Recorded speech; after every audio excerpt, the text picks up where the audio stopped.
champion Sam Watson. Rory Townsend is here, and Matej Gobokar, who won the last bunch sprint last year. Let's have a look at stage one.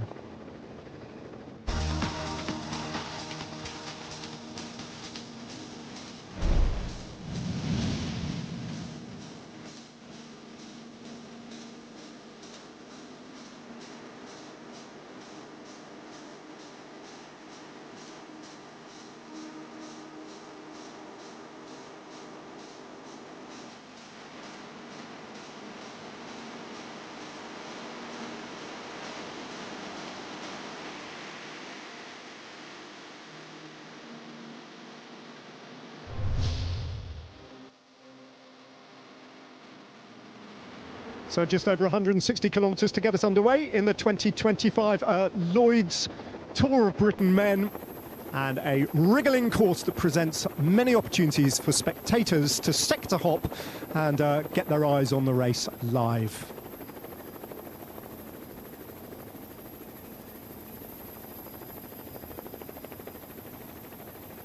The senior set then. The rain for the moment is staying away. The sun is out at the finish line in Southwold. Down in Woodbridge, though, the riders are beginning to line up for the start of stage one of the 2025 Tour of Britain Men. There they are, beginning to take shape. No rain jackets at the moment visible as the riders line up. It's one of the strongest fields in recent history at this race, and of course Geraint Thomas very much centre stage as he lines up to take on his last stage race in his long and illustrious career. We've got a strong representation in this peloton of World Tour riders, World Tour teams. No British Continental teams for the first time in the history of this race, but we've got a Great Britain team as well, and one of the representatives of the Great Britain team bears a very famous name. Sir Bradley Wiggins' son, Ben Wiggins, is starting this edition of the Tour of Britain Men. Let's get over, though, for live commentary of stage one. Riders are ready to go here. You can see just lining up. What a race we are expecting. One of the toughest, you would say, in Tour of Britain history, in terms of the back end of this race, heading to Wales. And it is a special week as Geraint Thomas closes the curtain on what has been an incredible career. We can guarantee there isn't going to be a dry eye in the house when we hit Cardiff. Thanks for your company today. I'm Martin McDonald. Danny Rowe will be with me throughout the day as the riders just having those pre-stage chats down on the start line. This is the Any Colour Team 21 team. One British rider in their team with the fluorescent yellow, Harrison Wood. He's wearing number 171. Alexis Guérin from France, Rafael Reis. They got two Spanish riders as well, Ruma Fernandez, Victor Martinez, and another Portuguese rider in Paula Fernandez. Good to see everyone coming down to enjoy the race and getting waved away. A lot of the youngsters, and as we all say, cycling, the biggest free sporting spectacle in the world. I'm sure all the youngsters have been down to chat, meet the riders. It's so inspiring for so many of the youngsters, given just how accessible cycling is, to just be able to go down, have a chat. The riders are so willing as well, always, and we say in bike racing, to give a bidon, a bottle to a youngster. And we do, don't we? We see years later, in terms of riders that are then in the sport and have come into the sport, who came out, watched the Tour of Britain for the first time, coming through their town or their city, and got into the sport and have carried on and gone on to great things. Look at the crowd down here at the start, getting waved away in Woodbridge. We've got 6.7 kilometres of neutralised section. Our host region today, East Suffolk. And East Suffolk, it was a district only formed in 2019, the merger of the Suffolk Coast and Waveney districts. So this is our host region for today. So it includes the Suffolk Coast, the Heath area of the outstanding natural beauty, and parts of the Broads National Park as well. And this is the first time an entire stage of Tour of Britain will be held solely in East Suffolk, which is really great for the district. Suffolk is a region that we've been to so many times over the years. I remember coming to, here in the Women's Tour of Britain and finishing in Aldeburgh, Lizzie Deignan winning the stage on that occasion. And we head through Aldeburgh today, and it is a beautiful part of the country and always gives us some interesting, tricky racing as well when we come to Suffolk. But the riders, as Julian Alaphilippe said as well, riders come to Britain and they sometimes don't realise how grippy it can be. There's Julian Alaphilippe. Great to see Lulu back here with the Tudor Pro cycling team. And that interview that he gave as well, the victory that he had in the Tour of Britain way back in 2018, took a stage, took the general classification in this race. And I remember the stages in the Lake District that we had when he set up that victory. And what a field, what an absolute stacked field that we have here in this year's Tour of Britain men. And we expect some really entertaining racing. There's Theo Gegenhardt for the Little Trek team. 30 years old now, Theo Gegenhardt. What can he do in this race? How's the motivation for Theo? That Giro d'Italia general classification victory in 2020. Still that real high point. He's really had tough times since there with big injuries, and is such a special talent is Theo Gegenhardt. So we'll see. Hopefully in his home tour, when you come home to a race, it always just adds that extra level of motivation. You can see the former world champ. And he said himself when we caught up with him that it just hasn't quite had the year he wanted going to Tudor in terms of some of the illness that unfortunately that he succumbed to. But he's a racer. He loves a race. And I think the back end of this tour as well will be something where we will see the likes of Julian Alaphilippe really kind of come out to play. Picnic Postinel just on the left in the orange and blue colours. So Woodbridge, so just to give you an idea of where we are. Apparently the bell ringers at St Mary's Church, Woodbridge, first few metres of the race, they were ringing the bells for us when we rolled away at 11 o'clock. It's a beautiful market town on the banks of the River Deben, and both the men's and women's tours of Britain have passed through here. It's known as one of the gems in Suffolk's crown, is Woodbridge. And it's associated with one of the most important Anglo-Saxon sites in the UK, Sutton Hoo, which is well worth a visit. It's absolutely incredible. There was a film made about Sutton Hoo, The Dig. It was founded in 1938-39. They uncovered an Anglo-Saxon ship with a wealth of artifacts. So if you're down in this part of the world, go and visit Sutton Hoo. The riders are enjoying the morning sunshine. We are on the neutralised section heading towards kilometre 0.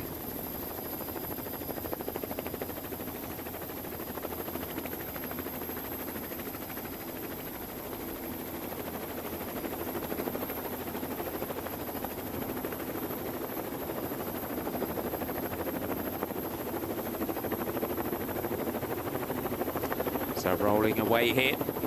So Rendlesham Forest is the next part as well that we can watch out for. MOD Woodbridge. Apparently it's the site of a UFO sighting in 1980. We'll see if there's any unidentified flying objects attacking at kilometre 0 today. Julian Alaphilippe just quite happy, you can see here on the rollout. Just rolling out of the back, you can see the riders, the gilets, the jackets that the riders have got on just to start the day. Cycling kit, of course, if you're not used to the racing side of bike racing. All cycling kit designed to be able to take off as you're riding along. So your arm warmers, your leg warmers, your overshoes, and it can be, especially when we get to this point of the year in Great Britain, because as we know, in this part of the world, we sometimes get all 4 seasons in a day, depending on where we are in the country. So you can start in beautiful sunshine, and we have it just likes to throw a few different weather conditions at us on a day. Sam Watson, British national champion, the 23-year-old. What a performance that was to take that jersey in the national championships earlier on in the season. He's had a great season. Stage and general classification over in Dunkirk. Prologue in the Tour of Romandy. One of our real exciting young riders coming out of Great Britain, Sam Watson. And we've got such a strength in depth in terms of the riders, but I think what also is nice is that we've got such a spread through the World Tour and the different teams that the British riders are. Here's the big man, Geraint Thomas, Ineos Grenadiers. As we said, it's going to be an emotional one at the end of the week, and Geraint has organised a bit of a party in Cardiff on Sunday. If you're up for that, and knowing Geraint, it'll be a good party.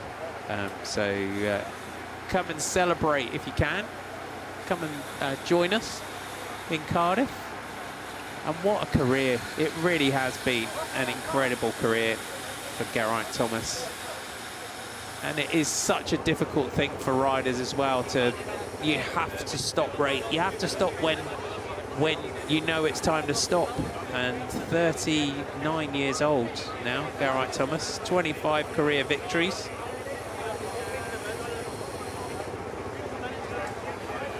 So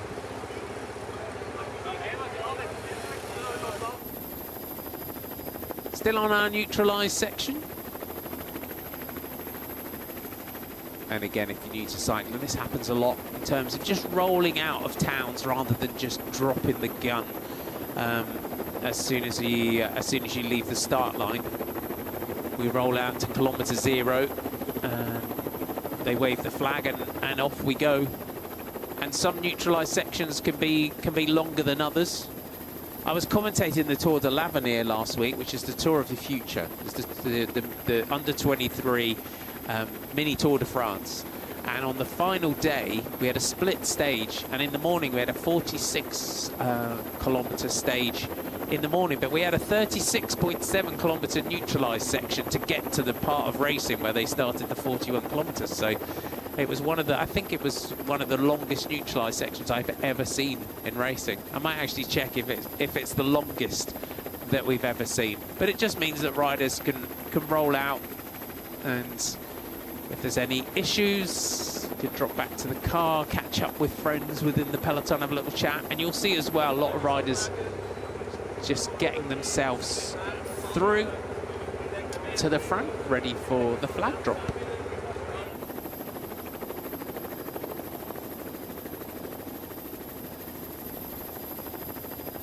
Stage 1 of the Tour of Britain Men, the 21st edition of this race, from Woodbridge to Southwold, 161.4 kilometres today. We are still on the 6.7 kilometre neutralised section. We've got 1,214 metres of elevation for today. 6 stages, 886.2 kilometres, 9,595 metres of elevation through this year's Tour of Britain. And 114 starters taking to the line today. We've got one King of the Mountains, which comes at Mill Hill at 56.1 kilometres to go. And then we have an intermediate sprint at Halesworth that comes with 43.8 kilometres to go today. And if you weren't with us last year, Stevie Williams taking the win, 16 seconds ahead of Oscar Onley. 36 seconds ahead of Tom Donenworth. Mark Donovan taking 4th last year, 40 seconds down. We had Joe Blackmore in 5th at 41 seconds. Then we had Jelte Kreinsen.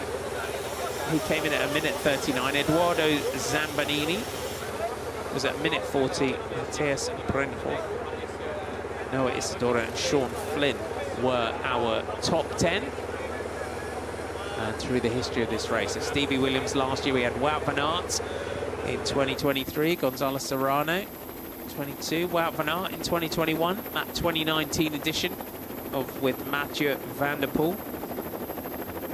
2018 was Julien Alaphilippe, Lars Bohm in 2017, Steve Cummings taking the win in 2016, Edvald Boasson-Hagen and Dylan van Baal, the 2 previous years to that. And if you look back to 2019 and the career that Mathieu van der Poel has gone on to have, really, and Tour of Britain was one of the sort of first launch pads that we saw Mathieu van der Poel on the road, really. It was in a big professional capacity. He was coming out of his sort of cyclocross dominance and cyclocross career and taking those first sort of steps into and onto the road, and those sort of devastating sort of attacks that Mathieu van der Poel has become really famous for were really where we in the Tour of Britain, where we really sort of first started to see them in a way. Those are our outriders just at the beginning, at the head of the race, as logistically to put this race on the road. There's an awful lot of outriders, marshals, and everyone, volunteers, and the structure. There's Ron Ellingworth, our race director.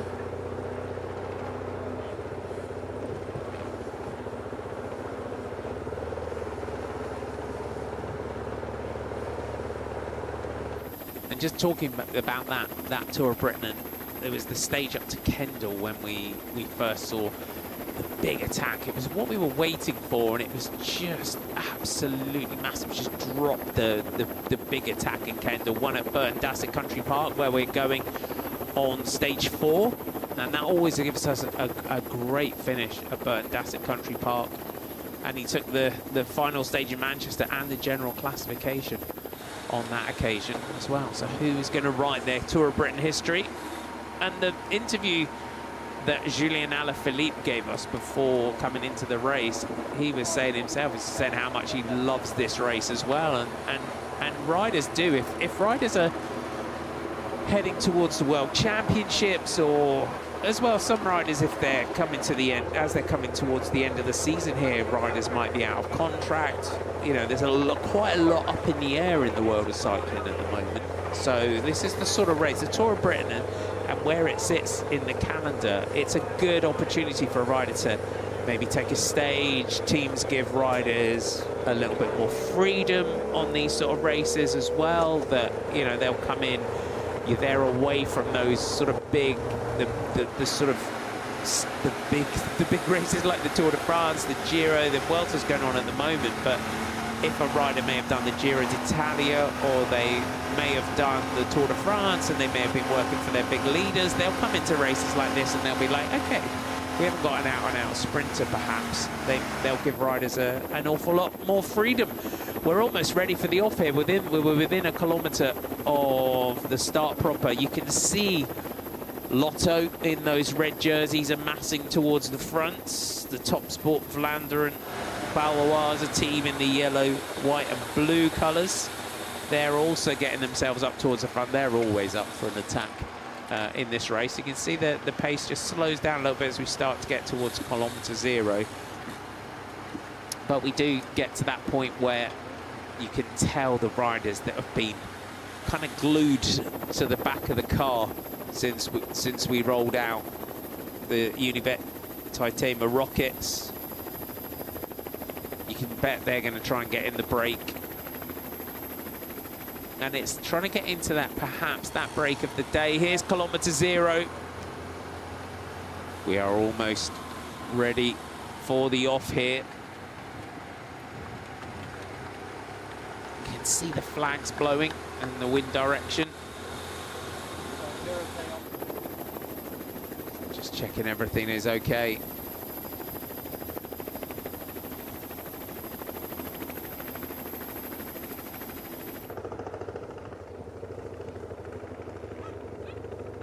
The Welsh fans are out on the side. We're through kilometre 0. We're just waiting for everyone to be waved away. And what they always check at this point as well is that everyone is back on. Everyone who might have stopped, or if someone has had an issue on the rollout, that can be why. And here you have it. That's why we haven't gone yet. Reef Roberts gets onto the back of the peloton. And just to explain that, if a rider's off the back in the neutralised section, and we can't go race until everyone's together, so they will sort of hold the start and wait for the start until everyone is together, and then they'll wave everybody away.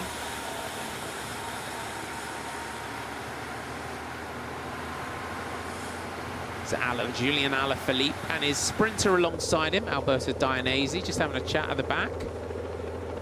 So Rod just checking as well that everyone is back in.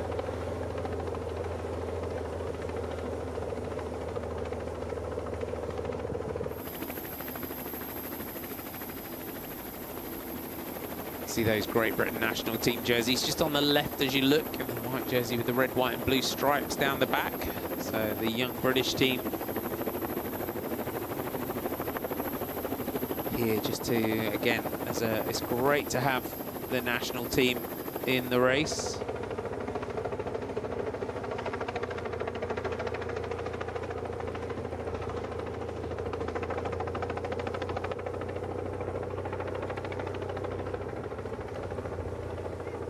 Still waiting for everyone to join the party, we can tell here. We're still all together. We're still waiting for the flag drop.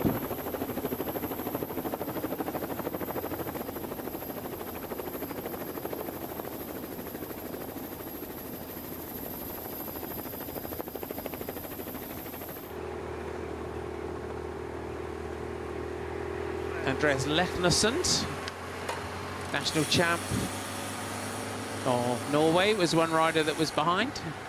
He had an issue, mechanical. He is now back with us.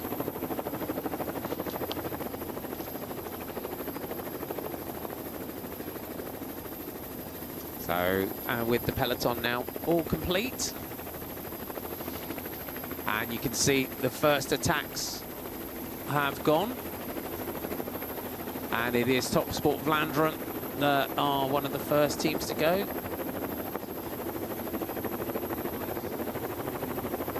And Top Sport Vlaanderen looking to try and get 2 riders into the break here.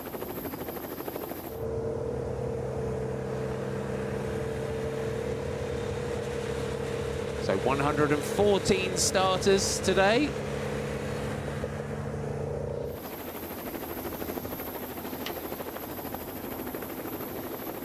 And the peloton at the moment quite keen to just let things go here. You can see 3 riders going clear.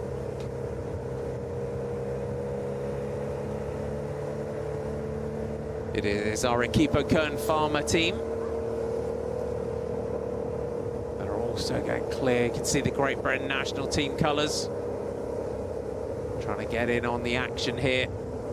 So Top Sport Vlaanderen Baloise, a team that are always willing to go on the attack in these races.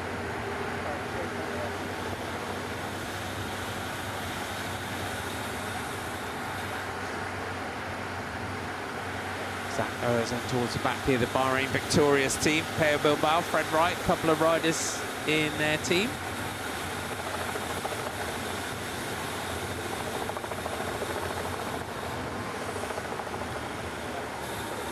But it does look like already that we're getting our break of the day established.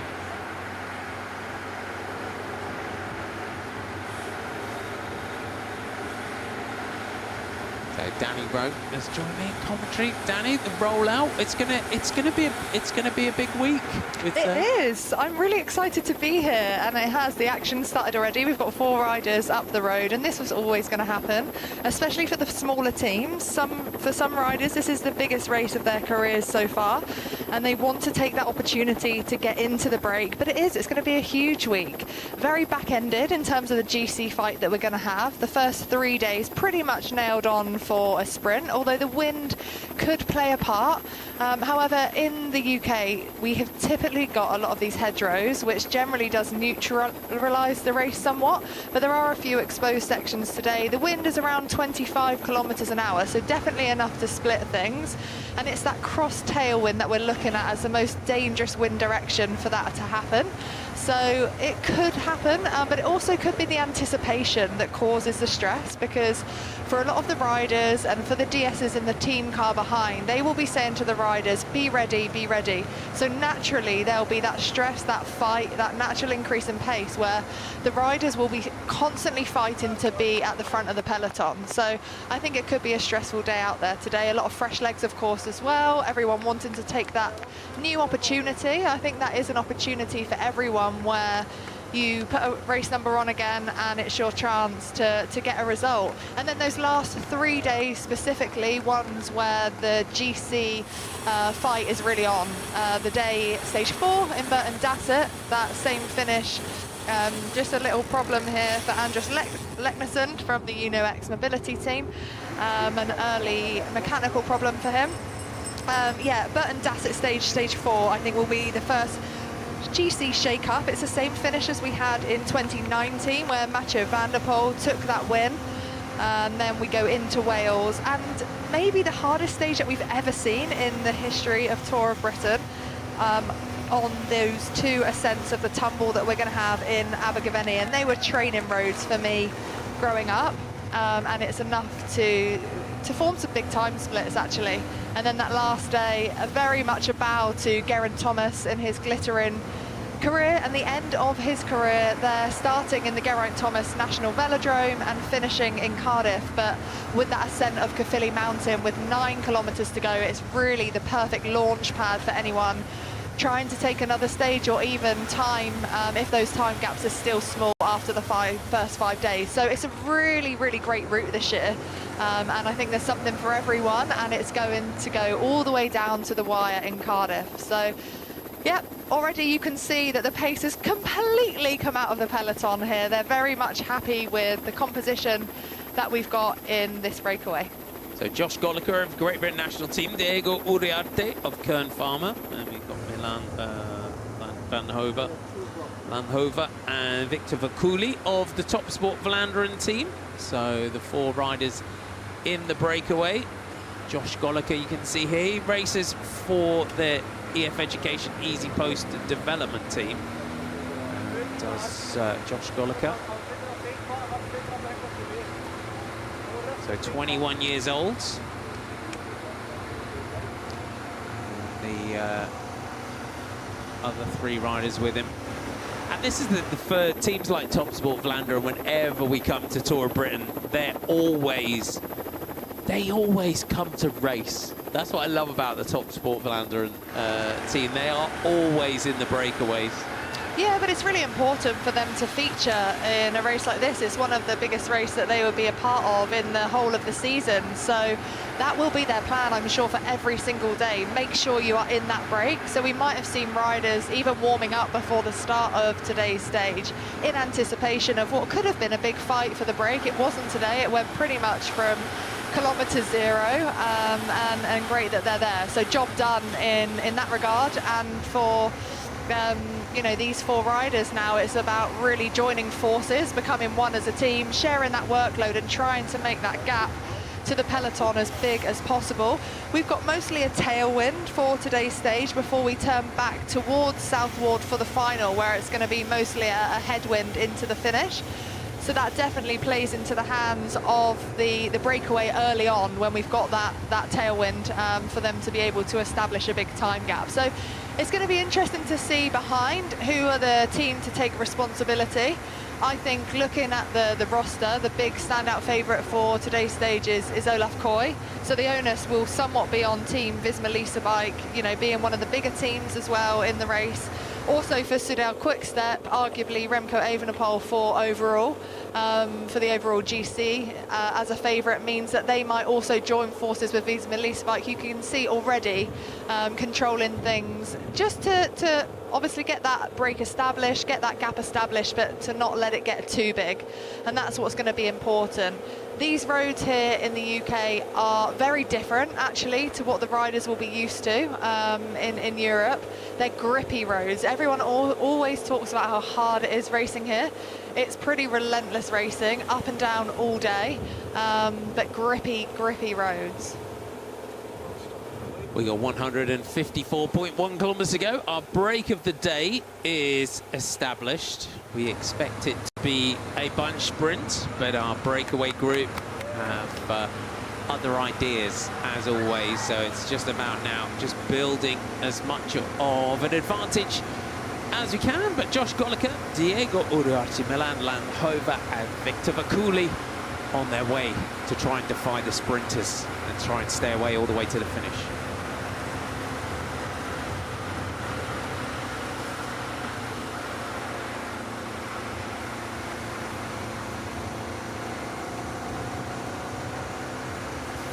What's always interesting though, Danny, about coming to Suffolk is that you look at the parkour, and in this part, for anyone that's never been down here, you look around and there doesn't look like there's an awful lot of elevation, and then you look at it just kind of rocks and rolls all day, doesn't it? That's why, as you said, people when they come to Britain, it's why they find it so tough. Because it is literally, our roads are just up and down constantly. You know, and as you mentioned, we get to the Welsh mountains, and the Welsh mountains they're our mountains, aren't they? They are mountains, and I laugh because I was listening to the What's Occurring podcast actually that Luke and Geraint produce. And they were saying about the tumble climb that we've got on stage 5, and a lot of the riders were saying, wow, you know, it's the Von 2 of Wales, but actually that they were surprised and didn't realise that there were climbs of that calibre in Wales, in the UK at all. And it is a really tough climb. But yeah, what makes these roads really hard as well is the grippy nature of them. They don't roll freely like you get in Europe, so it feels like you're almost riding with the brakes on all the time. So it just adds to that fatigue every single day. It's generally stressful as well with it being up and down, but also the road furniture that we've got in the UK too. But we've got a smaller peloton. These riders are used to riding with a lot more riders around them. Of course, only 6 riders per team. And in the World Tour races, it's generally rosters of 7 or 8 riders, which has its pros and cons, of course. And another funny the piece I picked up from something Geraint Thomas said actually was that he was happy with the size of the peloton because he felt that he could navigate his way through it easier, but actually there would be less sliding room because the peloton was small. And by sliding room I mean on a climb of the tumble, you know, you try and start at the front with the aim of not going out the back by the top. So if the peloton is smaller, of course, it means you've got less riders to slip back past. So hopefully Geraint will be able to hold on stage 5. He'll have a lot of fans on the side of the road, of course, willing him on. But you can see now, absolutely no stress whatsoever in the peloton. Riders catching up between teams. And just having a nice natter here as the breakaways formed, and already a gap of 2 minutes and 31 seconds. So it's the gap going out here with around about 150 kilometres to go. Drift room is what a sliding room and drift room is what the sprinters like to do on climbs. And I used for to any do sprinters as well. out there, it's like, you know, I'd always say in races as well, I was always gravitationally challenged when trying to get up the climb. So you would start at the front, and then by the time you get to the back, you hope you're still on the back or close enough that you can just descend back in there. But it's important, you know, it's not just about legs here as well in bike racing, it's about being savvy. And there's so many riders that I can think of that actually weren't the best in terms of the physical attributes they had, but they either had fantastic bike handling skills, they could navigate themselves through the peloton, they could be in a position in the peloton to save so much energy, and actually got a huge amount of results through their career by doing that. So yeah, it's important these days, and that sliding room is something that is also important, especially actually for, and we were talking about it in the pre-show with Ned, Matt Brennan. I'm really excited about in terms of whether he will actually be going for general classification. We think of him as a sprinter, but actually he's such a versatile bike rider, and because of obviously having Olaf Koy in the team for Visma Lease bike, arguably the best sprinter in the whole of this race, I'm wondering whether they're going to try and pick up intermediate sprint points, seconds with Matt Brennan, and just see what he can do over the tumble, because I'm sure by stage 5 he'll be very much up there on GC, especially if he has been able to pick up a few seconds here and there. Being Olaf Koy's last lead-out man as well, maybe they will say, you know, just keep sprinting, see what you can do in that position. So yeah, sliding room is something that he'll be looking for on stage 5 too. 150.4 kilometers to go. Our breakaway group have 2 minutes and 45 seconds. It is stage 1 of the Lloyds Tour of Britain then, the 21st edition of the Tour of Britain. From Woodbridge to Southwold, we had 6.7 kilometers of neutralized section, and it was our first break and our first attackers that have established our breakaway of the day. As you can see, as we go back to the peloton, they're just chilling. They're just going to roll here through. We expect very much a day for the sprinters today, but Visma Lease bike and Decathlon AG2R Le Mondial quite content to just let this go and control things. 2 minutes and 44 seconds is a very controllable gap for them. But our breakaway is Josh Goliker of the Great Britain national team. We have Diego Uriarte of the Kern Pharma team. We have Milan Lanhova and Victor Vercouli of Top Sport Vlaanderen. Top Sport Vlaanderen here in the white, yellow and blue colours. Always come to the Tour of Britain ready to race. Josh Goliker, a rider that races with the EF Education a Volo team, which is the development team for the World Tour EF Education Easy Post team. And then in this mint green colours of Equipo Kern Pharma is Diego Uriarte. So working well together. Good to see Josh Goliker getting himself into the breakaway. You can see now in the yellow and black colours, Visma Lease bike are going to control things on the front of the peloton. Let's run you through your teams. This is a good opportunity now, Danny, now that our breakaway's established, to just, if we look at, as it's a sprint day, although the sprint, it's not an easy sprint by any means. It's uphill, it's got a headwind, so it's got a tight turn as we come in towards the finish. But in terms of teams, Ineos Grenadiers, they come here with Geraint Thomas, they've got Andrew August, Lucas Hamilton, Ben Swift, Tymon Arisman for GC, and then we put a little star by Sam Watson for the sprint today for Ineos. Yeah, for sure. They'll definitely be looking for Sam Watson, of course, national road race champion. He's had 5 pro wins this year, and he won the 4 days of Dunkirk. So I think they'll definitely back Sam in a sprint like this, especially because it is a tough one. We have just walked the finish line, and there is a right-hand turn, 90-degree right-hand turn with around 350 metres to go. But with 200, it really does kick up, so timing is going to be crucial, especially with the wind, because it is a block headwind. And I think it could be quite easy for teams, for sprinters to go quite early. So being patient is going to be really key on today's stage. But you can see, and this is exactly what I expected, the team of Visma Lease bike are the team that are looked at to having to control this race with Olaf Koy here. But yeah, for Ineos Grenadiers, I think Sam Watson will be the rider that they'll look for today. And then Tymon Arisman for that overall general classification. And he's had a fantastic year. I mean, 2 stages of the Tour de France, 12th on GC. But it's been a big year for him too. He rode the Giro and the Tour. So I don't think there'll be any pressure on him as a rider to perform. But it is their home race. So I'm sure they'll want to do something special, especially with it being Geraint's last. So you can see the Ineos Grenadiers in the orange. They're on the orange bikes. There's a special Geraint Thomas created jersey that they are wearing in this one, so quite a special jersey. We've also got UAE Team Emirates XRG here, and an interesting mix of riders they brought here. Pavel Sivakov, we know, I mean, Pavel is such a successful rider. They've also got, you can see towards the back here, rank number 14, just on your left in the white and black is Rui Oliveira. But it'll be interesting to see how the UAE team play this one.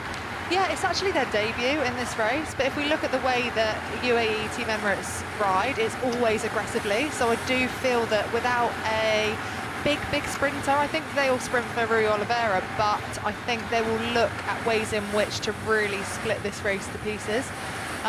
So they'll let Visma take control and then look at opportunities along the way. And then, yeah, Pavel Sivakov or Antonio Morgado for me for that overall general classification. I think they'll look after both of those riders, see where they're at after stage 5, and then who they will go for that final stage. I mean, Pavel Sivakov, he was so impressive in the Vuelta last year, where he finished 9th on general classification. Hasn't had quite the season so far this year. He won Ruta del Sol. But I think the parkour of this race could suit him as a rider. Yeah, I think as well. I mean, Pavel Sivakov's kind of settled into this super domestique role because of how heavily weighted UAE Team Emirates are with Tadej Pogačar, of course, on the big objectives. So Pavel was like, when he first turned pro, was that rider that we were looking at for the general classification, and you would kind of hope that he comes out to play because he's got a great personality. He's a great rider. He's a really interesting rider for me, Pavel Sivakov. The Team of Visma Lisa bike, they've got. We just saw Julien Vermote at the back of the race. If you followed Tour of Britain throughout the years, Julien Vermote, he's in yellow and black there, wearing 26 towards the back. He's won a couple of stages Tour of Britain. He wore the yellow jersey. He won a stage when you kind of go back in his career. 2014, Camberley to Brighton. He won a stage. What a great route that was. But Julien Vermote, it's great to see him back here as well. But Team Visma Lisa bike, it's an exciting team. We see Olaf Koy in the yellow and black towards the back. They're wearing 22. Matt Brennan said himself when we caught up with him that he's here they're working for Olaf in the first couple of days, and then they're going to give him his chance on stage 3. And he said for him, he's here to learn. And he's had Matt Brennan. He's just, I mean, it's been like kaboom this season, hasn't it? I mean, there's a way of turning pro and there's a way of turning pro. I mean, that's like a mic drop turn pro for Matt Brennan this year. But he was saying for Olaf Koy that it's very much a learning curve for him to learn how to direct other riders as well. And it was an interesting sort of narrative for him to sort of portray, because you know, you as a rider as well, you know, you would sprint on days, you would lead out on days as well, and it's learning how to direct the team around you. You've got to be the conductor for the orchestra, haven't you? And you've got to learn how to do that. Yeah, you do, and sometimes it comes naturally to some riders and sometimes it doesn't. To have that authority in such a big team is really difficult to do, so he'll be learning so much in every single race, which is actually quite worrying considering he's one of the most successful riders of this season. He's had 11 pro wins this year, and I think it's going to be, yeah, again, so interesting as to what he can do here. I'm so glad the team are going to give him an opportunity. Because it is a home race, and I think it's always special for riders to perform on home roads and have that support from crowds, but he'll be learning so much, and it's that communication between the team as well as you get into the thick end of a bike race, which is always, or can be, difficult. But I think stage 4, as well as stage 3, of course, a little bit more lumpy, but stage 4 has got his name written all over it. But he is so versatile, and I would love to see them go for those intermediate sprints with him to pick up the 3, 2 and 1 seconds that are on offer, and see how he can get over the tumble and see what he can do, because I really do feel that he could feature in the GC. Yeah, when you're 20, it's learning and developing that confidence to be able to direct such a big team. They are one of the biggest teams in the world, and as a 20-year-old to come in as a new pro as well, and you're seeing riders in the team that you've looked up to coming through your career, and all of a sudden you've got to be directing them and telling them where you want them, what you want them to do. Exactly, yeah. And again, it comes easier to some than it does others, but I think that he's had the performances to back up his ability to be able to do that, to have the confidence to say, this is what I want and this is when I want it to happen. And I think the team will back him in doing that, of course. They'll get behind him because of what a talent he is, and the team knows that he can finish off the job for him too. And that's half the battle, I think, for some riders, especially young riders, to have that confidence to tell the team what to do and direct the team, but then have that pressure to deal with in terms of having to finish it off when the team have buried themselves for you, when you've got domestiques turning themselves inside out to do a job for you, to get you in the right position. Maybe there's an exposed section coming up and they're positioning you into that exposed section. Or maybe they've looked after you on a stage like the tumble and you're within grasping distance of the GC, and then they're leading you out for the last stage. It's going to be interesting to see how it plays out. But I think because of what he's done this year already, he's very much got the ability to have that, I don't know, I guess that control over the team to say, I've got the ability to do it, back me, and I'll finish it off for you. So yeah, I'm really excited for what Visma could do, and I think they could be very, very strong over every single stage. We're heading towards Wickham Market. Our breakaway of 4 have 2 minutes and 12 seconds over the peloton.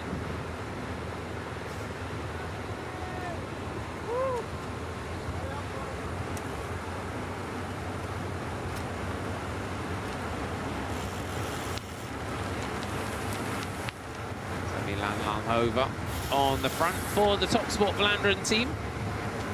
To heading towards Wickham Market, which is our next town along the route. Back to the peloton. So the Decathlon AG2R Le Mondial team all up towards the front as well. Strong team for the Decathlon AG2R Le Mondial team. Looking onto our next team, the Lidl Trek team, and again they're an interesting one. They've got a real mix of experience and emerging stars within that team. Theo Gegenhardt, it would be nice to see Theo just having some good luck, and in terms of, I'd like to see what he could do in the general classification, and then perhaps Tim Thorn-Teutenberg for the sprint for Lidl Trek. Yeah, he's had 6 third places this season so far, Tim Thorn-Teutenberg, but he's definitely their sprinter for the team. And then, yeah, for Theo, I think he's still trying to find form, isn't he, after that femur break that he had around 18 months ago. He's obviously got the capacity to be able to perform in a stage race like this, having won the Giro, of course, in 2020. But I just think he's still building. So it's whether they put their energy behind Theo or actually Leonard Kemner. I think he's the other rider that they could look out for the GC. He had a really strong showing in the Tour of Austria, where he finished 6th. So again, as this race develops, especially after stage 4, I think it will be able to see a little bit more as to what those GC riders are looking like, especially with those teams that have a couple of riders that could be potential leaders.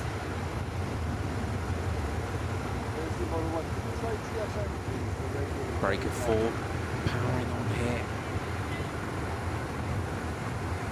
Working really nicely together, and you can see that the pace being controlled around that 2-minute mark now. So the pace within the peloton is up here. So Visma, Lisa Bike, they've also in the race Julien Vermeut, Thomas Glog, Logan Bell, Eduardo Affini to back up Olaf Koy and Matthew Brennan.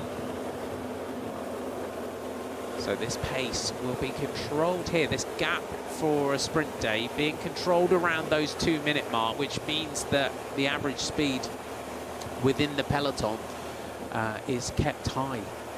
here. So we don't, as well, we can see that they're not letting this gap go out above 2 minutes, and that as well over the years we used to see those gaps go out to 6 minutes and everyone would really chill out for the day and then really ramp it up later on. But the research showed over the years that physiologically it was less fatiguing for the riders to keep the pace high and keep the average pace high and then bring the break back. It was less of a shock to the body.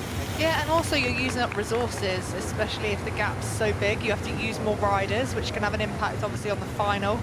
If you've used that strength and depth across a team, but also then for subsequent days. So you can see, it's clear to see that Visma Lease Bike don't want this gap to go too high at all. They're not underestimating these 4 riders, and also it's a relatively short stage. It's going to be rapid. We've already averaged 42 kilometers an hour.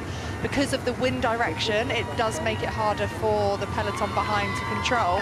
And I do think for the other teams, they will sit back and say, Visma, this is up to you guys.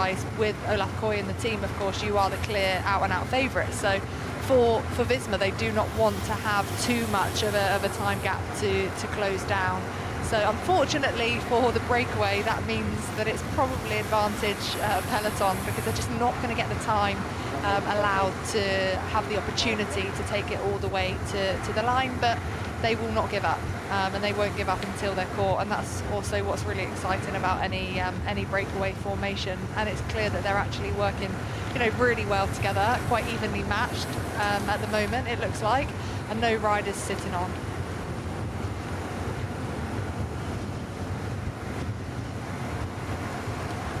Our breakaway group of 4 here on stage 1 of the Lloyds Tour of Britain men from Woodbridge to Southwold, 161.4 kilometres. And we're just running through our teams. And our next team to talk about is this one, Soudal Quick-Step. And Remco Evenepoel is here, all resplendent in gold. As double Olympic champion, I think you're very... you can have as much gold as you want, really, can't you, when you're double Olympic champion? I'd have gold at everything. I'd probably dye my hair gold helmet, gold nails, everything gold. I mean, he absolutely can. But again, it's going to be interesting to see how Remco Evenepoel gets on here. He's not had probably the season that maybe he had hoped for. We've just heard, obviously, the big news that he is ending his contract early with the team to go to Red Bull next year. So that's a really exciting prospect for him and the Red Bull team, and a good one, I think. I think it's no secret that he wanted to leave the team. And I don't think any team should keep a rider that doesn't want to be there in the team. I think it's never good for that kind of team atmosphere, and you're never going to get 100% out of a rider who doesn't want to be there. And I think Red Bull have got kind of those resources and the infrastructure to provide more support, I guess, in looking after Remco Evenepoel. In a really exciting transfer news. But here, he's a favourite. I do think with Remco, if he's coming into a race, he's coming into a race to do something. He's coming in to win. He's obviously prepping for the World Championships as well. So again, stage 4, stage 5, where's he at? But the team will definitely be backing him. For today, it's probably Luke Lamparty that they're going to be going for. Ethan Hayter, of course, is also a really fast sprinter in his own right. So that'll be really advantageous for Lamparty, who won a stage of the Czech Tour recently. So yeah, exciting to have Remco at this race, of course, too. Last year 28th on GC, but I know that he really likes racing here. They've also got Ilan van Wilder for the general classification. Luke Lamparty, the American, 22 years old, and for British fans as well, they might remember Luke Lamparty as well as part of the Trinity Racing team and racing in the last sort of editions of the British Tour Series, as well as US National Criterium champion, taking wins. So he knows British roads as well. So it could be a finish that really suits the American. Yeah, it can always help, can't it? And they've got a really strong roster of riders, and you mentioned Van Wilder, definitely a strong duo and a great plan B if Remco Evenepoel's legs aren't quite there. So yeah, a big team for Soudal Quick-Step, and I think as we get closer to the finish, not with this time gap, but if the gap did rise to the breakaway, we could see Soudal Quick-Step stepping in, joining resources with Visma Lease Bike to offer that kind of helping hand. You know, with the presence of Remco comes that responsibility for the team to, you know, keep those time gaps small, because we have seen in the history of this race that it does come down to small time gaps. Maybe not with stage 5 this year, with those 2 ascents of the tumble being a really, really difficult parkour. However, I don't think teams are going to want to let these breaks get more than a couple of minutes at most. We've also got Uno X Mobility. They're in their yellow and red colours. And then, again, another real mix of youngsters and experience within that team. We've seen Norwegian national champ Andreas Leknesson. He had an issue before, and then he had a mechanical just after we got going. But Alexander Kristoff here, and 38 now, 98 career victories for Alexander Kristoff. Wouldn't it be? I mean, he's up against some big names in this one, but wouldn't it be the icing on the cake to get close to that century? Yeah, and he was very open, wasn't he, at the start of this season to say that that was his goal. And this is another opportunity for him to be able to do that. They have got a strong team here. So 2 more wins to get under his belt. The season is drawing to a close soon, but he's got another chance, another opportunity today. So yeah, let's see. I would love to see him take the win. I think that would be such a great story, as he would then get closer to that century, of course. So Remco Evenepoel here, just having a chat with Julien Vermouth. Remco, say the World Championships not far away. This Tour of Britain really does sit well within the calendar in World Champs lead-in, doesn't it? Yeah, and it can be the perfect preparation for the World Championships as well, with the time gap that the riders will have after this race, a solid 6 days of racing in the legs, and then to kind of have an easy few days and then rebuild towards the World Championships at the end of the month, of course. So yeah, a lot of the riders will have half an eye on the World Championships and they'll be using this as a kind of big training block too, to try and fine-tune that form ahead of our World Champs in Rwanda, of course. Back to the head of the race and our breakaway group. Josh Goliker in the Great Britain national team colours. Here he is on the back on the pink and black bike with his Aero helmet. So the EF Education Avolo rider, normally here representing the British national team. Always a fixture of the Tour of Britain is the home team. Got Diego Uriarte there, wearing 155 in that light blue colours of Keepo Kern Farmer, and then the 2 top spot Vlaanderen riders, Milan van Hove and Victor Vakuli. The gap really not being allowed to go much more than the 2 minutes. So we're sitting at a minute 57. So that tempo nice and high here. And it is the team of Visma Lease Bike just controlling things on the front. Lidl Trek all lined out behind the Decathlon AG2R Le Mondial team. And in terms of them, the Decathlon AG2R team, so Aurélien Paré-Pont is here, Dries de Bont, Victor Laflay, we've got Noah Isidora, Tort Gudmestad, my apologies, and Bastien Tronchon. That is the team of Decathlon AG2R Le Mondial. Any insights you can throw into us with the AG Decathlon team?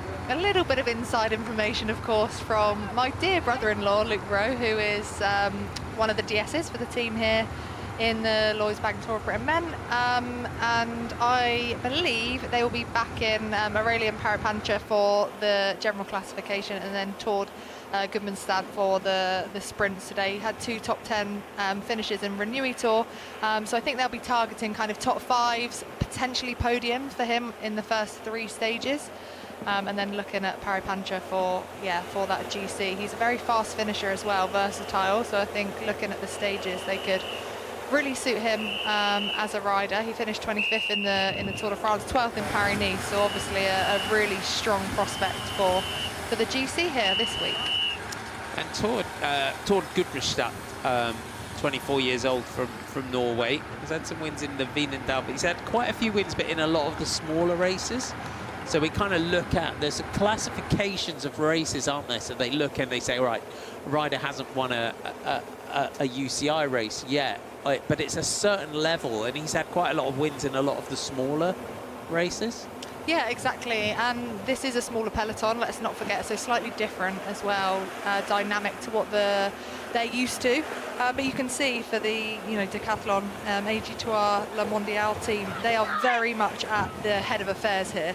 And I think that is probably down to Luke's insights of British roads and what can happen on British roads, and that anticipation of the wind, the road furniture that we've got as well. So you can see them all lined up behind the Visma Lease bike, and just staying safe, saving as much energy as possible. And he is a true professional, Luke, in terms of the prep that he's done, I know, for this race, and especially in Wales. He knows those roads like the back of his hands. He's driven the stages. Obviously, he's ridden them himself when he was a youngster, but I know he's refreshed his memory in terms of the road, so he'll be able to give the riders exactly what they need before those stages to make sure that they get the most out of them. They're in the right place at the right time, and they're setting things up for GC leader and their sprinters, depending on what stage that they're racing at the time. And it's a really exciting team. They've got a lot more money into the team, the backing of the team, and I know for Luke, he's really loving his job within the team as kind of that classic specialist, and I know they've got a really strong target of winning a classic in the next few years with the team, ideally Paris-Nice, I'm sure, with the French identity that the team have got. But yeah, great to see them here at this race. Loa van Bell on the front here, controlling things for Visma Lease bike. His sister Lisa rides with the SD Works Pro Time team, so they're another cycling brother and sister duo in the World Tour. Yeah, and it can be hard, can't it? Obviously, Paris Pancher as well for the Decathlon AG2R the Mondial team, another one with a famous brother that races, but it can be, I think, have its pros and cons when you've got siblings in the same sport. You've got that training partner for life, but I guess the rivalry can come maybe if there's one that's better than the other and gets a lot more success. The Yates brothers as well, just another duo that sprung to mind, but very successful, of course. So yeah, always nice, I think, for them to have that closeness, especially if they're riding in the same race, because bike racing is tough. So it's nice to be able to kind of share those ups and downs with someone so close to you. And while we're talking about cycling siblings, Q36.5 have got Joe Pidcock in the team. Talking of cycling siblings, but they come with a really good team, Q36.5, with the likes of Mark Donovan and Rory Townsend, who races for Ireland. Again, he's another crowd favourite, Rory Townsend, the Irish national champ, and he's had a big old year. Rory Townsend has had his first real big win, you would say. Do you know what? I've just picked out Joseph Pidcock. He looks exactly the same on a bike to Tom Pidcock, number 123. But yeah, it could be mistaken for his brother, of course. Yeah, Rory Townsend, he'll be looked after for the first 3 stages. Recently had a win in Hamburg, didn't he? He was part of the break, but managed to hold off, but a fast finisher at that. Mark Donovan finished 4th in last year's edition on general classification too. So yeah, a really, really strong team for them. You can see a few riders just taking a little nature break on the side of the road. So even though the pace is high and being controlled by Visma Lease bike, you can see that riders obviously aren't worried about stopping. They're very happy that they will be able to get back in with not much trouble and effort. I was at Paris-Roubaix when Joe Pidcock came into the velodrome and he was out of the time limit, but it was so emotional. He just wanted to ride into the velodrome. It was such a huge moment, and the crowd that were there were just they just got behind him, and he came in. It was such an emotional experience. I'm sure it was for him as well. It's going to be interesting to see where he goes in his career. Our breakaway not being given much of a lead around that 2-minute mark. We've got 129.5 kilometres to go.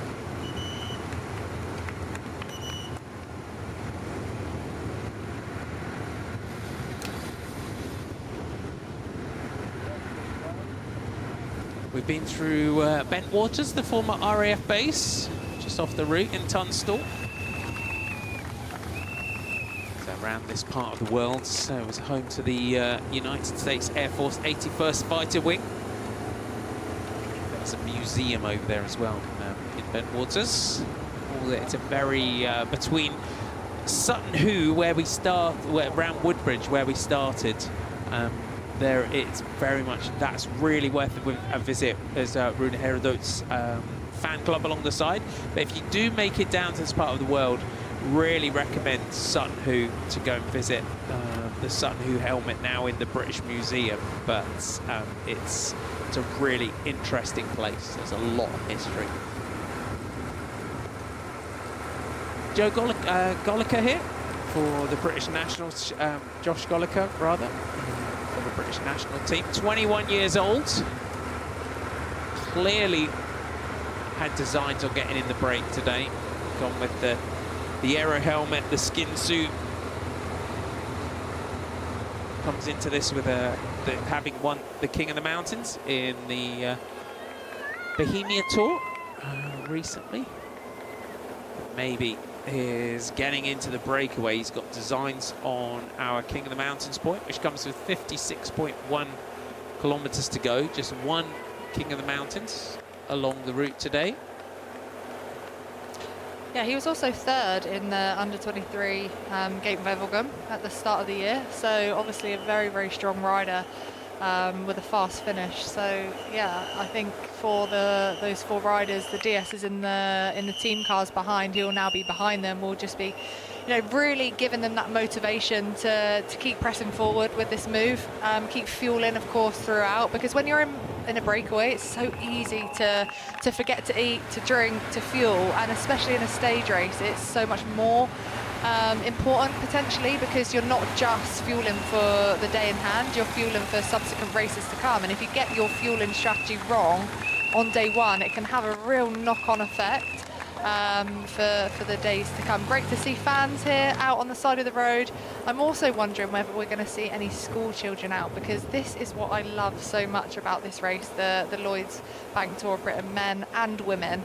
We generally see lines and lines of children out where, the local councils, the local authorities have been told about the race come in, and they'll put it as part of the schooling curriculum. Obviously, we're just going back to school at this sort of period of the year. But it might have been that they would have known about it before the summer break, and they would have done a little bit of research into the sport of cycling, maybe research some of the professionals that are going to be coming, made banners and signs for them, and then they get a little bit of time out of the classroom to come and watch it go past. So I'm really hoping that we see some of that this week. Yeah, if the schools around here have gone back, I can't imagine a better start to the I know, that would be great, wouldn't it? A bit of time out of class on day one. Happy days. Definitely.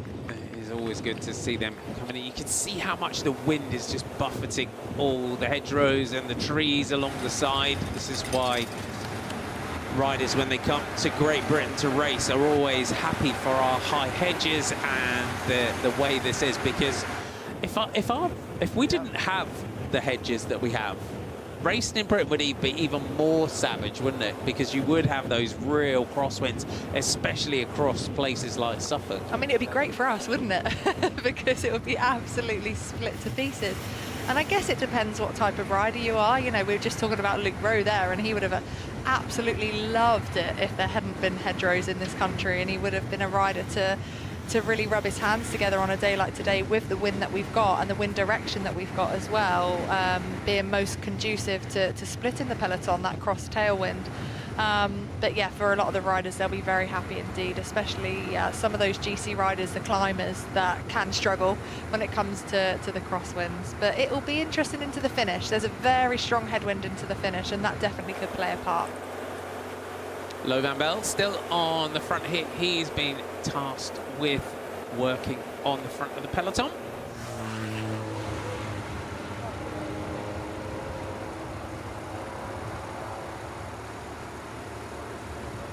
Our 4-rider breakaway, well established here on stage 1 of the Lloyds Tour of Britain Men. From Woodbridge to Southwold, so we have 125.2 kilometres to go, and our breakaway made up of Josh Goliker of the Great Britain national team on the back here, in the white jersey, the blue shorts, wearing number 185. Number 155, Diego Uduarte from Equipe Kern Pharma, then Milan van Hove and Victor Vakuli of the Top Sport Vlaanderen team. And the gap not really going out further than the 2-minute mark. Lo van Bell of Ismailisa bike is the sole controller on the front of the peloton behind. Martin McDonald and Danny Rowe with you to take you through today's race action. We're just running through our various teams and who we're going to be watching out for in the sprints and also in the general classification. Bahrain victorious, Fred Wright, Peo Bilbao for the GC, would you say? And who would you be picking out for sprints? Yeah, it's an interesting one. They haven't really got an out-and-out sprinter in the team. Fred Wright has just announced that he'll be off to Q36.5 next season, so that's an exciting bit of transfer news. Peo Bilbao, he's always hot and cold. You never quite know what you're going to get from Peo Bilbao, but of course, a rider that's got the capacity to do something in the general classification. Also Zambanini, he was 7th last year on GC2, so again, I think it'll be one of those where the team will be keeping a couple of riders safe, and then it's just about honesty, you know, putting your hand up, telling the team how you're feeling, how you're getting through the first 3-4 stages, specifically, obviously with more undulation, and then it kind of develops itself as we get closer towards the back end of the race. Mate Govakar as well, we can watch out for him from Bahrain victorious. Picnic Postenel are here, and again, you look at the roster that they've brought here. John Degenkolb, we've got Sean Flynn for Great Britain, Enzo Leinzer, Timo de Jong, Matteo van Huffel and Oscar Onley. Information for teams and all other race vehicles using Belloviewer, please pay attention. Shortly before 40 kilometres, we need to take a diversion from the race route shown on Belloviewer. The road will be clear, however it is narrow, and please pay attention team cars for low-hanging trees. We believe there is sufficient space, but please exercise caution. So just before 40 kilometres on Belloviewer, you will see us go a slightly different route. It should not affect future distances significantly.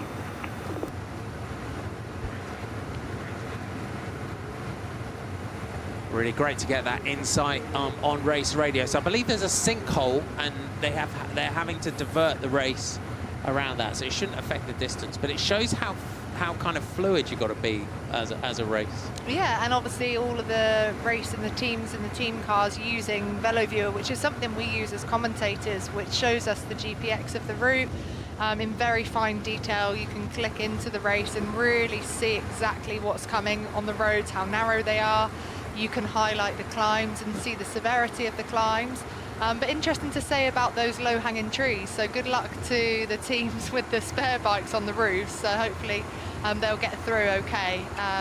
But again, obviously the safety of the riders and the teams are paramount, of most important. So that's why we're having that diversion on the route, and with enough time for the DSs then to relay that information to their riders accordingly, so they know exactly what's coming. What can change though, and we heard that on race radio, is then the effect that then has on the rest of the race and the kilometres to go, because you'll see, if we get any nice close-up shots of the bikes, that every rider will have a sticky almost label on generally on their stem or on their handlebars, and that will have all of the key kilometres to go marked out, so the riders know when they need to be well positioned, you know, when their job is to do a certain job, whether it's leading a rider into the bottom of a classified climb, maybe an intermediate sprint or the final. So if there is a diversion there, obviously then they will change somewhat, and then they'll have to do their maths accordingly and calculations, so they know exactly what's changed. We can see how narrow, dusty these roads are, maybe slippery as well, with this, you know, almost like dirt on the roads, so just something for the riders to be aware of. So this is the diversion that the riders are on that we just heard really usefully on race radio. And you have got to be careful of the trees. I once misjudged it myself and ended up with my bike in a tree, and I'm not very tall. It took me ages to get it back. But yeah, you do have to be careful. Yeah, you can see, look at that wind as well. You know, we've got these slight hedgerows, but it is a windy section. You can see the wind coming from the right-hand side. But again, this could, of course, absolute carnage for the riders if there wasn't as much protection. And it is, it's sweeping down off here. Then you've got this little bit of scrubby cover just on the side. So yeah, this little diversion that we are on here on the race. As we said, it just shows how how fluid you have to be as a race, and they reacted to that really quickly in diverting the race round through this section. And you can see the way that they're riding in formation, you know, all to each other's sort of left-hand side, and that is because of the wind. So they're trying to shelter as much as they can from the wind. Some people think that the most energy will be saved if you're directly behind a wheel in front of you, but it really does depend on where the wind is coming from. So you can see that they're slightly on the left-hand side of each rider in front of them, and that's where and how you form an echelon, essentially, and how, you know, there's only so much space on a road, and that's where the splits form. Is you just sort of tuck in, don't you, in a breakaway like this, and just get as much shelter as you can, and then you see as you go into the shelter, the riders just line out behind each other. But the gap holding well here at 2 minutes and 3 seconds. We go back to the peloton, who are onto our diversion from the original route. Just some coming back to the teams, and Pickx posted out John Degenkolb here wearing 91 in the orange and blue, just on the back of the bunch. But again, another rider that's in his sort of mid-30s, 36, 48 career wins for John Degenkolb. He's won some massive races in his career as well. And then you've got the likes of Oscar Onley, who's on sort of next gen at 22, and what a team and what a tour Oscar Onley had. And that's when riders like John Degenkolb are worth their weight in gold, aren't they? Yeah, they are, and it was such a standout, wasn't it? Of course, young Oscar Onley finishing 4th in the Tour de France, and I think for the Pickx Post&L team, their biggest target here will be with Oscar for the general classification. He was 2nd last year to overall winner Stevie Williams, of course, who isn't here, who's been suffering with a knee injury for a very long time, unfortunately. But Oscar Onley, he's also a very punchy rider. So not only obviously can he climb very strongly, but he's also punchy. And here in the Tour of Britain, I think that's where, you know, you're really going to come to the fore because of the parkour that we've got, the terrain, the type of racing that it lends itself to.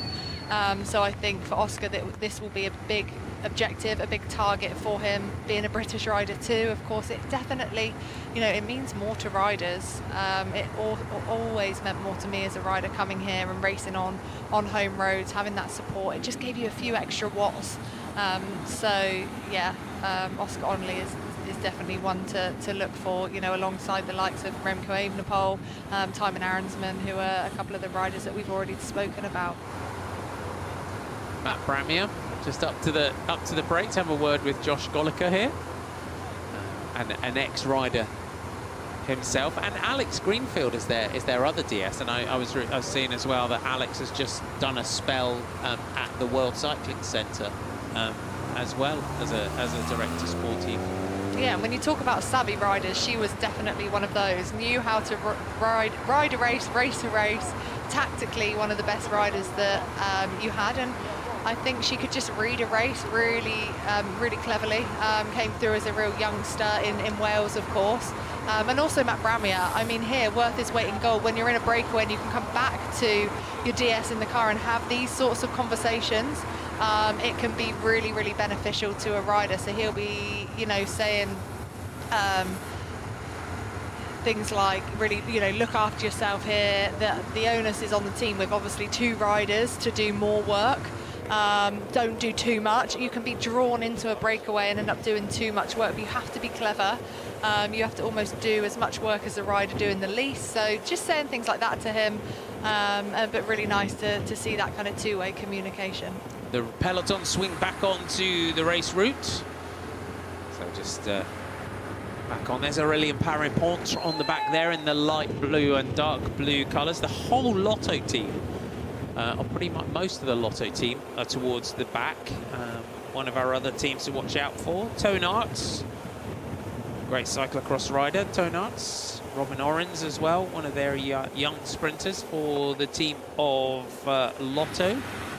There's Aurélien Paré-Pontre. We were mentioning him, 29 years old, stage one in the Giro. Aurélien Paré-Pontre. Alongside him is Toon Aerts, wearing number 131. Toon Aerts, former European cyclocross champion. Now with the Lotto team, he's in the red and black colours here, just ahead of Aurélien. 4 career wins for him. There's Toon Aerts. He'll be getting ready. This is a perfect race for Toon Aerts as well, just to hone the form ready for a winter in the field. So it'd be good to see the Lotto colours in cyclocross this winter as well. But that 117 kilometres to go, you can now see a bit of conversation going on amongst the Visma Lease bike team at the front, but the breakaway still working well together at the head of the race.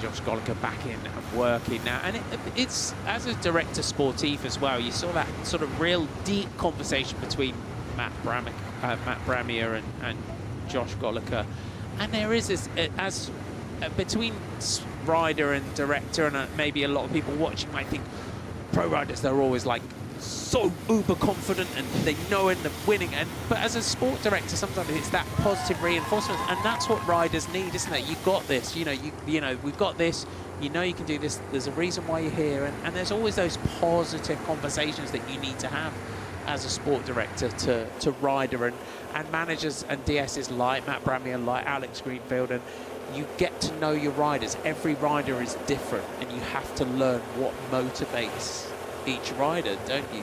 Yeah, exactly, and I think that's what makes a good DS, not painting everyone with the same kind of brush, and knowing your riders inside and out as to exactly, I guess what makes them tick, what they need out on the road in different situations, whether they're a leader, whether they're in the breakaway, or maybe they're a sprinter or in an individual time trial, and everyone is so different. I was in teams with riders who wanted constant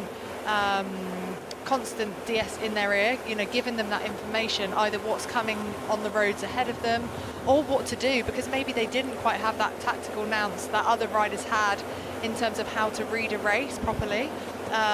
So yeah, everyone is different, and I think if a DS knows their riders well, then they can get the most out of them. Obviously for the Great Britain national team as well, they've come here with 5 under 23 riders. There's only 21 in the race, so they're a very, very young team, and obviously being young means that they are inexperienced somewhat. So Matt Bramier will probably have more of a role to keep communicating with these riders on the road, but it's brilliant that Josh Goliker's in this breakaway, because that would have been the first key objective of the day. So you get in the break, great, you've done a great job getting into the breakaway. Now what is our best objective as to how we can keep this breakaway out front? Where do you invest more energy on the parts of the race course where the speeds can be greater, or the greater difference between the breakaway and the peloton behind? And then just looking after yourself as well, so being clever, especially if you're getting in towards the finish. Right, look at the riders that you're with, what are their strengths and weaknesses, what are my strengths and weaknesses, and how am I best going to tackle this to give myself the opportunity to win this bike race? And that is all the types of information that Matt Bramier would be given there, and there's nothing quite like being next to your DS as well, being able to look them in the eye as well, and getting that motivation and that feedback from them. I think as a DS sometimes it can be quite a lonely experience, in terms of just a lot of the times just you and the mechanics. So if you don't get riders coming back for a bottle or coming back to say hello, give me a job to do. it's just, yeah, come back, have a chat, you know. And a lot of riders don't like, you know, especially sometimes on roads like this. Sometimes that's what, you know, at this point and at this pace, you can see that you know, the pace is steady. It's comfortable. They're not, you know, we're not full on here. So, but yeah, it was good to get an insight into Matt Bramby having a chat with Josh Goliker. Just our other teams that are here and who we can watch out for. Groupama FDJ, they are here, and again another mixture of their team with Reef Roberts at 18 years up to the like of Quentin Pacher, who's 33. Yeah, Reef Roberts is the youngest rider in this race, only 18 years of age. Romain Gregoire is the rider that I'm excited to see, the rider from Eastern France, a big talent. 2 World Tour wins to his name, Tour de Suisse stage as well this season, but also an under-23 rider. So when we look at the riders to take that competition, he probably heads that one for me. So yeah, it's going to be interesting to see what they do. Matt Walls, I think, is the fastest finisher for them, so will be looked after. Maybe Germani as well, Lorenzo Germani, for today's stage.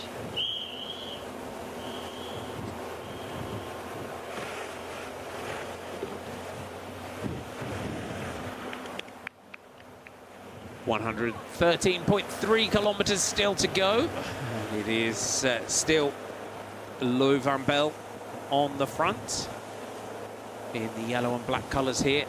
There's Melissa Bike team, the out-and-out favourite sprinters in this race. 2 of them.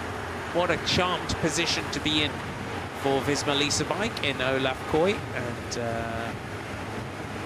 Matt Brennan. Tudor Pro Cycling with Julien Alaphilippe here in the black colours of the Tudor Pro Cycling team. Tudor watches. Julien, they've got Alberto Dianese in for sprints. He's wearing number 112. Matteo Trentin as well. Oh, loves the Tour of Britain. Does Trentin. He's had 2 Tour of Britain. He's had stage wins in Tour of Britain in the past. 2015 was like was a big pro win for him. I remember I was doing the finish line interviews then. I got to interview him for that one. It was a great win for Trentin back then. Yeah, he was also second, wasn't he, on stage 4 of that 2019 stage, which is a carbon copy of stage 4 this year, into Burton Dassett with the 3 laps that we've got with that punchy climb. So I'm sure for the team of Tudor Pro Cycling, we heard from Alaphilippe, who said he wasn't too happy with the form that he'd had this year so far. So I think more of the onus will be on Trentin for this stage race. Todd Gummerstadt has got a mechanical there, was just talking into the radio. A little shake of the head from the Decathlon AG2 Island Mondial rider, the Norwegian, 24 years old. Word on the street from the team car, from Luke Grove, is that he is their protected sprinter within the race. His teammates are all up towards the front here, and that just as well, it just shows willing, doesn't it, as a team? If you've got someone like Tord within the race, they're not working, but they're up here. The colours are towards the front, and we'll expect to see them as they start to reel this breakaway back in. We'll expect them to put a rider in here to work. Yeah, potentially, but I just think this is more of a situation about being in control. You know, they're in a very safe position here, that if anything happens, that they're going to be there, they're going to have representation. I don't think anyone would have gone back with Tord there, as he had that mechanical, but what we could have seen maybe if the race was a bit quicker, that the teammates, or there might be a teammate that has been given the job to go back with him, you know, if there was any kind of crashes or mishaps, to then help in the chase back into the peloton. But yeah, I think they're just making sure that they're very much at the front of the race to stay out of trouble, that anticipation of if the wind could do anything, but they're putting themselves in a great place for the final as well, obviously backing their rider in Tord Gudmestad as well. Beautiful sunny day here in Suffolk, and 2 objectives along the route. We have our only King of the Mountains of the day with 56.1 kilometers to go on Mill Hill, and then shortly after that we have our first intermediate sprint of the race at Halesworth. That comes with 1.8 kilometres to go. And if you're interested in the conditions for the riders today, 17 to 18 degrees Celsius, 63 to 65 Fahrenheit there. Forecast is for sunshine and then perhaps a bit of rain later. So let's hope that that holds off, doesn't come to fruition.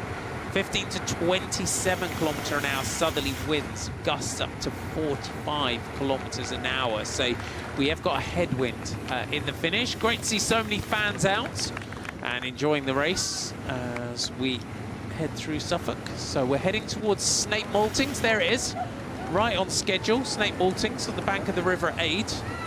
It's surrounded by an area of outstanding natural beauty, and it's just 6 miles from Aldborough. And it's a Victorian heritage site with the converted Victorian buildings. And it's got the famous, world-famous Snape Maltings concert hall. If you love your antiques, if you love a bit of a rummage, Snape Maltings is the place to go. Yeah, if you love a good rummage and you want to find a bargain, Snape Maltings is the place. We all love a bargain, don't we? Oh, we all love a bargain. We love to find something unusual as well. You find a bit of a bargain, but Snape Maltings, well worth a visit. The shops and the galleries are all there, and we've been here many times. You can see the swan years here, all out in force on the side of the road, just using this slight uphill. Obviously more conducive for the riders to be able to take a bottle, take a feed. So that is the swan years job, to drive ahead of the race, obviously, to these feed stations. And then the riders will know that they're coming as well, so they'll be able to kind of put themselves accordingly in the peloton. Generally not one behind each other, because obviously it's really hard to take bottles consecutively. But here we go, look, our first school children out, and look how excited they are. This is amazing for them and for the riders. I remember getting goosebumps, genuine goosebumps, going past these young children. This will be something that they'll remember for such a long time. And it's about that inspiring the next generation. Maybe some of these children have never seen a professional bike race before, and they would have been so excited to come out and see them. And it's nice that we've got a break, because now they've got 2 chances to see the race go past, of course. And for a lot of them, it might be their first day back, and also a lot for them there's that nervousness, isn't there, as well? And it may, and just coming out and seeing something different and something new as well. It's, you know, it's a big experience. It's a big day for a lot of kids out. Don't remind me, Marty. I feel so guilty. It's my son's first day in big school in reception today, and I'm missing it. So I've been sent lots of lovely pictures, of course. But yeah, it could really help, you know, if that first day back is something really exciting. Know that we're going to go out and watch a bike race. It probably will help a lot of children that might have those first day nerves. You can see the riders just getting rid of their rubbish. That's because we're in a waste zone here, so the riders will also know that, and of course the litter will be picked up. Yeah, just to let you know as well, if you drop litter out of the waste zone, you do get fined. So they do hand out fines. So the bottles that you see go, the riders are allowed to get rid of the bottles to the fans. If you're not a cycling fan, if you've never been to a bike race, everyone wants a bidon. They want a bottle, whether that's to take to school, take to work. It doesn't matter how old you are. You love getting a bidon from a rider, and we all use them when we get one from a team. We do. My son absolutely loves them, taking them in his lunchbox. He went over to see the classics actually at the start of the season, and his favourite teams, one of them was the Unibet Tetema Rockets team, which of course are here, I think because of the bright colours and the kit they've got. But he was very proud, taking a bottle of the team into school and telling all the class what it was all about. So yeah, absolutely, it's definitely part of our sport, isn't it?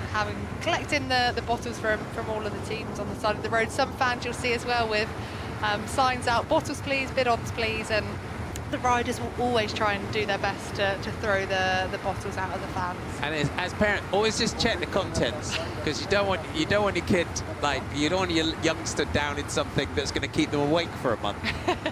Yeah, that's true. Make sure they brush their teeth too, because generally it's sugary content as well. Yeah, so yeah, just make sure they give it a quick rinse. Make sure it's water that's in the bottle. The guest cars are going through the race. We're heading now, our next objective of the route is Aldborough. Aldborough is a place that we've been many times. We finished the stage of the Women's Tour of Britain there. in the past, and it's a place where we've had stage finishes of the Tour of Britain men there as well in the past. So it's an area that we come back to time and time again. We love Suffolk. Suffolk loves its bike racing as well. There are just certain parts of the country that we visit time and time again. But what a ride Lo Van Bell is doing on the front to control things. Drop back the other side if you like. Little line. He's been on the front for a while. Not too far.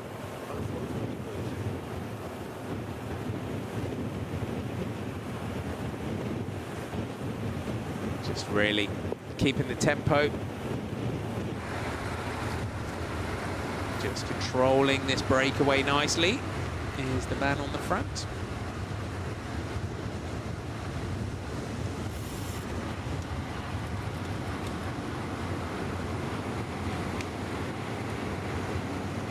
And you can see just how efficient our breakaway are and have been right since the word go.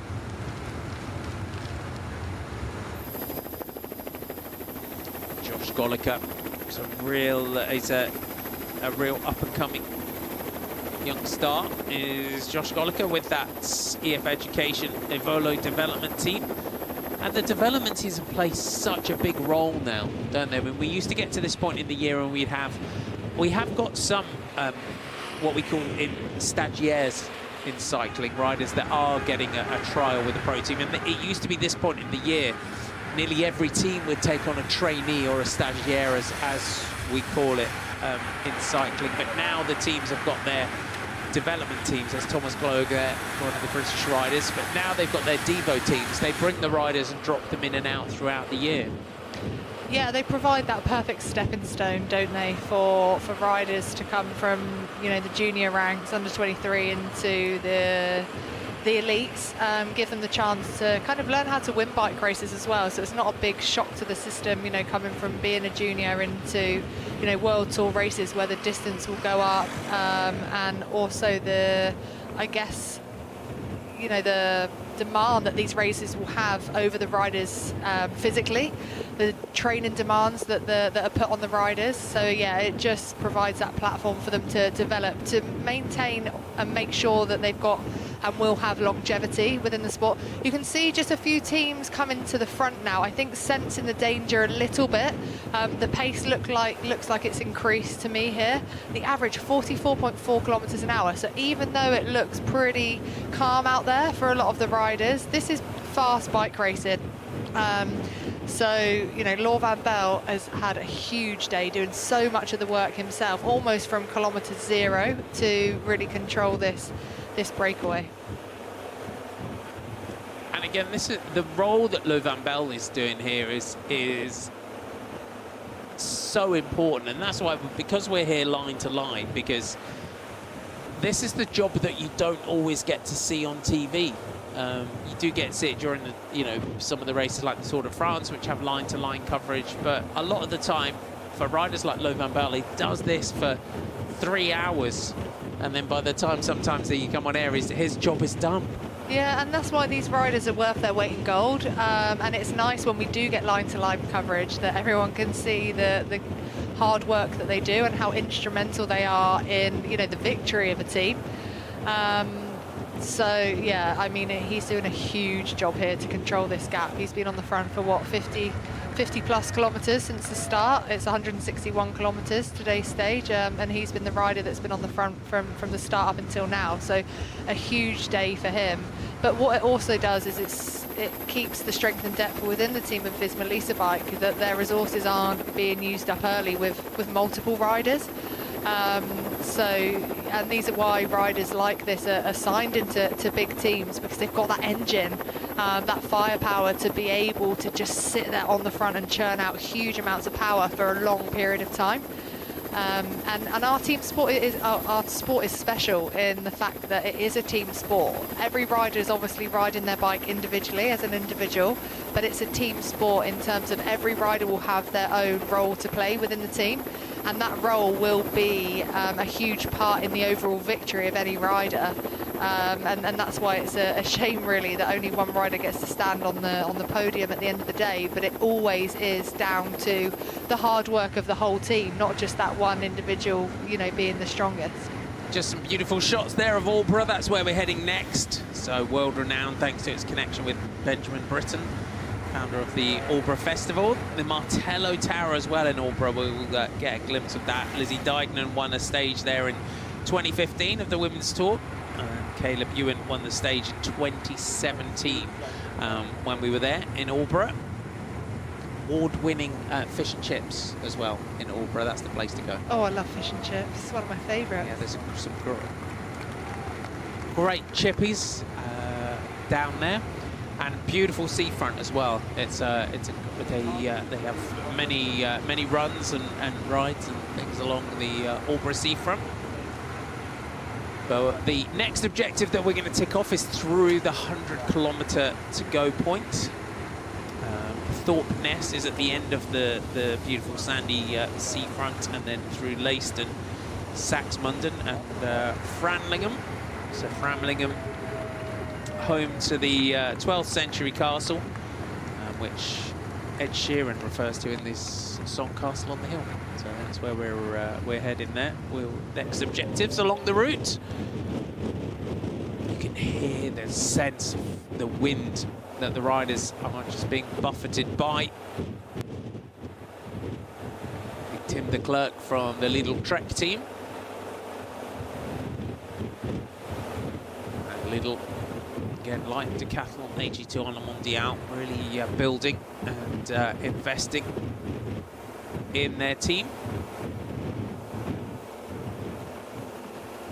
And if you do shop in Lidl, they've got some great Lidl Trek team leisure kit at the moment, including the trainers and Crocs. Step too far, I think. I mean, you could rock them, Marty, but I'm not sure they'd go with the majority of my outfits. But I love the Lidl Trek kit. It's brilliant, isn't it? I love it too. I'm not going to confirm or deny that I did pick up a few Lidl Trek team bargains in the middle of Lidl the other day. But it's all there. I look forward to seeing you rocking that tomorrow then.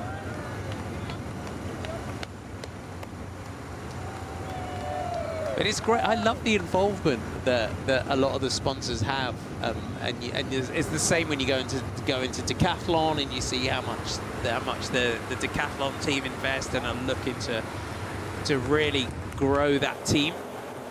And for riders like with Josh Golliker being part of the EF education program within the development team, and EF education. I mean, I remember I was in Bath. And down at GCN the first time I'm there, and I saw the EF flags and all the teenagers coming in and coming on their educational visits and stuff like that. And it's great when you see the sponsors in reality. Yeah, it is, and it's important as well to know, exactly what the sponsors do, and they'll be a huge part of every single team. Generally, the team will have kind of a winter training camp, and generally that's the time where the sponsors will come into that training camp, talk to the riders about exactly what the sponsors that are investing in the team do. And it might be that the teams can go to the sponsors HQ and see how they work, the infrastructure that they've got as well, because it's important. Ultimately, they're investing into these teams, and it's important that the riders represent them how they want to be represented, and that the riders are informed and educated on exactly what they do, so that they can, provide that good representation of them when they're out on the roads, when they're in interviews or talking to people about the sponsors themselves. So all very important for our sport. And also, a breakaway like this for the smaller teams, we talk about it time and time again, but it's a big media opportunity. We're talking about them here. It's a shop window for them to be out front and to show off their sponsors in a race like this. So yeah, great job for these four riders to be here.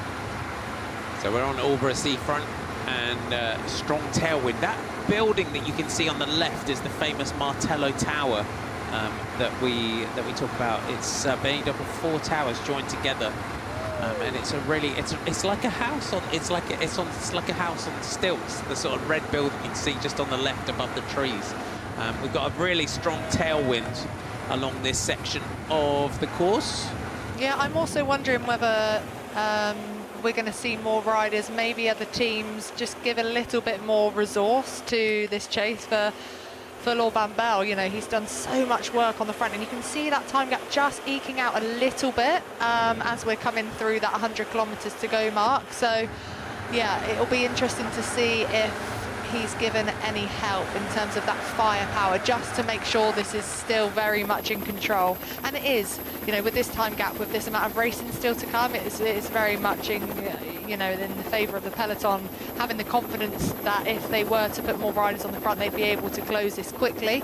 However, they don't want it to get out of control, especially with, again, that large, you know, tailwind that we've got for the majority of the race until, you know, we turn at around 28 kilometres to go. So until then, it is mostly a tailwind for the riders, which does make it easier for that breakaway. So they will want to try and build as big a gap as they possibly can before we then turn right and then down back to Southwold into the finish. So the peloton through Aldborough and head along the seafront, spreading out here. It's really, now you can see pace will start to build over the next 60 kilometres or so. The breakaway through Thorpe Ness here, the seaside village.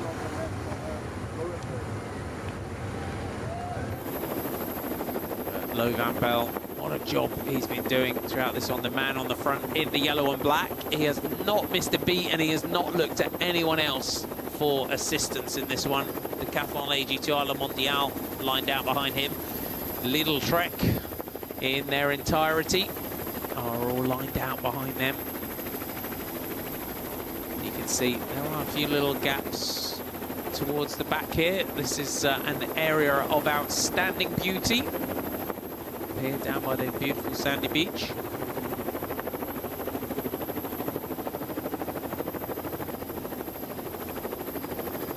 We'll see as this stage goes on.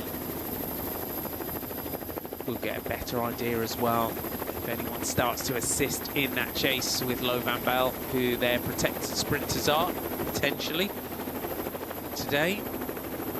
The Ineos Grenadiers, Geraint Thomas on his white bike, just a little bit out of shot here at the moment. All in the orange, there he is, on the white bike in the orange with the Ineos Grenadiers, the white stripe down his back. With us earlier on, this is the last hurrah this week in the career of Geraint Thomas. It's going to be an emotional one. Miss him. Oh, we will miss him so much. Although the nightlife in Cardiff will be welcoming him with open arms, I'm sure. But yeah, it's going to be a really emotional week for Geraint, for the team. Obviously, he was the first rider actually to be signed into the team. That was Team Sky, obviously now Team Ineos. He's probably the most respected rider in the peloton. A really tough rider, obviously with such a glittering career. I think 25 professional victories to his name. Obviously the biggest one being the Tour de France victory he had back in 2018. But then the final stage dedicated to him, starting at the Geraint Thomas National Velodrome in Newport, and then going over Caerphilly Mountain with only 9k to go actually, so that could be a perfect launch pad for attacks into the final, but then finishing in Cardiff. And then a big party, I believe, in the castle in Cardiff, and I think there's still tickets available, so check out Geraint's social media for tickets there. And then another party in November, which I'm very excited about. But yeah, the team have got behind him, haven't they? He's had so many ups and downs in his career, but one of the most successful British riders of all time. Obviously Olympic champion, world champion as well on the track. And so nice that the team, and he's designed his own jersey as well for this race. And actually funny, something that he said as well on the podcast was, actually I don't want the leader's jersey because it means I won't be able to wear the jersey that I've designed. So yeah, really special for him to, and the team, to be wearing that with yeah, his son Max is drawing on it, which I'm sure, who we'll see on the sides of the road when we get to Wales. His wife Sarah, of course, as well, who has supported him throughout his career, the good times, the bad times. He's got such a supportive network behind him with his family, with Sarah's family and his friends. Also really special to be riding alongside Ben Swift, a really, really good friend of Geraint's. He's a very emotional guy as well. I don't think I've ever seen someone cry so much in their own wedding. But yeah, I know that he'll be super emotional come the end of this, because it's the end of an era, isn't it? And for Geraint, it's all he's really known. He's, you know, grown up as a youngster on a bike, as part of Maindee Cycling Club when he was younger in Cardiff. And yeah, it's going to be a big change for him, but rumours are that he's going to be part of Team Ineos in a capacity off the bike, so I think he'll have so much to give back to the sport as well. But it's been a pleasure to be able to kind of ride a little bit, you know, with him on the track and follow his career. I mean, who's going to do our yearly haircut now without Sarah and Geraint? I mean, that was like one of the highlights of the season, was Sarah giving Geraint his Tour de France haircut. Maybe it'll have to be like a birthday haircut or a Christmas Day haircut or something, because we still want that, don't we? How many years have they been doing that for? Probably all 19 of them, haven't they? That's true. That is definitely one of the highlights of this one. I mean, I think, you know, Geraint, as you said, he's just been one of the most. I mean, when he lost his sunglasses in the Tour de France as well, those famous white glasses, and when his sunglasses sponsors changed, and the new sponsor, Sun God, they had to create the glasses so that, because it's his look, wasn't it? This is identity, isn't it? The famous Geraint Thomas glasses, and it was good for us because it meant we could pick him out easily. But yeah, I mean, he's been one of the legends of the sport for many, many years. So yeah, it's going to be a bit of an end of an era. It is indeed. You can see the Pickx Postonel team, who are coming up towards the front. We have got 93 kilometres to go. I'm going to leave you in the capable hands of Ned Boulting for a little while. He's going to jump in. Yeah, I think for Pickx Postonel, it's going to be, you know, this is a case of really looking after Oscar Onley. They have got John Degenkolb, of course, but that is going to be their big objective for the week. So it's not only about the sprinters on sprinters days, it's about looking after GC riders, and that's why you see some of these teams coming to the fore. It's not because they've got actually a realistic chance of winning on a stage like today, but actually they're making sure that their GC riders, their leaders, don't get into any difficulty and don't lose time, especially when we come into things like the intermediate sprints as well, because that can be a dangerous part of the race, where there'll be some teams looking at those intermediate sprint points for the points jersey, but also for those seconds as well. So it's important for those teams to be at the front of the race in terms of not losing any time. Hi, Danny. Hello. John Degenkolb, isn't it brilliant? What a peloton this is. Just to have a name like John Degenkolb, and of course Alexander Kristoff, both monument winners, double monument winners, Milan-San Remo and Paris-Roubaix, Tour of Flanders in the case of Alexander Kristoff. Incredible stuff, isn't it, really? Even if those riders aren't necessarily among the big favourites to finish here in Southwold. I've just stepped in from the outside. You've been locked in here in this dark room for hours already. Thanks for coming in to give us a little break. Absolutely. Well, I'm giving Marty a break, not you at the moment. True. But, so that very strong wind that was plaguing your hair at the top of the programme when we were doing our little bit of introduction, I tell you what, it's only got stronger, Danny, outside. It really could be, I mean, it doesn't take much, does it? You've certainly got the right wind direction and definitely the right strength of direction. It's a question, I guess, of whether or not a team is prepared to take it on. Yeah, and also it's the length of these exposed roads as well, as to how much the teams feel that it can be split.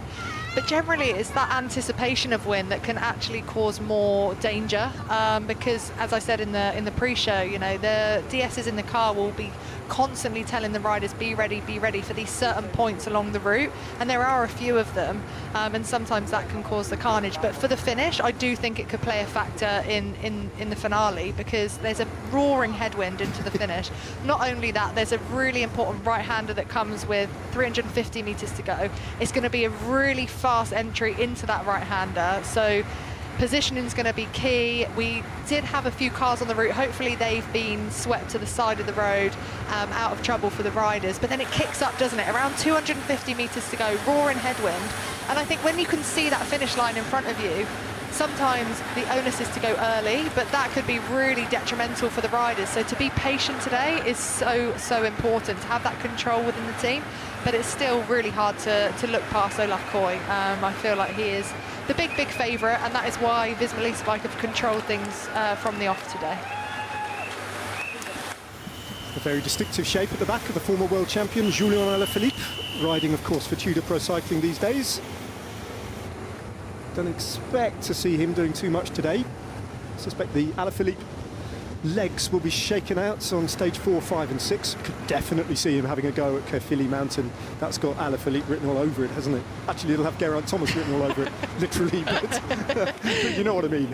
Yeah, and we love Alaphilippe, don't we? He's such a racer, such an instinct bike rider, so exciting to watch. So, yeah, I think even if he's not going for that overall general classification, we will definitely be seeing him attacking, especially through stages like maybe stage 4 and stage 6 specifically. Well, look at the front of the bunch then, controlling this breakaway of 4 riders at 2 minutes and 33 seconds, all across the road. World Tour teams as far as the eye can see. Some big names here, racing at the Tour of Britain on stage 1.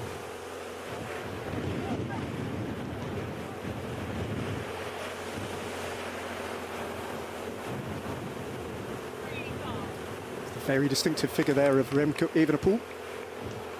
Last year at this race, in the company of Julien Alaphilippe, who's still his teammate back then, Danny, they absolutely, the pair of those two, ripped it up from the very get-go. Almost every day they were on the front foot. Ultimately, not particularly successful in terms of the general classification, although the team got a win with Paul Magnier. But be interesting to see how Remco Evenepoel approaches his 6 days of racing once again in the UK. Yeah, I think with Remco, he never comes into a race without, you know, that target of doing something in the race. Maybe hasn't had the season that he's quite wanted this year, but there's that big transfer news, isn't it, that he's going to Red Bull and he's breaking his contract with the Soudal Quick-Step team for next year. A few rain spots on the lenses as well, so that's just going to cause a little bit more stress in that peloton behind as well for positioning even more so, and that gap is going up. So this will favour the breakaway, you know, being really in control of their own lines on a little bit more treacherous conditions. But yeah, what do you think of that transfer news? Because it is big news, isn't it, for Remco Evenepoel? I think it's big news, not just for Remco Evenepoel, but it's big news for Jai Hindley, Primož Roglic and Florian Lipovic. I mean, all of a sudden, Red Bull Bora Hansgrohe have got a congested hit list of GC riders, and quite which rider will go to which race with which kind of support next year is an absolute fascination. You'd imagine that part of Remco Evenepoel, who is the ascendant and the youngest of those riders, apart from Lipovic, you'd imagine that his contract negotiations would have probably stipulated, you know, I need the number 1 on my back at the Tour de France. I can't imagine anything else, but yeah. then, you know, I don't know where that leaves Primož Roglic or Florian Lipovic in particular. Yeah, but that conversation would have been had, wouldn't it, before the name was signed on that dotted line. I think they'll know exactly what the calendar will look like for the riders, being able to keep them all happy in their own right. Maybe you could argue that Roglic is in the last maybe few years of his career. But for me, it's, Florian Lipovic, who's obviously had an outstanding couple of years and such a talent. But, yeah, they'll have that sussed as to how they're going to use them. I think it's a good move. You know, I kind of said I feel like the Red Bull have the resources, infrastructure and manpower to provide more support than what he's had at Soudal. And I think for me, Soudal, it's actually a good thing for them. I feel that they're going to really rebuild towards their sort of core identity of being that classics team. Yeah. So it's a win-win. What's the other rider to mention in that Red Bull lineup for next year is Giulio Pellizzari as well. I mean, they really have got a kind of absolute plethora of talent, whichever way you look. Look at how strongly the wind is blowing now. That wind turbine tells you everything you need to know about today's conditions. And one rider who won't be bothered at all by these conditions is rider 166 there, Victor Vercuyi. Talking about Remco Evenepoel, they are close friends, those two, the Belgian. Often goes out training with Remco. And I remember I went to observe a very early stage race in France, the famous Étoile de Bessèges, earlier on this year in February in atrocious cold conditions, and Vercuyi was on the front, off the front, every single day just about. Soudal Quick-Step though, Danny, they're ranging up towards the front now. They've repositioned themselves in the bunch. Yeah, you can see it's also a lot more exposed here. We don't have those hedgerows or where the breakaway is, so in a couple of minutes' time, the peloton are obviously going to hit that part of the course. So it's that anticipation, but also for Law Van Bell, for the Visma Lease bike team, he's done all of the work, and that gap is creeping up. So I think it's the other teams now coming to the fore to offer resources to the team of Visma Lease bike. And I said it before with Soudal Quickstep, having Remco Evenepoel here gives the team that responsibility actually to, you know, offer that help to a team like Visma in a situation like this where we're getting closer into the finish and the gap's starting to get a little bit more dangerous. Definite sense of wariness at the front. You can see riders looking around just to see the shape of the bunch behind, feeling the wind, testing it out as they disappear behind the shelter of the hedgerow to the left again, but the wind predominantly is coming over their left shoulders. Cross tailwinds. UAE Team Emirates are, Danny and I were speaking about earlier, the team that you'd really expect in the absence of any real marquee sprinter, if there is the opportunity to try and do something in the winds to break it up.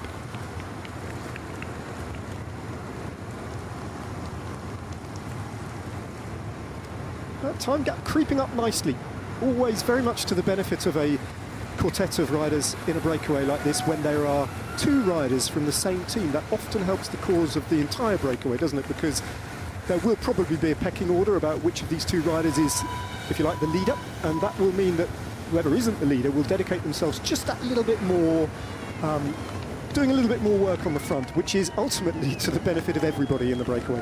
Yeah, it is, and we saw initially that both riders, and still both riders, are, you know, doing their turns on the front, so we won't see yet who's that protected rider. But the onus is always on that team with more riders represented in a breakaway.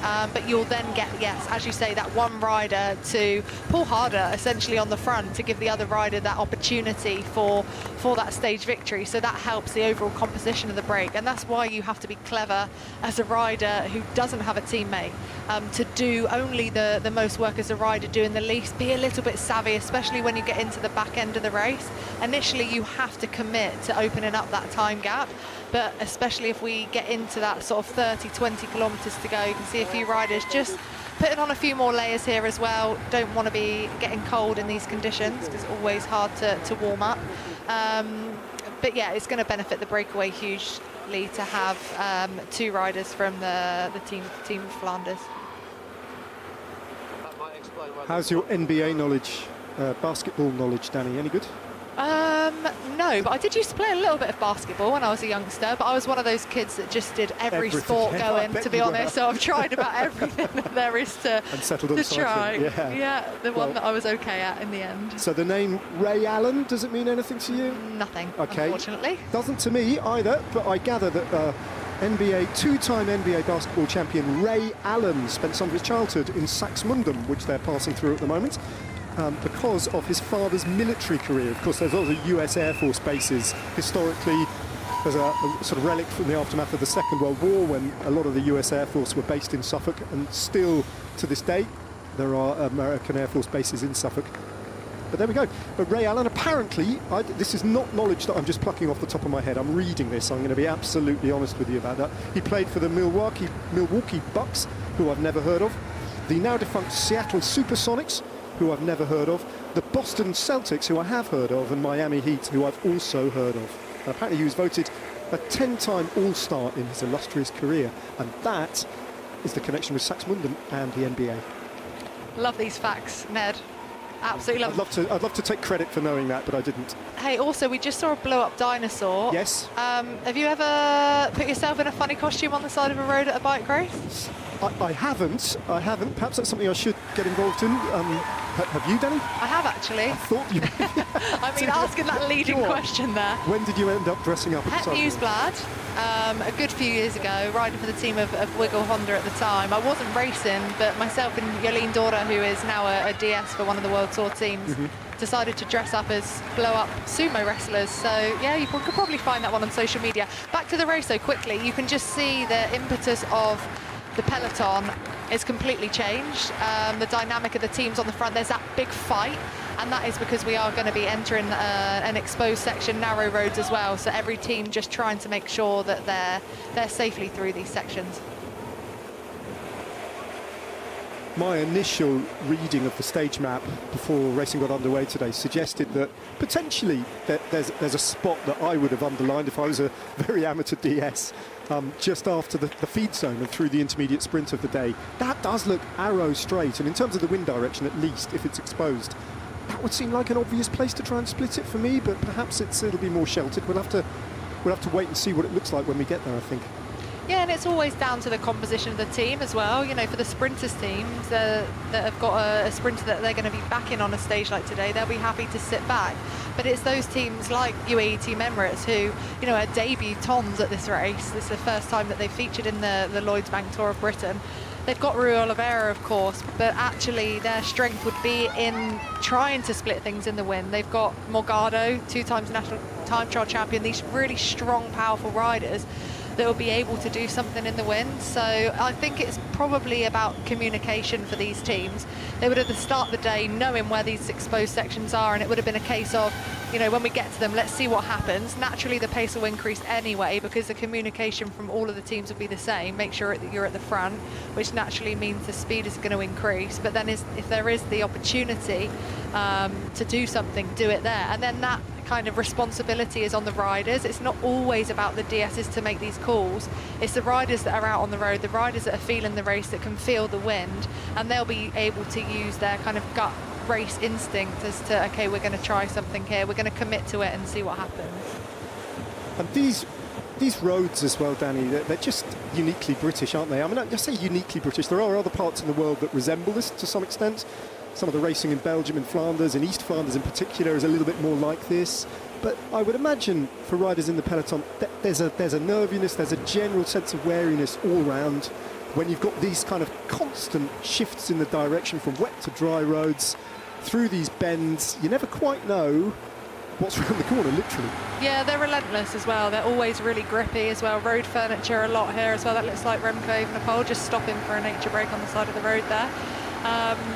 They're really tough, and when the roads are wet and dry, actually that can be more dangerous than if they're completely wet, because the riders sometimes will be riding as if it's dry, and the next thing they know they're hitting a wet patch of road. So it's just something for the riders to be aware of in terms of how, you know, they might be tackling a descent if it's a part of a road that's got those patches. But it is they're wearing down roads as well. They're always tough in terms of the fatigue that they put on a rider, because they are relentless. Look who's enjoying it though, the mighty figure of the tractor, Tim de Klerk, riding for the Needle Trek. Absolutely loving this. This is the sort of work that he loves to do, riding on the front, or at least close to the front, in the interests of the super talented young German Tim Teutenberg, from an illustrious cycling family, who I think's a dark horse for today's sprint, I really do. But it's interesting to see Tim de Klerk, who's leaving Lidl Trek and retiring as a rider at the end of this year, and is moving to Soudal Quickstep as a director sportif for next year. Which all goes into play what Danny was just saying, actually, about the way Soudal Quickstep, in the absence of Remco or Evenepoel, will return to their roots to some extent, at least next year. I think Sepp van Marker is also going there as well as a DS, so they're assembling a real hit list of ex-classics riders. Yeah, and it's always really, really important, I think, to have these ex-pros going back into the teams to offer that sort of insight. Obviously, we've spoken about Luke Rowe, my brother-in-law, being part of the Decathlon AG2R Le Mondial, and they can just offer something more than maybe a DS that hasn't ridden. You know, they've been there, they've done it, they've felt what it's like, and they've got this really pure knowledge to be able to pass on to their riders, and it is really instrumental, I think, in what they can give back in terms of a DS then being in the car behind these riders. Well, it's still Visma Lease Biker is still very much in charge, and for good reason. Olaf Koy is the red-hot favourite if this comes back to a bunch sprint in Southwold.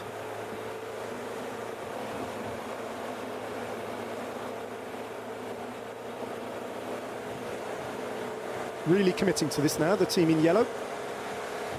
A bit like UAE Team Emirates, these two super teams, if you like. Whenever they turn up at a race, by definition, they're going to have favourite status, aren't they? UAE Team Emirates across the entire racing calendar, doesn't matter which race they turn up at and with which constitution of riders, they end up just kind of taking a breath away, the quality of their field. I mean, this, with respect, is maybe a third-tier UAE Team Emirates squad that they brought to the Tour of Britain. But still, you look at the quality. You've mentioned Morgado. He's one of my favourite riders at the moment. He's such a powerful all-rounder, isn't he? Yeah, and, you know, Pavel Sivakov as well, Pavel ninth in the Sivakov, Vuelta yeah. last year. You know, these riders are leaders in their own right. But it's a big chance for them, you know, without the presence of Pogačar. It's a chance for them to come out of their role as domestique, which they might have been riding for the majority of the season, to get their chance to win a bike race as well. And they're always a team that race aggressively, and they will be looked at with, you know, responsibility to make this race. But also, because they don't have that out-and-out sprinter, they could look for these sort of opportunities along the way in these first 3 stages. I hope they do, just Yeah, I do. for sheer sort of like interest in the race, something to mix it up a little bit, rip up the expected script, and put those teams who do have a sprinter under a little bit of pressure to bring it back. And of course, UAE Team Emirates as well, as a unit, as a squad, as a team, as an entity, are busily chasing this prospect of 100 victories in one racing calendar, which is extraordinary if they can manage that. What are they at now? Something like 75, aren't they? 76? They picked up 3 in a row at the Vuelta very recently with the team time trial, and then 2 successive victories for Jay Vine and then Juan Ayuso.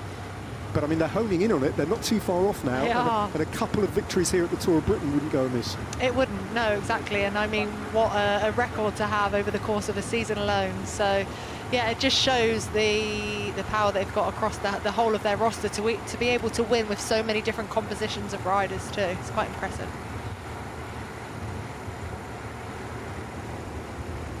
Time gap has come down a little bit. They built it up, these riders, to best part of 2 minutes 45, 2 minutes 48.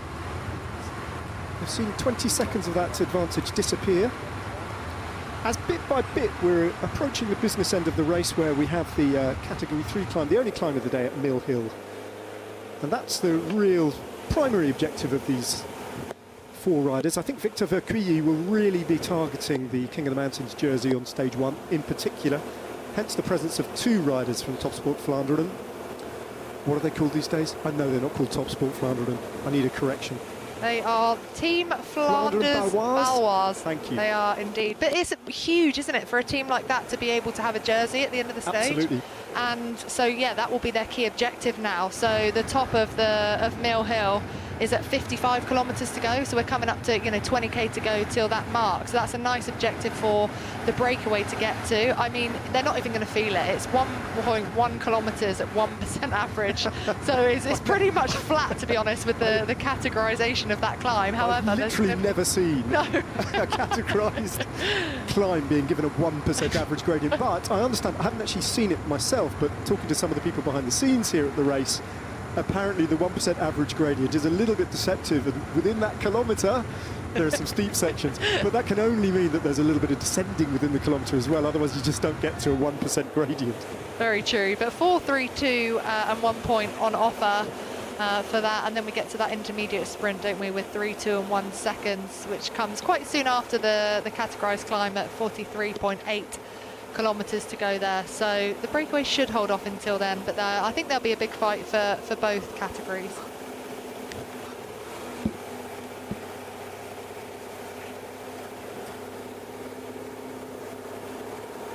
Around about halfway through today's stage then, and it's starting to get a little bit more serious. UAE Team Emirates, keep your eye on them. They've got 3, 4, 5, maybe the whole team up towards the front. And although they're not dictating terms at the moment, that is Visma Lease bike, UAE Team Emirates are lurking with intent, I would suggest.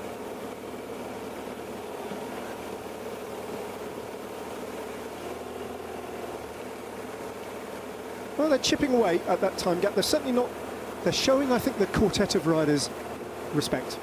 Because on a day like today, on roads like they're faced with today, in conditions as windy as what is prevailing in Suffolk today, they just can't let those 4 riders get anything more than 3 minutes, because that really would be dangerous, even this far out. Yeah, absolutely. I think that's what we've seen from the start, haven't we? You know, with Visma controlling things and never really letting it go above that sort of 2:40 mark. and you can see alarm bells ringing in the peloton behind with the presence now of UAE Team Emirates. I just saw Julian Alaphilippe coming up to the front, and we've seen him the majority of the day so far at the back of the peloton. So obviously they can sense the pace increasing, maybe a few exposed roads coming, obviously the climb itself, the intermediate sprint, and we are getting more into the back end of the bike race. So I do think we're going to see that time gap starting to come down, more teams represented at the front, more resources as well. We've already seen now 2 riders from Team Visma Lease Bike as opposed to Laura Van Bell, who was the only rider up until now really doing any of the work. So yeah, this quartet have really got to just try and invest in this move all the way into around that 30 kilometers to go mark, where we turn right and we're more into that crosswind, and then we're into that headwind into the finish. And we know with any breakaway into a headwind is always so much harder to stay away. That speed difference is so much greater, obviously with more riders behind being able to share that workload, share that resource. It makes it easier for the gap to be closed. Yeah, that does work against them, most definitely. Be interesting to see what Matteo Trentin does, actually, riding for Tudor Pro Cycling, and how they approach this stage today. My thoughts go back straight away to the first stage of the Tour de France, on the men's Tour de France this year, and the role that Matteo Trentin played, actually, in whipping the race up in the crosswinds with Jonas Vingegaard and the others. Of course, that was not dissimilar conditions and quite similar roads to some extent to today. Trentin was all over the front there and very instrumental in creating those splits on stage 1 of the Tour de France this year. Yeah, I think it really depends on the objectives of the team. We heard from Julian Alaphilippe, of course, at the start, and he kind of alluded to the fact that Matteo Trentin would be looked at for stages rather than himself, although I do feel that he will take opportunities if they're given to him. Dainese, though, you know, they have to get behind him. He had 3 top 10 finishes in the Tour de France. It is a debut for Tudor Pro Cycling here at this race, so yeah, I think they'll look at Trentin for stage like stage 4. Obviously he's had a really good result there, the same finish in 2019 where he was second to Van der Poel. So yeah, I think they will leave the work down to UAE Visma here, and then back Dainese for the finish. Danny, when did you retire? Were you still racing in 2018, or were you That ready? was my last year. That was your last year. Did you race the Tour of Britain Women that year? I did. I was third, actually, on general That was the year you classification. came third? That was the year I was third. Your final year? In my last year. Why did you quit then? I know so many people actually said that to me because it was my best year on the road, and it was the year I medalled in the Commonwealth Games, and I had a lot of success on the road. But I think I'd already made my mind up, and I personally felt like I'd achieved everything and more in my cycling career, and I was just ready for the next chapter. Also back then, even though it wasn't that long ago, it was very different for women being able to kind of start a family. Not many people had done it and then come back into the sport. Yep. Now, thankfully, that has completely changed, and women's cycling is completely unrecognisable even to when I finished in 2018. So maybe if it was now, it would be different for me, and I might have had a bit of a longer career. But yeah, very fond memories from the Tour of Britain in my final year. One of my favourite races. I don't know how encyclopedic your memory is. Not very much. Well, not very good. But I can tell you've been here. Oh, have I? Yeah, because we're about to enter the village of Framlingham, and that year when you podiumed, the Tour of Britain Women started in Framlingham. That was the first stage, so that's where you rolled out Terrible memory. I honestly, I have. Oh, very nice. I can't remember what happened on stage 1, but I actually was going for just the intermediate sprints, and through bonus seconds alone, and obviously being in the front group through. That was your modus operandi, wasn't it? It was, yeah, with Marianne Vos. Get up the road and nick away at those bonus seconds and build up your position on GC that way. And that's what we generally see, you know, in the Tour of Britain, without stages like what we're going to see on stage 5. You know, those intermediate sprint seconds can be really important for the overall general classification. 10, 6 and 4 on the line, 3, 2 and 1 for those intermediate sprints. And if you're racking up a few of them every day, you know, they can count for a lot, especially if you're a versatile rider, punchy rider, they can get over the shorter climbs as well. So again, we had the conversation about Matt Brennan and what he's going to go for here. Will they back him for the intermediates? Will they give him a chance to keep riding in the finish, to, you know, maybe do a 1-2? Something special for the team of Visma Lease Bike with 2 of the strongest sprinters here in this race. But yeah, I mean, we'll soon find out. Well, Framlingham noteworthy for Danny Rowe having completely forgotten that she raced here in 2018. I mean, I've done a lot of bike races, come on. I can't remember them all. As great a moment as that was, perhaps arguably even more famous for being Ed Sheeran's home. A bit more famous than me, Ned, let's be honest. Same sort of area of celebrity, I would suggest, Danny. And he, of course, referred to Framlingham Castle in his 2017 hit song, Castle on the Hill. Which, try as I might, I can't hum because I can't actually claim to recognise it. I'm not going to... Big Ed Sheeran fan? Yeah, I am actually. I went to see Ed Sheeran with Becky North, another very, very good cyclist, track sprinter. Yeah, love Ed Sheeran, but I'm not going to sing a rendition of that song, even though I do know the song. Yeah. Right? Written about Framlingham Castle. So Josh Goliker just looking around and checking the form, looking into the eyes of those two riders from Sport Flanders Baloise, who have, as a team, been incredibly loyal to this race, going back for a number of years. I'll never forget a very young Thomas de Gent riding for them and turning up. Oh, blimey, I dread to think what year it was. I want to say something like 2009 at the Tour of Britain, and doing exactly what these two Belgian riders are, getting up the road, except in classic Thomas de Gent style, he got up the road every single day and picked up pretty much every single jersey every single day, one way and another. And the next year, or thereabouts, or maybe 2 years later, there he was, finishing on the podium with the Giro d'Italia and winning the Stelvio stage. So it is a race, you know, for these young riders that can sometimes launch careers. It really can. Absolutely, and that's why these teams as well are so important for riders to have that stepping stone into being part of the biggest World Tour teams. So yeah, this is where you can take those opportunities as well with a smaller peloton, trying to get into the break. It's so important. Nice little Welsh dragon there. Geraint Thomas will be happy to see that one, and a Welsh Dragon's part of that special jersey that he's designed himself. So he's got the dragon, of course, the red, the Welsh red, the names of people that have helped him along the way. Alpe d'Huez man, which I believe was a quote he kind of said when he won on top of Alpe d'Huez, and then Max's son's drawing. So really special for the whole team to be wearing that. Another school we just saw as well on the side of the road, so they'll be happy to get out of class, but also important for them as well to be inspired and to maybe have that first shot at seeing a bike race go past. I'm going to let you go in a second, Danny, but just before I let you go, because I think you probably need a break in commentary as well, here's a bit of a trivia question for you. You just referred to Geraint Thomas winning on Alpe d'Huez in the yellow jersey, which was an incredibly special day, but who was the first British rider to win at the top of Alpe d'Huez? And this isn't a historical one particularly, someone you know. Chris Froome. Pete Kenyon. No way. In the Dauphiné. In the Dauphiné. Slight trick question, but there you go. Wow, I mean, what a rider he was. Such a talent, Yeah. Peter Kenyon. Yeah, I had again, great opportunity, and it was a pleasure to kind of be a part of his journey in the sport, and he's obviously giving back now in the commentary roles, being a DS as well. So yeah, I mean, another great rider and champion. If you can win at the top of Alpe d'Huez, I mean, what a special thing to be able to do.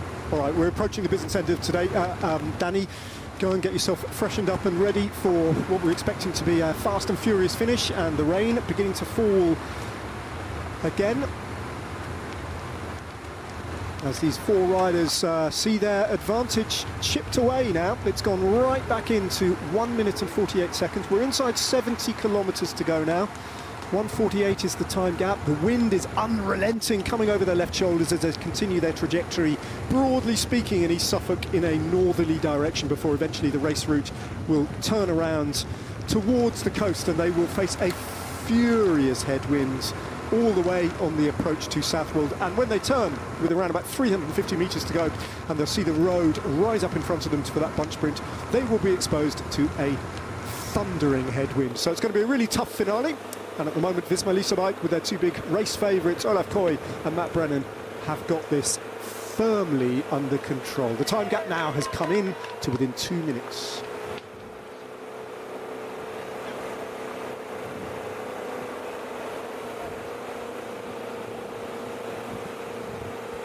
What a day for Lo Van Bell on the front, and it's always impressive to see a rider doing a ride like this just to control things. The rain, unfortunately, that was forecast today has come to fruition. We were hoping it would hold off.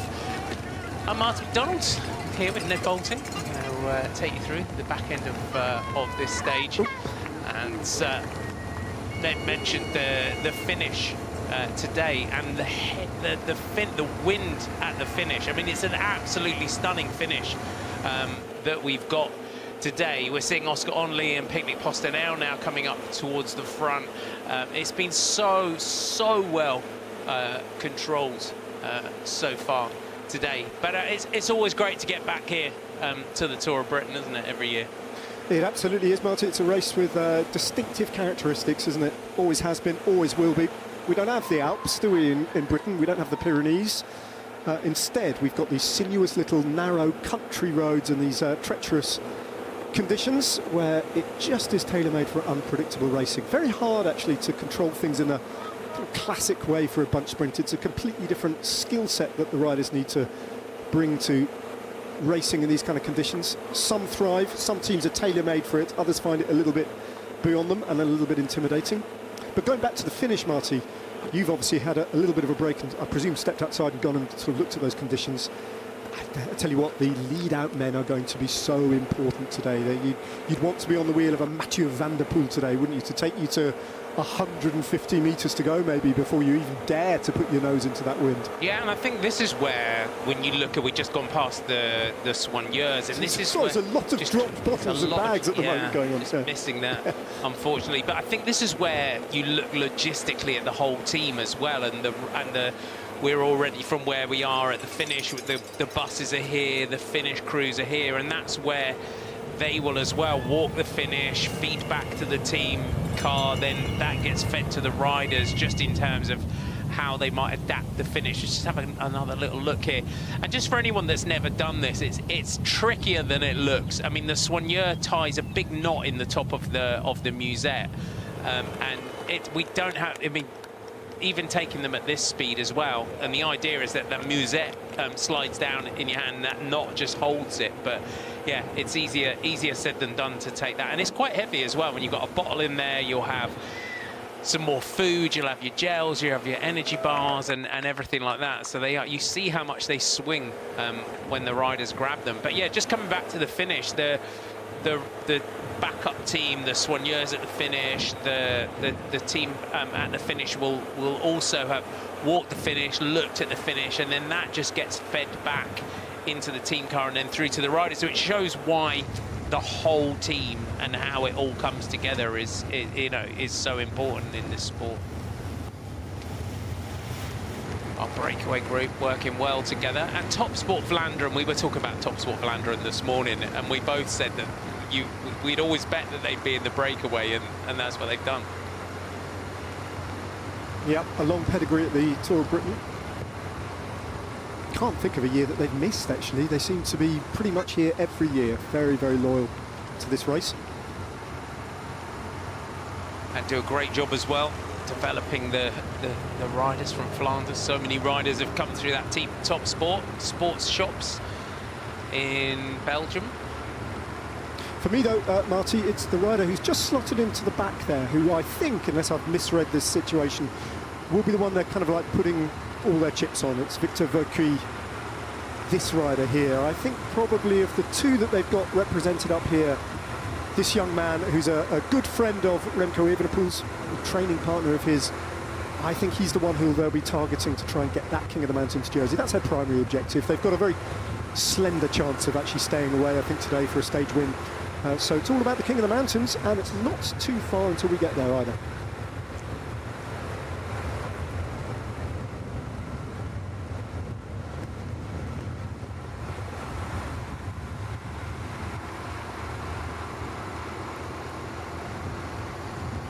Stage one of the Tour of Britain men. 1 minute and 40 seconds is the gap from our breakaway group to the peloton. Our first big objective of the race, the King of the Mountains at Mill Hill with 56 1.1 kilometres to go. It's a 1.1 kilometre climb. It's a 1% gradient. We're here in Suffolk. We haven't got a huge amount of mountains or hills in Suffolk.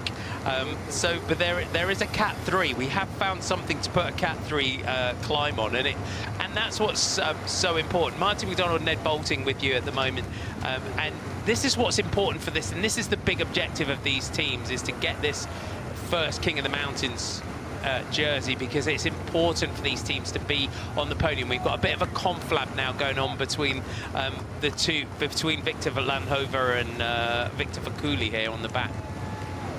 Yeah, just I think deciding, because now we're deep into this stage, this 161-kilometre stage, and you know, they are now finding out how the legs are. But they've got to be honest, these two riders in this situation, if they're not feeling it, even though if they might have gone into the race, you know, with very much the plan that one or other of them was the leader, but if that leader is not feeling so good, they have to be honest and say, let's flip the tactics and perhaps go for someone else. So, and then they've got to approach this climb that they will not have seen until they get there. And from what I understand, Marty, I mean, the raw statistics of the Mill Hill Cat 3 climb are borderline hilarious, aren't they? 1.1 kilometres at a 1% average gradient is just funny. I think I could even get over that. It's funny, but from what I understand, actually, it's a little bit harder than that, because there are some steep sections within that kilometre, so there might be some little launch pads, as well as, I think, if there's some steep sections within that kilometre, there's probably a little bit of descending as well, otherwise it doesn't average out at a 1% gradient. So we'll have to see when we get there, and so will they, and they'll have to be instinctive and think on their feet, or rather on their pedals. I bet that you can see now. I mean, look at this now. I mean, the rain's coming down, but it's coming in sideways. This is proper British rain now that we've got. Yeah. And then, again, if we were saying earlier on, is that this is why we love our hedges in Britain, because if you can imagine the absolute carnage of the wind today, if we didn't have all the protection that we have in Britain along the sides of the road, there would just be crosswinds everywhere. I mean, the DSs would be on the radio constantly saying, right, left turn, crosswind coming. But we're now seeing those many more teams starting to bring themselves through towards the front of the peloton. I was commentating with a former lead-out man at the Tour de France earlier on this year, Marty, Jacopo Guarnieri, whose only memory of racing the Tour of Britain. He speaks beautiful English, Jacopo Guarnieri, but he'd never really encountered hedges before, and he also didn't know the English word for a hedge, so he came up with the absolutely brilliant expression. In Britain, you have lots of tree walls. I love a tree wall. Yeah, and it's effectively that's what they are, tree walls, aren't they? And they're just taking the sting out of these cross tailwinds at the moment. Yeah, maybe we need to adopt that one. I love that description. It's such a great spot on, isn't it? It is, and that's the thing is so many riders take away from Britain is even, you know, on rolling days through Suffolk like this, how tough racing is in this country. But our breakaway group, the chats are just getting ready, and we're getting lined up for our King of the Mountains point.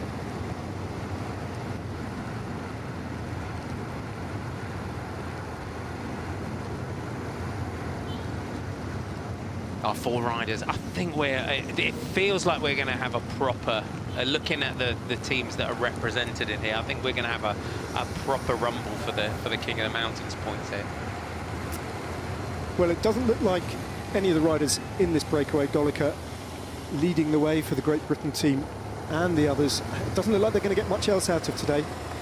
I mean, the points competition at the intermediate sprint is by far the lesser prize for these four riders. Primarily, it's all about the next 6 kilometres and getting to the top of Mill Hill, because realistically, that's all they can expect to get out of the day. Someone from that group of four riders is going to get 4 points, and that'll place them on the podium in the King of the Mountains jersey, which they will wear going into tomorrow, where there's, again, much like today, just one categorised climb.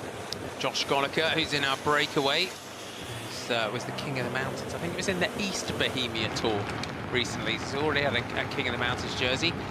Rory Townsend there in the Irish national champs jersey, wearing 124. He's having a great season. He's just had his first big victory. Do you know, I mean, and what a fabulous occasion that is. Rory Townsend is an absolute stalwart of the British racing scene. He's now riding for Q36.5, which is a very progressive and up-and-coming second-tier team. Of course, a teammate of Tom Pickx, and they're adding a lot of firepower to that team in the years to come, and he thoroughly justifies his place in that team. He took that victory at the Hamburg Cycle Classics. It's a solo attack, wasn't it? And he only just held off the chase, but it was a brilliant win. There was, and I think Rory is the epitome of resilience, persistence, determination, isn't he? Yeah. We know him from coming through the Pedal Heaven team, which was a local team that raced in the Tour Series. He then went to the British Canyon team, which became Sungod Canyon, and through Tim Elverson's teams, and now finding his team and finding his place into this this Q36.5 team. It's just been, and then getting that win in Hamburg. I mean, when I saw it, having known him since he was a teenager, it was such a proud moment, I think, for everyone, when you see a rider that's just been there, and so many times we see those attacks that don't pay off, and then that one time that it does. And I think I'm right, Marty, without double-checking, but I think he was given the same time as everyone else, wasn't he? So he didn't win with a gap. No, they literally rolled into him on the line. And he had to throw his bike as well. So the margins were as fine as they come, but it doesn't matter. A win is a win. Yeah, win's a win, and that's a big race. Yeah, and that's it. You know, he's had some good pro wins. He's been twice national champion, rides for Ireland. 30 years old now, Rory Townsend, and as you said, that, you know, this Q36.5 team really now with Tom Pidcock and the other riders that they're adding in, you can see that.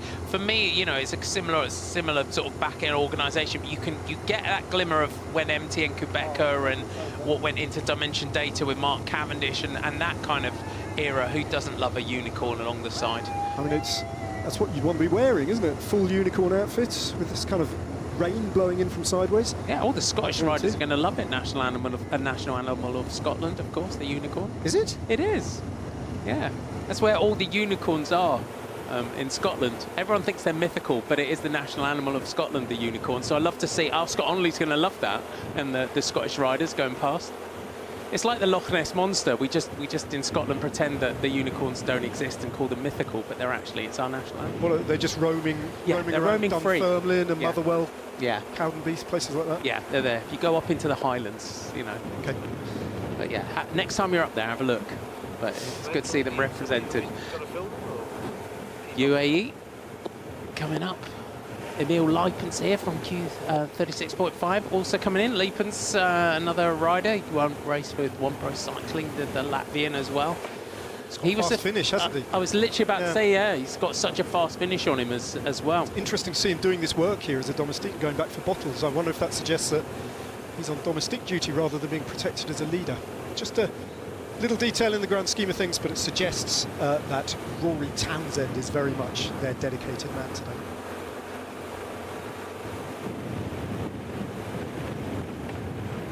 59.2 kilometres to go. We're just a few kilometres away now from our first King of the Mountains points. The dragons, the unicorns, and the dinosaurs are out along the side of the road. I love how invested the fans get in the outfits and in cycling. Absolutely. Today's course actually gives spectators quite a few opportunities if they plan ahead and think about the logistics to nip from one sector to another almost and see the race in 2 or 3 different locations and make it perhaps to the finish line in Southwold to see them all come in. It's been cleverly designed specifically with that in mind, to get the best out of this county. That is, Suffolk is a real supporter of this race, both for the women and the men's version of the race. It is. I mean, we've been here many times. We've finished in Aldborough, Lizzie Dignan and Caleb Ewan both. I remember coming into Aldborough and Lizzie Dignan won as a director sportif in that edition of the race as well. That was when Lizzie crashed, wasn't it? After the victory, and then crashed into the photographers and was stretchered off the race. Unfortunately. A historic moment in the history of cycling, that, Marty, because I'm pretty sure it's the only time in the history of cycling that a rider has won the stage, taken the yellow jersey, and never pulled it on. Yeah, I think I'm pretty sure you might be right there. For that to happen, something has to intervene between the finish line and the podium that puts them out of the race, which is a pretty rare occurrence. Yeah, I think that's. I'm going to go with you on that stat there. Pickx then out, just coming up towards the front. John Degenkolb, third in line here. Bit of a legend of the sport. John Degenkolb, third in line in the orange and blue colours, right in the centre of your picture. Oscar Onley. So we're approaching Mill Hill, and I've just had a WhatsApp, a message from a man who actually designed the route, Andy Hawes, who is missing the Tour of Britain for the first time in 17 years, he tells me, but he is the route director and should have been on the race were it not for the fact that he had a bike accident a couple of days ago and broke a collarbone. Oh no. So he's watching at home, but he has pulled me up on my dismissive description of Mill Hill, the Category 3 climb. He says, I've ridden it, and it's no gimme, the KOM. We're going to let Ned go. Thanks, Ned, for joining us. We'll just do a quick switcheroo here in the commentary box and let Danny Rowe back in while we line up for the King of the Mountains point.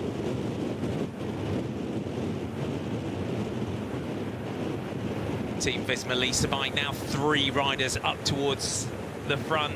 1 minute and 12 seconds is the gap. And the pressure is on. So you can see very much now this breakaway, which has been controlled throughout the day. We get this back now. Tim de Klerk getting through towards the front for the team of Little Trek. On the right, Taya Gegenhardt, one of their GC riders. Tim Thorn-Teutenberg is their fast finisher for the sprint today. But our breakaway group about to turn left here. On to our first King of the Mountains of this year's Lloyds Tour of Britain men. Mill Hill, the summit coming with 56.1 kilometres to go. 1.1 kilometres, it averages 1%. And where is our jersey going? Josh Goliker on the back here in the red, white and blue of the Great Britain national team. Victor Vercouli starts to up the pressure on the front here for Top Sport Vlaanderen. Diego Uriarte of Kern Pharma in that green jersey. The 2 Top Sport Vlaanderen riders were chatting on the run-in towards the climb here. And you can see it is a very typical short, little grippy British climb. Goliker comes through to the front, gonna lead this one out. And this is that little dip in the climb before we line up for the KOM point. 500 meters to go now up towards the summit. Goliker leading this one out. Has he gone too early? Yeah, with this downhill, you're going to be able to get a run at anyone that goes early in this one. So around 300 meters to go now for the King of the Mountains point. You can see it just kicks up here for the last couple of 100 meters. Goliker leading this one out. You get a proper launch pad into the sprint for the climb. But Victor Vercouli trying to come through. And it is the man from Top Sport Vlaanderen who comes through to take maximum points at the top. So he will take the first jersey of this race. And this was the objective of the breakaway, was to get this King of the Mountains jersey. Let's have a replay. So he took the risk there. Josh Goliker in leading that one out. The Top Sport Vlaanderen riders had discussed the tactics in this one, and you could see there, leaving nothing but chance. It was Milan Lanhover, my apologies, that managed to take the points at the top there. So Milan Lanhover is our first King of the Mountains of the race. Time to perfection as well, because Josh Goliker did go early and he just really set it up there for Lanhover. And you can see now the hierarchy from that team. Vercouli just leaving a gap as well. So enabled Josh Goliker still to pick up some points though on that Category 3 climb. So 4, 3, 2 and 1 points there available. So all riders scoring points. So that could now become an objective for any 4 of those riders going forward. But the first King of the Mountains jersey has now gone to Lanova. So good for that team as well, Marty. And with 2, the onus is on them. A bit more pressure, having more representation in that breakaway, but no stress for the peloton, especially now that gap has completely been obliterated over the past few kilometres. So 4 points to Milan van Hove. Josh Goliker takes the 3 points behind. The peloton closing just over a minute gap. There's confirmation of our King of the Mountains. So it was Milan van Hove that took it ahead of Josh Goliker, Victor Vakuli and Diego Uriarte, taking the 4, 3, 2 and 1 points respectively. So this gap now very much under control. Our next objective along the route will be our intermediate sprint in Halesworth with 43.8 kilometres to go. So just over 10 kilometres to our intermediate sprint point. So for the peloton, they'll just start to reel this one in, and for the breakaway as well, if they can add some bonus seconds into this one, it can help elevate their general classification positions at the end of this one if they manage to finish with the bunch. Absolutely, you know, it's always a good opportunity to pick up those seconds. If you're a rider with the capabilities of trying to do something on GC, it might be a top 10 that you're aiming for as a realistic prospect, but you can see now Visma, Lisa Bike have resources at the front. You know, the rain here is also starting to fall. For Visma Lisa Bike, though, they don't want to catch this break too soon as well. Ideally, right at the last minute would be perfect, because if the break is caught, that then opens up the chance for other teams to sprint, and then ultimately they've got more to try and control. So for them, this is an ideal situation to have the break here at only 1 minute and 21 seconds.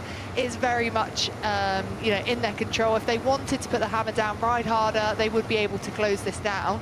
But that's not what they're trying to do here. They're going to try and close this slowly as we get closer to the line. Then ideally a couple of 100 meters before the line, then they will catch this breakaway of 4 and lead out Coy. Just see Victor Vakuli there, just holding the bottle up, and it will again depend on where the team car is, because in this situation the team cars will go up and back as well between the peloton and the breakaway, and when the gap is sitting at 1 minute 26, they might just let it go up, but it might be that last opportunity. Yeah, and generally they'll call the cars out completely if that gap comes down below 1 minute. That's normally the general rule of thumb for the team cars behind the breakaway that you can see here for the Team Flanders Balois team. You can see now the riders coming back to the team car. This is Victor Vakuli, just to chat to the DS in the car, to just have a chat through that sprint, what their objectives are now for the rest of the race. Always insightful to be able to sometimes hear what they're saying, but here unfortunately we can't get a little insight into that. But you can see a few gels being offered up but not being taken, or they are being taken. Nice little sticky gel there, and run back into the breakaway. It's just getting as much you can into the system, and it's always worth just having that spare gel sometimes, isn't it, when you're in a break like this, and you know pretty much that that was your finish line, was that King of the Mountains point to get that jersey. Fred Wright just on the back here. Interested to see what he can do in this. I mean, he's such an unusual rider as well, isn't he, Fred Wright? I mean, he had a second in a bunch sprint in the Dauphiné earlier on in the season as well. Yeah, and he's got good legs. He was recently 4th in the Renewy Tour as well. We know he's got a fast finish off him. Obviously, previous National Road Race champion back in 2023. A late call-up, I believe, into the team, so that would generally mean no pressure on Fred Wright. Also, oh, watch out, tractor, please stay there. He's just announced as well he's over to Q36.5 next season. It's a big transfer news too. It is. They're really building that team, though, aren't they? It's going to be an interesting season next year for them.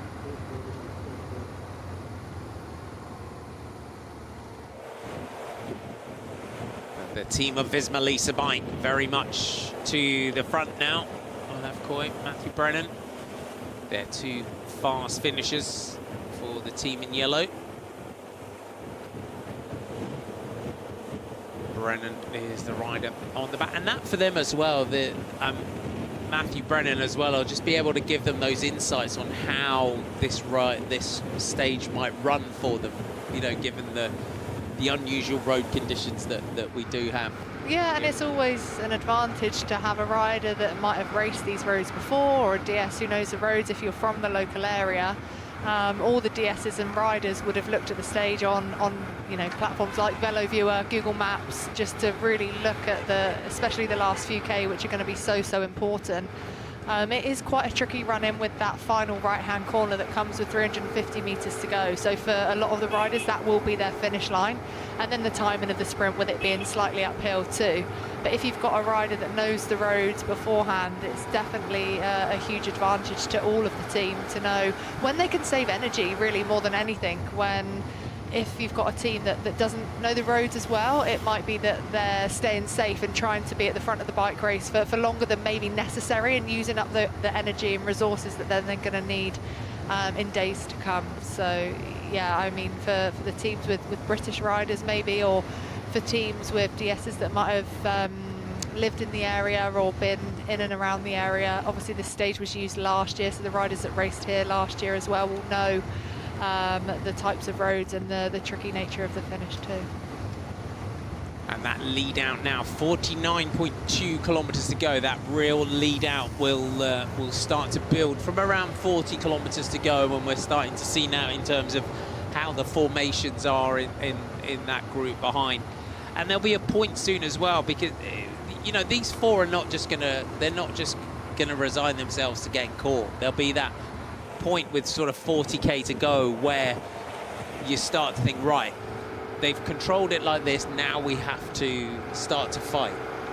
Yeah, and also we've got the combativity award, haven't we? So there's always that one last rider standing that will be looking to pick up that competition, and they won't. They're not going to give up right until they are caught. And I do think it's inevitable now, with that gap of only being 1 minute and 30 seconds. Albeit it has gone up a little bit since we had the King of the Mountains, but I do think that's going to start coming down, especially when we get through the intermediate sprint. Although the peloton aren't going to be going for those points with only 3, 2 and 1 seconds on offer, they'll be picked up by the breakaway. But naturally the pace is going to increase, and you can see by the composition here of the peloton, you can see how lined out it is. You can see riders, you can see Tord Gudmestad here for the Decathlon AG2 are just rocking and rolling a bit. Look, his body language just shows that the pace is really on. The front of the peloton, you can see how much energy can be saved if you're in that sort of top 20, top 30 riders. But for those riders behind, kind of in one long line, they're having to work a lot harder than the riders that are just tucked nice and deeply in between kind of the Visma Lisa Bike team, UAE team and Lidl Trek, who we've got at the front of the bike race. The whole pattern of this stage though today has shown it's very much how you ride on British roads, because they're not, if you give a breakaway 4, 5, 6 minutes on British roads, and in Suffolk where you're constantly in and changing directions, big roads, little roads, it's not like the Tour de France where you're just full gas all the time. That's why you would see that gap was given 2 minutes, and that's as much as, and that again shows how much Visma Lisa Bike would have learned from the past in terms of the dominant way they've ridden the race before. Yeah, and you've got to take lots of factors into consideration when you look at how much time you're given a breakaway: the wind direction, the parkour, the composition of the brake, just to name a few things. And I think all that combined on a stage like today, being the first stage as well, with so many teams with sprint and interest, this break was never going to be given a huge amount of time. And also, like you said, with the style of roads that we've got, they do lend themselves to a breakaway being successful. Yeah, out of sight, out of mind, twisting, turning, and that's all really conducive for a breakaway to be able to make it. So, yeah, unfortunately for the break, they've done a brilliant job. 4 riders is also really nice number for a breakaway to be able to be as effective as possible. You can't have riders really missing moves. You can't duck and dive of a breakaway of this size. If it's too big, you know, you don't get that cohesive nature of a breakaway that works well together. These four have. Obviously that goal of the King of the Mountains, which has been taken now by the team of Flanders Baloise. And now it's going to be the intermediate sprint and obviously then the finish line for them, and they'll be hugely motivated. But yeah, that peloton is going to be roaring at them behind, and Visma Lease Bike putting horsepower into closing this one down. But as I said before, they don't want to catch the break too soon. And as well as our bonus seconds that we've got at our intermediate sprint point, we've also got bonus points. So 10, 7, 5, 3 and 1. 5 riders score points, 3 riders score seconds, and that's for our red jersey in the race. Yeah, so all of these classifications mean something, and that's what I love about a stage race as well. We have races within a race, and it's only when we get into the first couple of stages we can really see the team's objectives, the individual objectives of riders and what they're looking to achieve in a stage race. We've also got 21 under 23 riders, so we've got the young riders competition too, and depending on you know the roster of a team, that also could be a big objective for a team as well.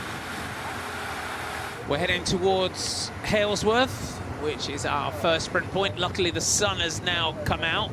Halesworth, mentioned in the Doomsday Book, dates from the Middle Saxon period, so from about 450 to 850 AD.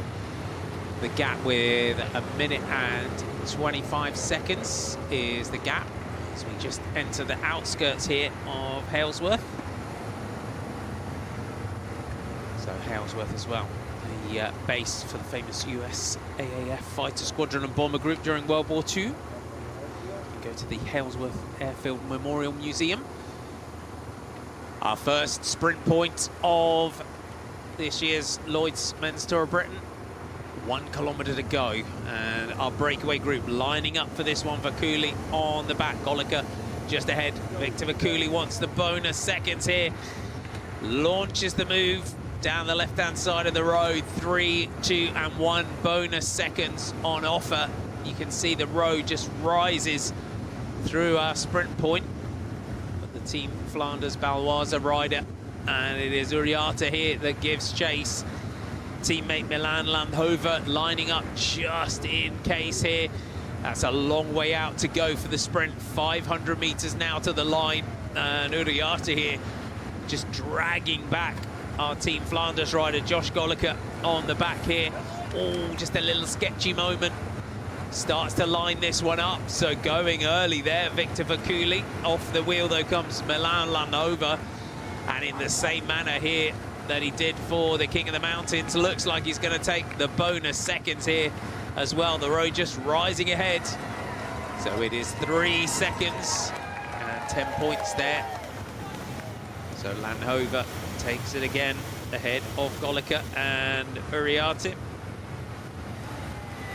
That was a long kilometre out there, Danny, that Victor Vakuli decided to go there. I know, I thought, oh my goodness, what are you doing going this early? But he was obviously trying to set things up for his teammate, just so strong, opened up that gap early, forced the Kern Farmer to have to chase. But yeah, I mean, perfect again for Landhover to take maximal points, seconds as well, and good for Golica also to just nip it on the line to take 2. What a day out he is having, Milan Landhover from Team Flanders Baloise. Back to our peloton, and you sense now, you can see Matt Brennan just on the black and yellow there, just on the back of the lead out, the young British rider. Yeah, looking really composed for now, isn't he? Again, not quite sure what the team are going to do in terms of how they look after both Brennan and Olaf Koy. But he did say he would get his own chances on stage 3. So chances are Brennan will be the final lead-out man for Olaf Koy coming into the final. But all the responsibility here on Visma Lease Bike. as it has been for the majority of the day. So free ride for a lot of the other teams as they go through the intermediate sprint points, but no points or seconds available. Maybe one point there. Oh, a little problem for one of the FDJ riders.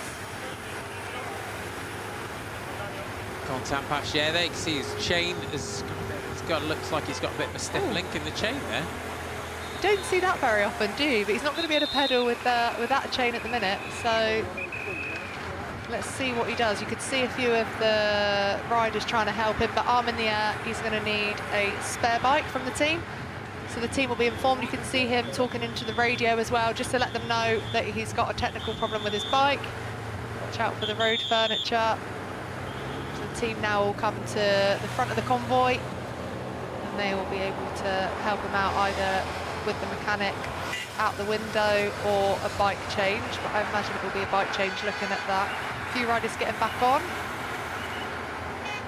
It looked like the chain had almost jumped and then just completely wrapped itself up, because he's got links up and around the sprockets on his rear mech as well.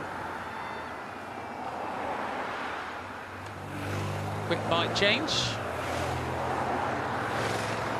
Also different for the riders here in the UK as well, to be serviced on the left-hand side of the road. It must be so different for them, obviously normally being on the right-hand side, for the mechanics having to get out and go around the other side of the team car too. But generally as well, there'll be a hierarchy of bikes on the top of the car, depending on the leader of any given day.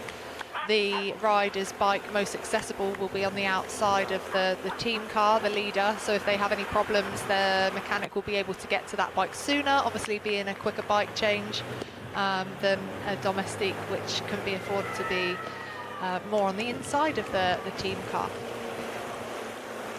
They were quickly with him. He was back and on his way within the convoy. So that is our sprint point done.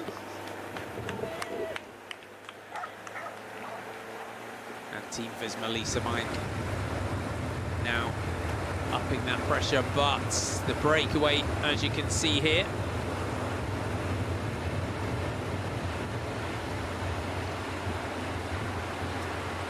very much battling to try and stay clear, as you would expect. Soigneurs just ahead of them. Just on the rise here. Go looks for a bottle, just to grab that one. You can see the pace that they're, just even though it's on a slight rise here, the speed in which the riders are having to take these bottles.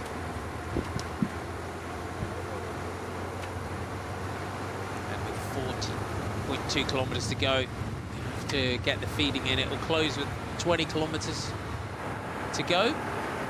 Go back here to Contact Pacher. French rider has raced the Tour de France and the Giro d'Italia this season. So you get to this point in the season as well, when you've done 2 Grand Tours as well, and the legs can start to smart a little, can't they, at the end of the year when you've done 6 weeks of racing? Yeah, they can, and we talked about it, didn't we, with the likes of Thymen Arensman as well, who's ridden the Giro and the Tour de France, and how their legs are going to be feeling at this stage of the race, whether that kind of accumulative fatigue will be set in. It's harder to recover too, but all depends on, again, the targets of these riders, and they'll know that before the season even starts as to what their big objectives are for the season. Are they purely a domestique for the whole of the season? Are there target races that they've got individual sights on themselves? And if they are, then their season will be planned accordingly, with kind of micro breaks throughout the season, using races as training races more than anything, and then having their big targets where they want to be as fresh as possible. So yeah, it's up to us to try and work those things out, unless we get insights from the teams, maybe from interviews or the media, which we keep an eye on as well. Beyond the little sprint points, I mean, hats off to these guys. They have not missed a beat. There's been no turns missed at all since they went clear, literally as the flag dropped. Yeah, they've had a really solid day out, haven't they? And they're making it harder for Viz Melissa Bike, who are having to use up resources, and that is going to benefit the other teams. that are just sitting back, letting them do this work and having to use up their riders and strengthen their riders. And that's exactly what I thought would happen. The responsibility falls on their shoulders by having the presence here of Olaf Koy, the out-and-out favourite for the first 3 days. And what the other teams are going to hope is that over time, maybe even for tomorrow's stage 3 as well, is that their resources have been used up, and then they'll get maybe an opportunity. Obviously, every day is an opportunity, and they'll be hoping for that today. But by having such a strong break that have worked so hard together, it's making Visma Lease Bike use a lot of their strength and depth. They are indeed all lined out. Matthew Brennan sat behind his 3 teammates. Olaf Koy, their protected rider. Matt Brennan said he was today, but things can change on the road as well. As Quentin Pacher is just trying to ride his way back onto the bunch. They're going past Aurélien Parent-Contre, 36.9 to go. It is objective breakaway to try and stay away here on stage 1.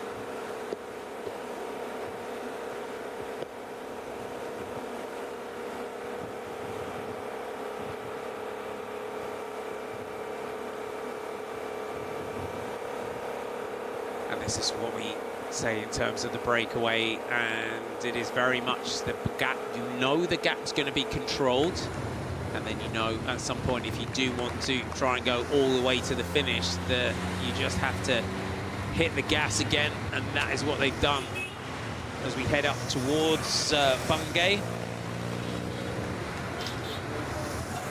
That's our next town on the route. Great to see all the youngsters out enjoying the race going past. Team Visma Lease Bike. So Julien Vermote, Thomas Gloag, Lo Van Bell, Eduardo Affini, and then the 2 sprinters, Olaf Koy and Matthew Brennan. Decathlon AG2R Le Mondial. Tord Gudmerstadt is the rider that we were told they are working for in this one today. Noah Isidore, though, had a great finish in this race last year. 9th overall, 3rd in the Best Young Riders classification. Still within the train at the front here. Lo Van Bell, the rider now riding through to the front. They are absolutely flying. You can really see them pushing on here. That gap is coming down. It's making it harder for these riders to get back onto the peloton. It's really actually hard to see that the speeds that they're going here. They've averaged 46 kilometers an hour for this stage so far. Yes, it has been a tailwind for most of the day, but that is some speed that they're averaging. Matt Brennan just taking on a gel here.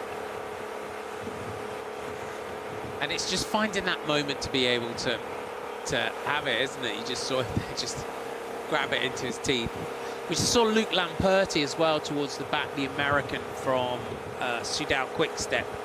He would be a rider that we would think this finish would suit today as well. Yeah, we don't know if he had a technical problem or he's just found himself too far back, but it'll be up to the team to get him better positioned, because you don't want to be at the back on a stage like today where you are the protected sprinter. So I would imagine we will see the team moving him up into a better position as we get closer to the final. And let's not forget as well, around 29 kilometers to go. So yeah, not only around 5 kilometers time for the breakaway. They're going to take that right-hand turn, and then the wind direction is going to completely change. They'll have almost a block crosswind from their right-hand side. It's still around 25, 26 kilometers an hour. So I think there'll be a big fight into that corner with the anticipation of crosswinds, and it's not until 11.6 kilometers to go where they'll turn right, and then that will be into that block headwind, and it's just rising as the day's going on. You can see that 1 minute time gap given to the riders by the motorbike on the side of the road, but both riders from the Flanders Baloise team still working together. So they've decided that it's definitely still in their best interest to use both of their riders here in this breakaway rather than one rider sitting on. They want to try and do everything that they can to keep this breakaway away from that peloton behind. They've got Hans de Klerk and Andy Misselton in the team car. Hans de Klerk, a very experienced director sportif from the Team Flanders Baloise. Those yellow and blue colours. Developed so many riders over the years. Julian Vermote now coming up in the yellow and black there for Visma Lease bike. Just adding himself into the mix. Here come the team of Soudal Quickstep. So we mentioned Luke Lamperti, the American, 22-year-old American rider who is super fast sprinter. Had a win in the recent Czech Tour.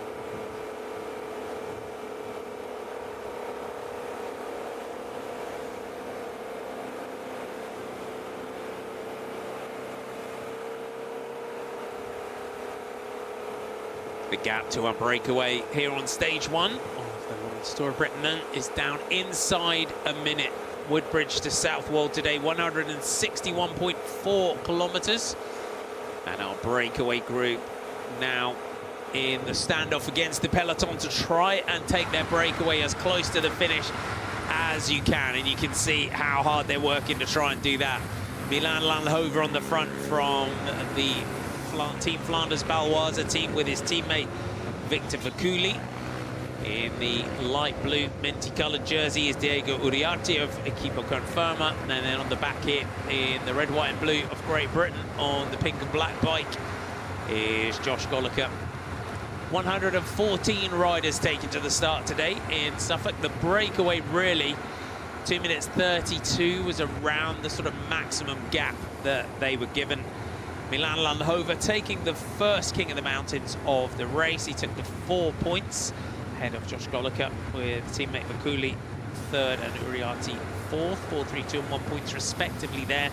At the intermediate sprint in Halesworth with 43.8 kilometres to go, Landhover taking the 3 bonus seconds there, Goliker taking 2 and Uriarte taking the 1 point. The peloton, the sprinters teams, those teams that feel that they want a chance of the sprint today, all bring themselves through towards the front. So we go to the back, Ben Wiggins here for the team of Great Britain.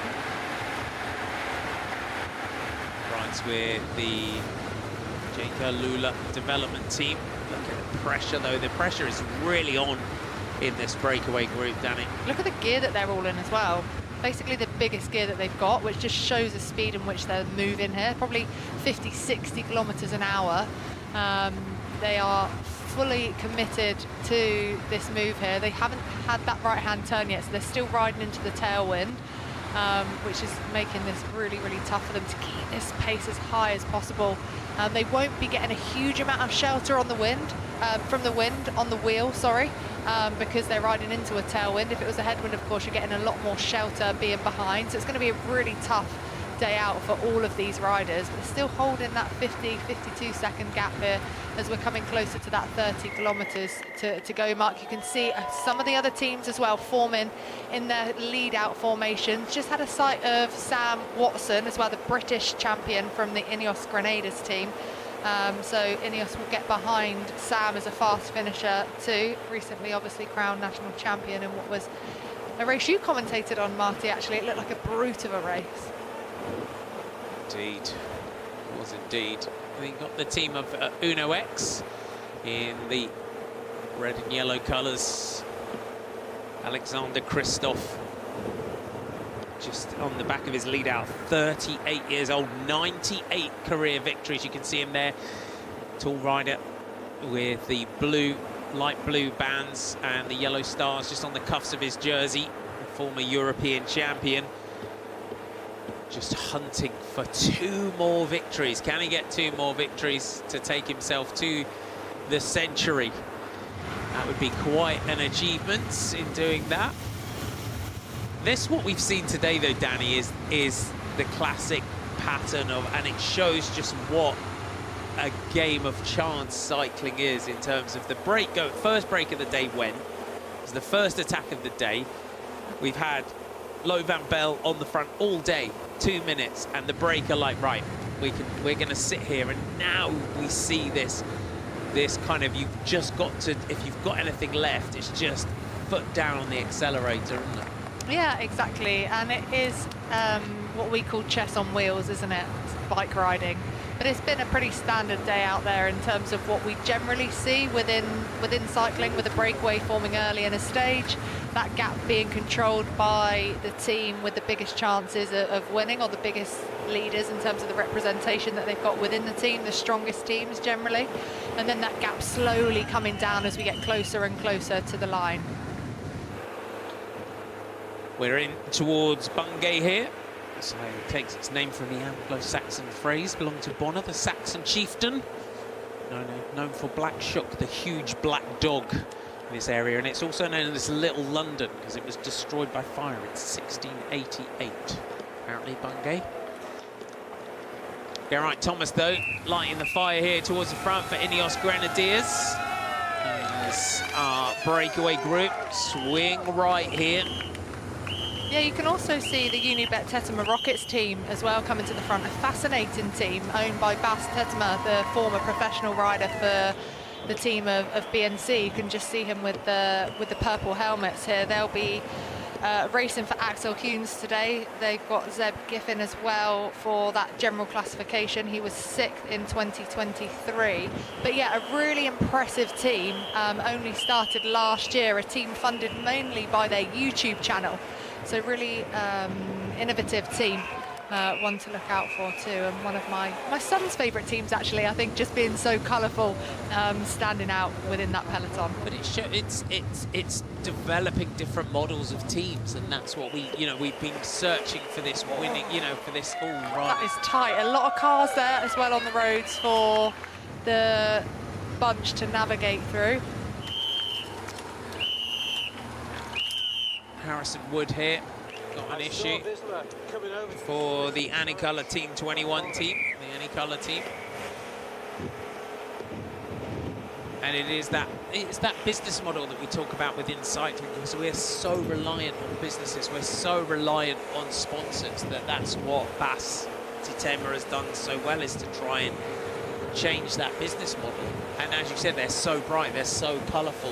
The Rockets is this, it's trying to develop that sort of brand. It's a lot more kind of like NBA or NFL. Yeah, and it's working, isn't it? I mean, we're in 2025 and the world of kind of social media and YouTube is huge. So to use that as your marketing ploy, it's clearly working for the team. And a lot of the, the funding, the investment comes from, that YouTube channel itself. So yeah, I mean, chapeau for thinking of an idea that's worked. And they're a strong team, they're a strong unit. John Mould as well is DSing, obviously former British professional, so he'll be able to give his insights, especially in Wales, which would have been his training roads. Yeah, good to see Mouldy in there. Was with the Trinity Racing team and found a home within that Tetema Rockets team. 27.3 kilometres to go. The gap now down to 38 seconds. Yeah, we just saw a problem there for Tim Ton Teutenberg for the Little Trek team, number 34. He was their protected sprinter. So hopefully he can get himself back in there. Breakaway, can they stay away?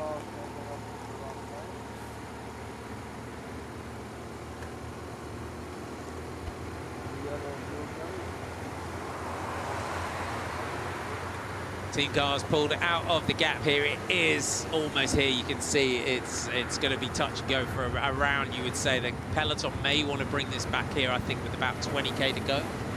Yeah, I mean, as late as possible, really, because as I said before, if the breakaway's caught, it means that there's opportunities for other teams to try and attack off the back of. The wind as well, as we get into the headwind, kind of does lend itself to teams being able to attack. Of course, if we were in a tailwind and the pace would have been kept high with Visma Lease bike, it's harder for other teams to be able to create a gap. But yeah, I think they'll just try and leave it as late as they possibly can, leave this quartet dangling out there for as long as possible, but they won't give up without a fight. And there's always that opportunity in any given stage, especially when this wind direction does change. Again, that's going to make it harder, of course, for the breakaway, but you can see they are fully committed here still.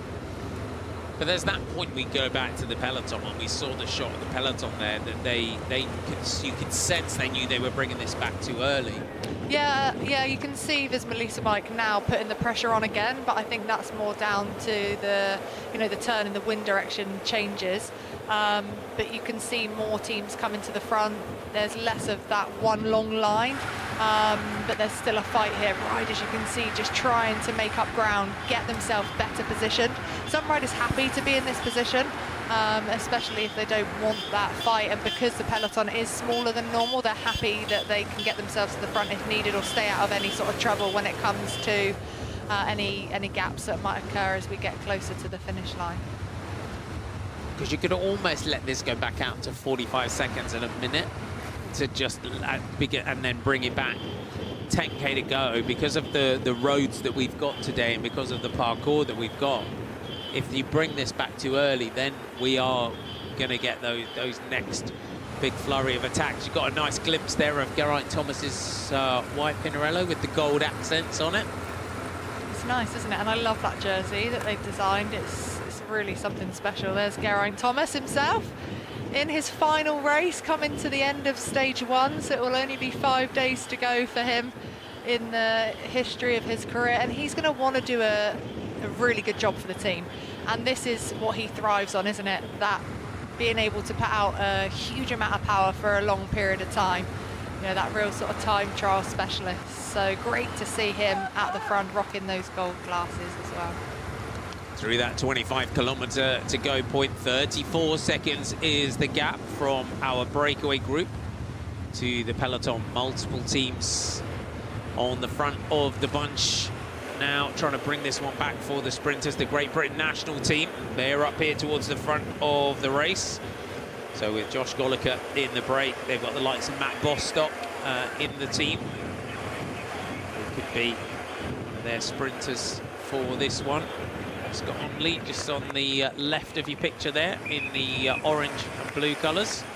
Yeah, just Poster now. Sorry, Marty, just on the wheel of John Degenkolb there, who they will probably be sprinting for, but I think most importantly, keeping Oscar Onley safe on a day like today will be paramount for their team. Well, the 22-year-old Scottish rider, the experience of John Degenkolb there. You can see the Uno X team just trying to direct each other as the bikes try to come through. Uno X, Alexander Kristoff.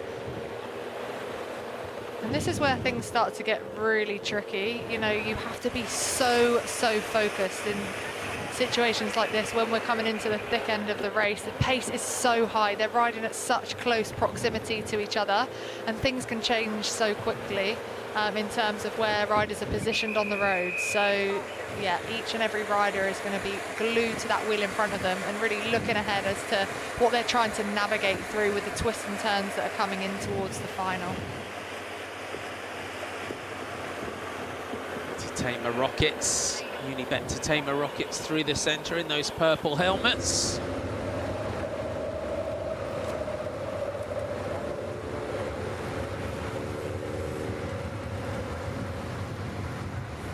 We have 24 kilometres to go here on stage 1 of the Lloyds Tour of Britain men from Woodbridge to Southwold. 161.4 kilometres in total today, and our breakaway group, who were the first attack of the day. Josh Goliker on the back here wearing 185 from the Great Britain national team. Just moving on to the back of the group now in the yellow, white and blue colours there. On Flanders Balwaza, there's Milan van Landhoven, Victor Vakuli and Diego Uriarte are our breakaway group.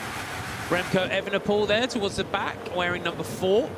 So Remco, it's great to have the likes of Remco Evenepoel in this race. And Danny, in terms of the field that we've got assembled, this is a strong Tour of Britain field that they've got assembled with the likes of Remco Evenepoel and Oscar Onley. We've just seen Remco and Oscar doing battle in the mountains in the Tour de France. One of the strongest in history, I think. We've got a really strong world-class field here in this Lloyds Tour of Britain men, and it's hard to actually predict who the winner's going to be. There are so many hitters, I like to call them, within the race. There's some really strong sprinters, but more, those GC riders across a lot of the teams that could realistically have the shot at winning this race or taking the podium. And that's what I love about the parkour, and it's going to be a huge crescendo, isn't it, right until that final day where so much can still happen and change.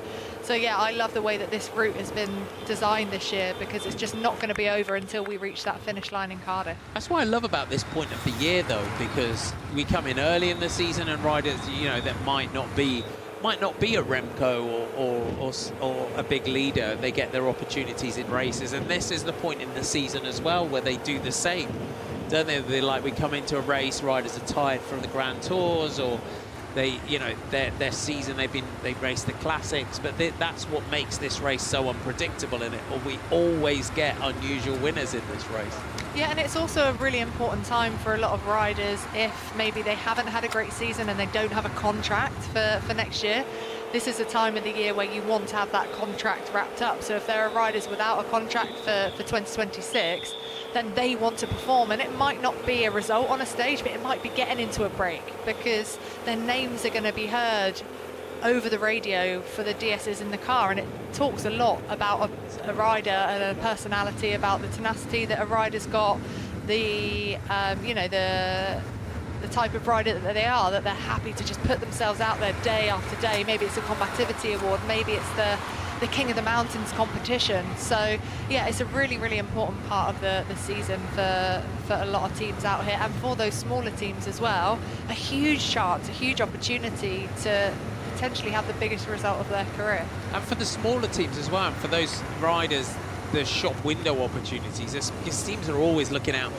You're always looking for sprinters, you're always looking for those riders like Lo Van Bell that can do that job on the front all day. And again, as you mentioned, if a rider doesn't have a contract for next season, this is where you can freelance off all the lead outs and spring a surprise on a stage finish.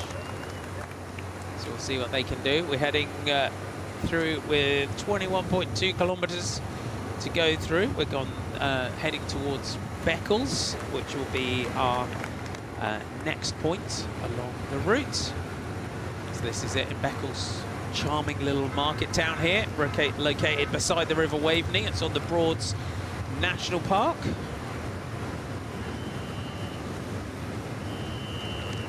got a 97-metre tall tower as well through Beccles. Keep an eye out for that. We had a stage start of the Lloyds Tour of Britain Women in the town in 2019. Really invested in this one. You can see Milan Landhover. You wouldn't expect anything less from the Flanders Baloise team. So we just negotiate the twists and turns through Beccles here. The peloton behind, all just letting each other know what's ahead. It's that respect as well, isn't it? That the riders are all looking out for each other. No one wants anyone to crash. You can see there's a few hand signals that all the riders will know exactly what are for. So you just saw a few of the riders there just pointing out some of the parked cars on the side of the road, just to warn the riders just to stay slightly left on the road to be able to avoid those. A few riders it looked like struggling there. It looked like Van Wilder actually from the Soudal Quick-Step team, number 46, just hanging off the back. So that's interesting, because we were talking about Van Wilder as being the Soudal Quick-Step's plan B after Remco Evenepoel.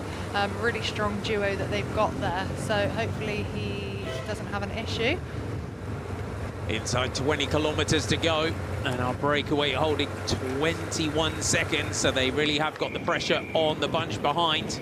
See Matthew Brennan just trying to move up.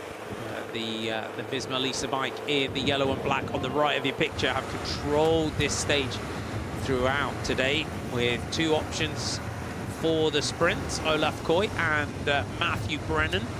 And what a position to be in.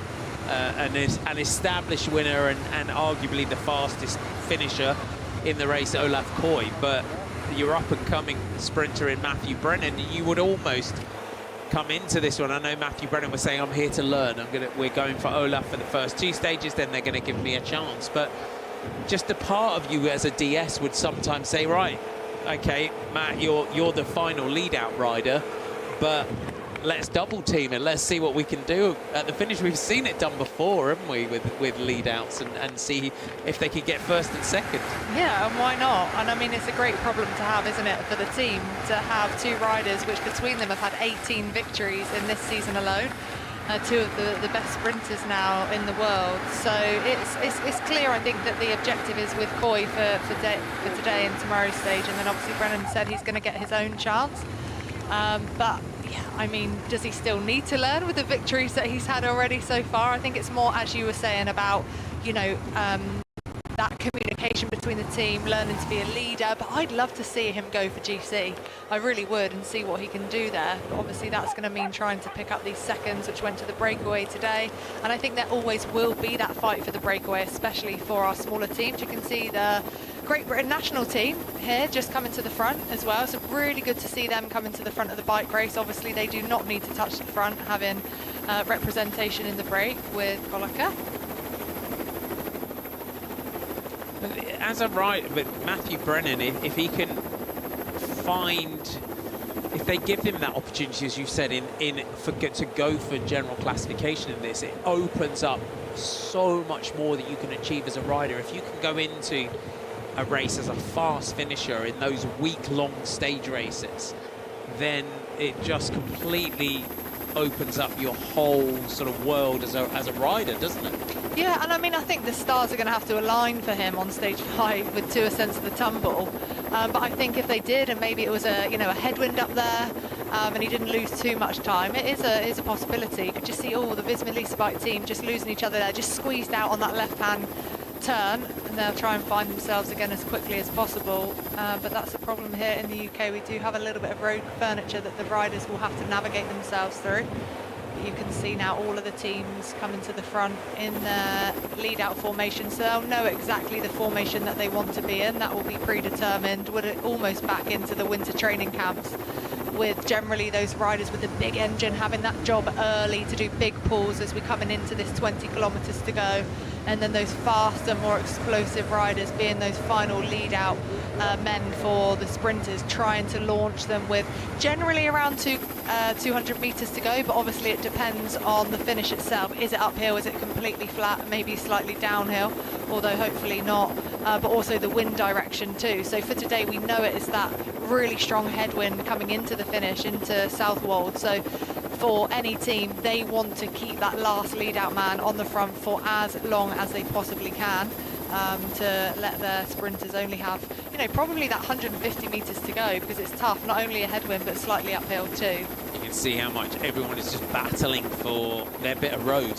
And that, again, is when you're at DS and just a kind of little bit agricultural there, just hopping up onto the grassy roundabout was our Lotto rider, Josh Giddings, just going up onto the grass there. But again, when you're talking about your lead outs and how you manage your lead outs, it's fighting for that road as the breakaway is about to be caught.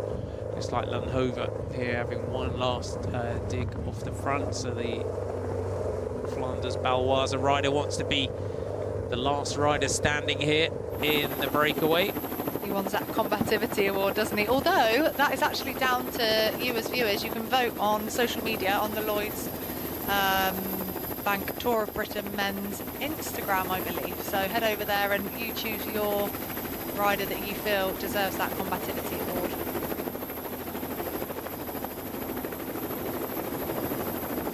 So the Lloyds, as Danny said, head over to the Lloyds Tour of Britain men socials and Instagram and place your vote. That's when I love it on things like that, where everyone votes for someone completely random as well, and we're saying, you're right, Thomas. They're going to win it, and then they don't get it, and everyone's like, how did that happen? 11 seconds is the gap from our leader, 15.6 kilometers to go, and the helicopter here, Danny, giving us a beautiful shot of just how tricky the running is as well. Yeah, not too bad. A few little twists and turns on the route. We actually drove it, didn't we, that last kind of 5 kilometres. But it is quite undulating. It's very much up and down all the way into the line. And then that crucial final turn at 350 to go, which is going to be the big, big fight The pace is only going to go one way from here, and that is up, and it's already been 45.3 kilometres an hour average today. So the stress in the peloton now will be huge for the riders just trying to hold their position. And if, in terms of, we've got our last ditch effort to stay away here with Victor Vakuli, as that's gone clear from Team Flanders Baloise.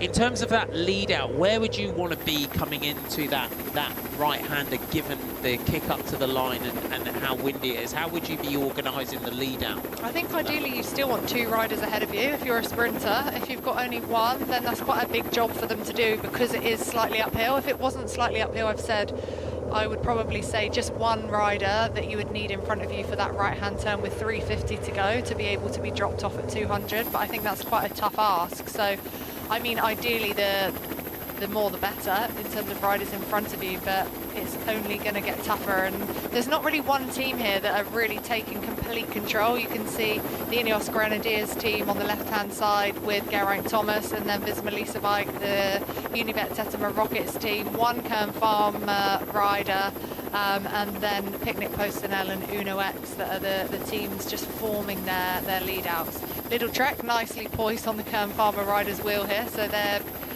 getting a nice lead out there, and I'm sure they will then try and find their position to look after their sprinter, Tim Thorntonberg. We've also seen the Irish chaps jersey of Rory Townsend moving up. He's parked himself onto the back of Ben Swift at the moment, which is, there's worse wheels to be on. Yeah, and then there's going to be some riders maybe like, you know, Rory Townsend that might not have the strength and depth when it comes to a lead out from the team of Q-Test 36.5, but they feel that they can navigate themselves from another team, and that's exactly what they'll do. They'll pick one wheel and they'll try and just, you know, follow that right the way into the finish, as opposed to having a team that are going to, you know, lead them out all the way in.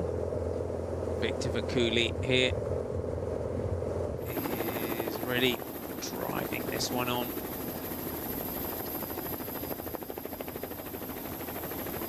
No pro wins for the 22-year-old Belgian. The king of the mountains earlier on in the season in the Étoile de Bessèges, way back in February. It's had a busy season. There's the gap. You can see the peloton with all of the teams all trying to line out. And there is, when we talk about riders like Rory Townsend for this finish, because there's only so much road width as well, and the leading is narrow. So those riders like Rory Townsend, the real surfers of this sort of bunch, this peloton that can just surf off everybody else. They don't need the full big lead out. They're the ones that can really sort of profit from a twisty, flowing run in and a tight turn with 350 to go. Yeah, if they're in a good position, the more technical the better, and that's why sometimes if it's a straightforward run-in, and it can actually be more dangerous and more stressful for a bunch, because it's easier for teams to be able to get themselves to the front, and then you get that almost washing machine effect where it's easy to lose position. If it's more technical, it's easier for one team to be able to hold their position and control the front of the race. So yeah, it's going to be a really tough ask for a lot of these teams. But you can see Rory Townsend just latched onto the back of the Visma Leasebike team.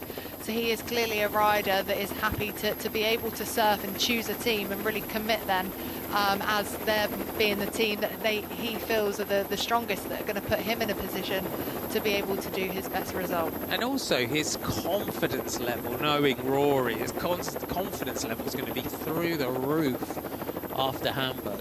Yeah, I mean, success breeds success, doesn't it? And it gives a rider, any rider, that momentum, which can be so powerful. We talk about the top 2 inches and the psychological effect that, you know, a good performance can have on any rider, and you're definitely going to thrive off that with a recent victory. So he will, and obviously the form is there too. He was in that breakaway in Hamburg, wasn't he? And he is a fast finisher. So you can just see as well through these twists and turns, when you do come through a corner, it just takes a little while for the team to get themselves back in order. You can see some of the Uno X riders after a corner just checking over their shoulder just to make sure the team is back in the right composition. So that just comes with experience as well. So our jerseys on offer here. Lloyds Tour Britain member, got the green jersey, which is our race leader's jersey. Our red jersey is our points jersey. The blue jersey will be the King of the Mountains, and then we have the white jersey for the best young rider. The Combativity Award, voted by you, the viewers. We have the best British rider on the overall general classification, and then we also have our team classification as well. So that is, there's lots to fight for in this one, but doing the right thing here. He's not giving up without a fight, is Victor Vakuli of Team Flanders Balwaza. And you just wouldn't expect anything else from this team as well. What a ride. I mean, fair play to him. He's been out there all day. Geraint Thomas here, hopefully not out the back by the looks. Oh, puncher, front wheel puncher there for Geraint Thomas. This is not the point in the race where you want a front wheel puncher. He's looking back, looking for the team, and that's why he was talking into the radio. We just saw that momentarily. He was chatting into the radio, and that would have been why he could have felt that pressure coming out of his front tyre. So he's going to have a bike change. He's going to have a big chase on his hands as his speed is going to get quicker and quicker into the final. They are indeed. Hopefully he can get a swift bike change. It's a shame because this bike's beautiful, isn't it? I bet he's only got one. It's also a shame for Sam Watson. You can see in those British National Championships colours, you know, Geraint was doing a fantastic job there and really controlling that pace. So now only 2 riders for Sam Watson here for the Ineos Grenadiers team. 10 kilometres to go. Our breakaway rider is holding 28 seconds as the sprinters teams try and collect themselves for a bunch sprint. But Victor Vakuli here from Team Flanders Balwaza is looking to be the last man standing and is from our breakaway group. And that breakaway going literally the first attack of the day. And that was our break of the day established. Just on the right, as you look at the bunch, Andrew August on the front here for Ineos Grenadiers. Sam Watson in the white jersey, you can see with the white helmet, the British National Road Race Champion. He's got the young American right on the front now. Geraint Thomas, front wheel puncture for Geraint. Can he get himself back into the bunch in the yellow and black colours, the Visma Lease bike team? Olaf Koy, arguably the fastest finish this race. Matthew Brennan, one of the finds of this season. 11 wins so far this season, 13 career wins for the 20-year-old British rider. But Olaf Koy, 23 years old, 43 career victories already for Olaf Koy. On the left, Uno X. They've got Andreas Lefnesund on the front for Uno X. Alexander Kristoff is their sprinter. Kristoff, 38 years old. He went with us earlier on, 98 career wins. Trying to find the 100 before he retires. The Unibet Tamer Rockets, Axel Hoons, potential sprinter Thomas Kopecky, and also fast finisher Geraint Thomas. That was quick. He's back. He is back. But also, that's such a lesson just how cool and calm Geraint is. That's how you change your bike and get back on, folks. It is. No stress whatsoever, and he's going to try and fight now on that left-hand side of the road where he knows his team is, to get back to the front. See if there's anything else that he can do possibly for the team in the final to set up Sam Watson. Yeah, it could be a good finish for Sam Watson, this one, couldn't it, with it being uphill, a bit gnarly with the headwind. Absolutely. Yeah, I think it is, you know, somewhat open with the finish that we've got. It's not straightforward. The teams would have had that insight, though, from, you know, other team members, Swannies, that will be at the finish of the race. It's always, you know, a real insight into what's going on at the finish, the weather conditions. You can see Alaphilippe here for the first time coming to the front. Spent a lot of today at the back of the race with the World Championship bands, of course, around his sleeves of his jersey. And winner here back in 2018, the only former winner here actually back in this race. So he's just about to talk into the radio, probably to see where his teammates are. Obviously looking at Alberto Dainese as their dedicated sprinter.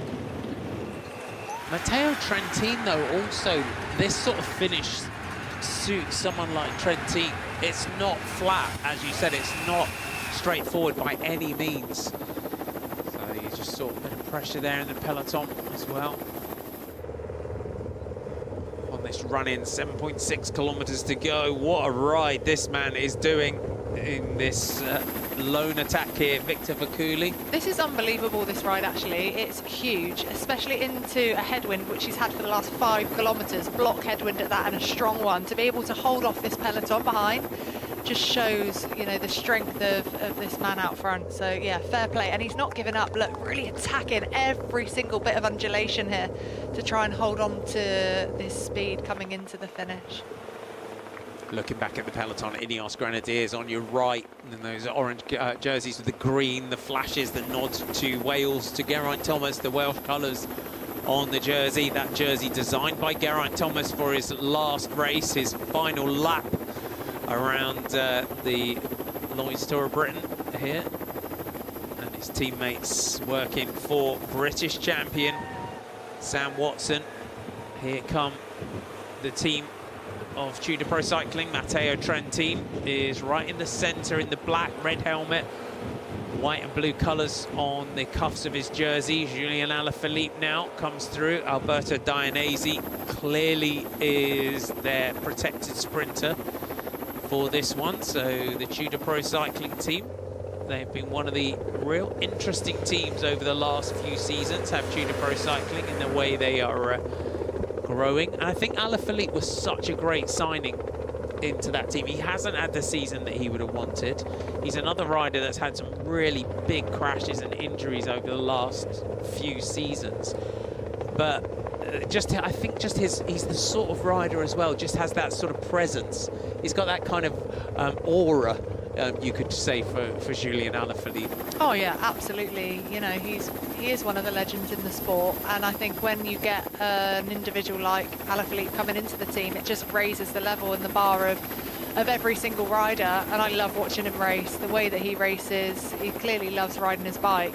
And that team not coming to the front until they absolutely need to. Just now trying to set up Dainese, and I'm hoping we'll see more from Alaphilippe in the coming stages.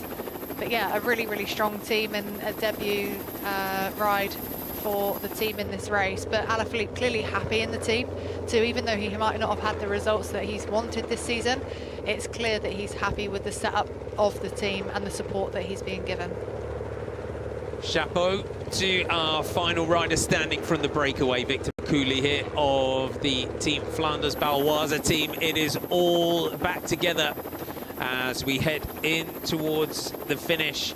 Our expected bunch sprint. It is a beautiful finish down here in Southwold by the sea, as Vakuli there just gets swept up by the peloton. You see all the riders just trying to shuffle past him as he drops back down through the peloton.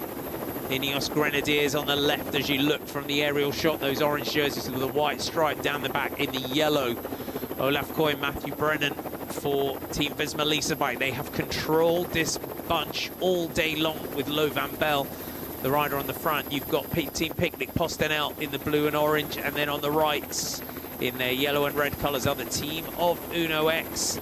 Little Trek also trying to get themselves in on the action. Tim Thorntunberg. 5 kilometers to go. The bunch sprint that we were expecting is coming to fruition unless anyone can launch a late move here as we head towards Southwold. And there is that technical run-in, that right turn just before 300 meters to go up towards the line. A headwind finish for the riders.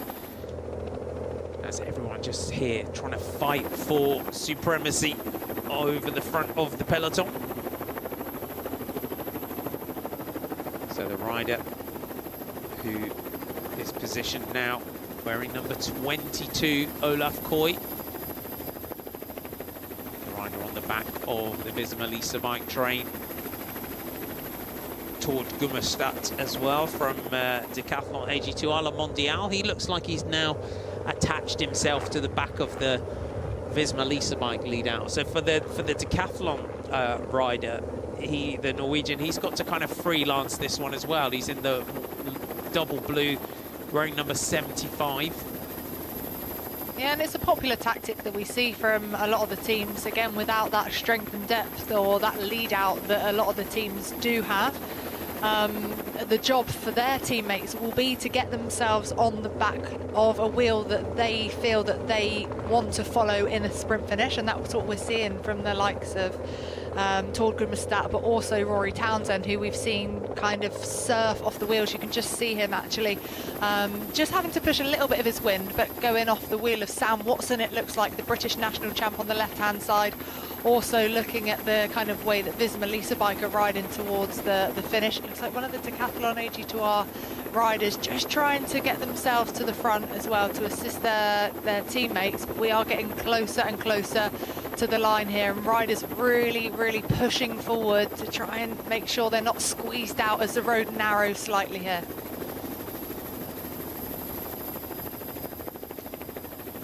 So the helicopter just following here, the run-in towards the finish. So through 3 kilometers to go. Go through that 2K to point. There's a traffic island where they kink left. And they got a tight 90 with 1 kilometers to go. And then that right turn, which will take us into the finish. And this little rise here, Danny, it's quite similar to what we've got at the finish. Yeah, and you can see riders just really having to sprint over this rise to hold their position on the road. They're then going to get that speed off that undulation as they go down the other side, but it's around 2% in the final, which doesn't seem like much, but in a finish, when you come off a dead turn, that right-hand turn that they're taking at 350 meters, that's going to require a huge amount of explosivity from the teams to make sure their sprinters are positioned in the perfect way. UAE, we're seeing Rui Oliveira and Florian Vermeers also moving through towards the front of the peloton. So check up there, look for Luke Lamperti, the American, who's in the blue of the team of Sudal Quickstep. Could it be a day for the American, but Ineos Grenadiers really are holding this side of the peloton at the front. Andrew August, the young American, 19 years old, on your right there, doing a great job for Ineos Grenadiers. They've got Lucas Hamilton, Ben Swift, Timon Aresman is the rider for the GC. But pressure is really on here as we're looking towards 2 kilometers to go. Uno X start their lead out. You can see the riders, the lead out riders here from Uno X. Just as they get shuffled back, it means that everyone has to try and find just a little bit of road to try and come through. Yeah, it got really messy then, didn't it? We had that kind of washing machine effect that we were talking about when it is more straightforward and you've got a road that just is only going in one direction. It makes it harder for the riders and the teams to hold their position. Absolute chaos at the front. You can see there's riders bouncing around like pinballs on the run-in towards the finish. Little trek with Tim Thorn-Teutenberg trying to keep themselves into position here as Tudor Pro Cycling get washed away from the front. Watson in the white jersey of British champion is very much up towards the front. 1.6 kilometers to go, left turn, penultimate corner here as we run it. Oh, big crash on the corner. One of the Lotto team going down on the corner. Looked like he was the only one that went down though, unfortunately. Hope he's okay. Now the lead out here. Visma Lisa Bike trying to keep themselves up towards the front for Olaf Koy. Matthew Brennan is now second to last rider here. Olaf Koy getting brought through perfectly for the team. They're looking for that final corner. There's the 1 kilometer to go point. They've got that tight right turn into the finishing straight as Alexander Kristoff's team look to try and keep himself in a strong position up towards the front. Sam Watson in that British Champions jersey, but it's full control here from the team of Visma Lisa Bike. Setting a blistering pace, Visma Lisa Bike, who have had control for the majority of the day. That right-hand corner is absolutely crucial as riders fighting for the wheel of Olaf Koy here coming into the last 500 metres. There is 1 turn to go. Watson surfs his way through towards the front for the team of Ineos Grenadiers. Tim Thorn-Teutenberg moves up. It's the final corner. It's a headwind. It's going to be all about timing as Matthew Brennan now will line this one up for Olaf Koy. Dainese trying to get up on terms now. It's all about the timing as a big move goes up the side from Tord Gummerstad. Launches a huge move for Decathlon. AG2R Le Mondial. Has he managed to time this one as Coy tries to come through on the line? It's timed to perfection. Olaf Coy comes through and takes it for Visma Lisa Bike. Pays the team for the job done all day, but Tord Gummerstad, what a finish from the Decathlon AG2R Le Mondial rider to finish in second. Wow, the explosivity that Tord Gudmestad there from the Decathlon AG2R Le Mondial team had was phenomenal. But Olaf Coy, the favourite of today's race, just pipping him to the line, had something else in the final. Visma Lisa Bike had 2 riders ahead of Coy into that right-hand turn. It was always going to be a tough finish. Wow, what a race. Huge average speed as well. 46 kilometres an hour average today. It was indeed. Alexander Kristoff just congratulating Tord Gummerstad there. Came through like he'd been launched out of a cannon, didn't he? It was an amazing sprint for the line there. Finished second. Respect to him. Take us through that finish there, Danny. Yeah, so 2 riders you can see ahead of Olaf Coy coming into that final right-hand turn. A couple of 100 metres to go. You can see this was a turn. You can see Sam Watson, the British national champion, just trying to come up the inside. He wanted Olaf Coy's wheel. But you can see, let's just watch this. You've got Rory Townsend just behind. You've got Dainese on the left. But look how far back he comes from Tord Gummerstad from the Decathlon AG2R Le Mondial team on the left-hand side of the road. Huge explosivity from him, catching Olaf Coy by surprise. Olaf Coy, though, managed to get himself on the wheel because of that headwind, had something else. But wow, what a ride there for Gummerstad. Olaf Coy comes through on the line, as we said. It was a block headwind, and Olaf Coy comes through. If the team have been on the front all day, you have to repay them. But what a finish from the AG2R, the Decathlon AG2R Le Mondial rider. Tim Thornton-Teutenberg getting up there. Hugo Hofstetter also there. But the point here, Olaf Coy right of the line, used the slipstream of Gummerstad. But I think that sets us up for the sprints to come this week, given how far back he was. About 15-20 riders back on that final corner there, Gummerstad. So far back, so he had to do so much work so early, and obviously in hindsight he'll say wished he went a little bit later, but that explosivity and the power that he had to hold on to that top end speed in the final few 100 metres was really, really impressive indeed. So yeah, Olaf Coy, watch out. Indeed, there's a beautiful shot here of our finish. So the lighthouse here, 31 metres tall, grade 2 listed building. Still a working lighthouse here on the east coast. And our pier there here in Southwold, 190 metres long, this pier. Our top 10 looks like this. Olaf Coy takes the stage ahead of Tord Gummerstad, Hugo Hofstetter with Teutenberg, Dainese, Watson, Krabbe, Kristoff, Townsend and Hesters, our top 10.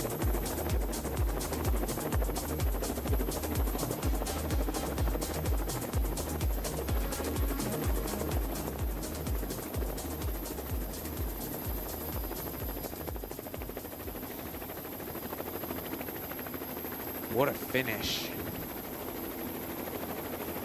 And the team controlled that one all day.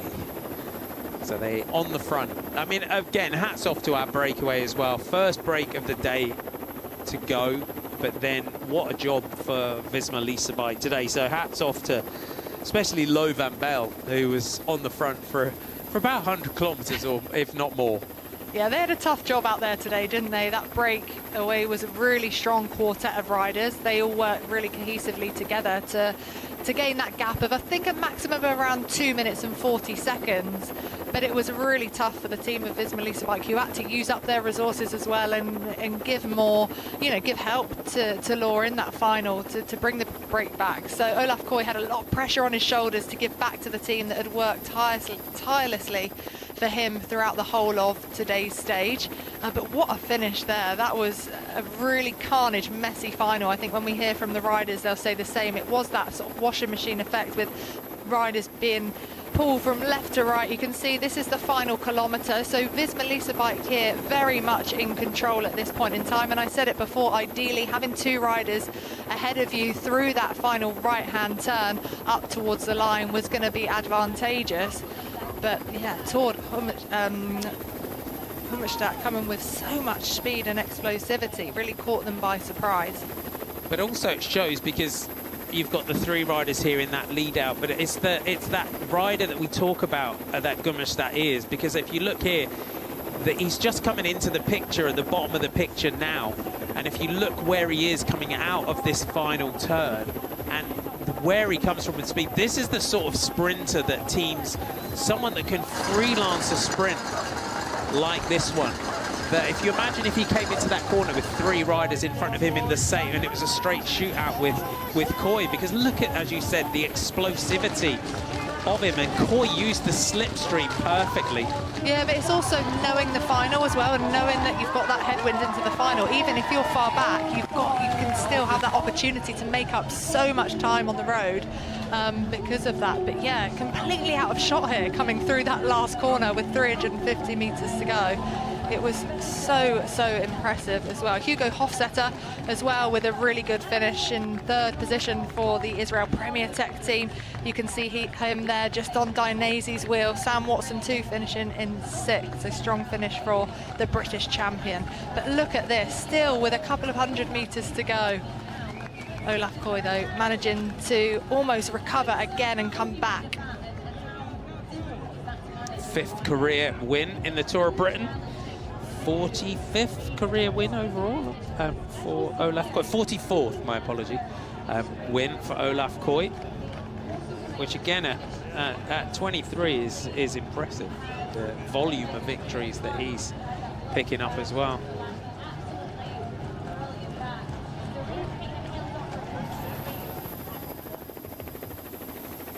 And of course, with that comes bonus seconds on the line and leaders' jerseys as well, which is always great for a sprinter.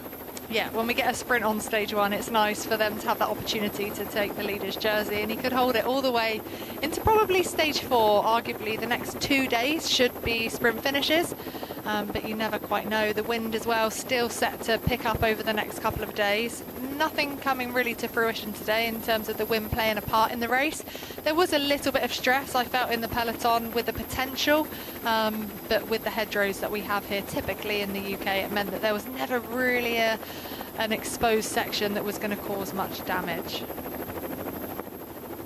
Can you see all the team buses lined up the street? So riders will head back to their team buses after opening day. Tomorrow we start and finish in Stowmarket tomorrow, so start and finish in the same town.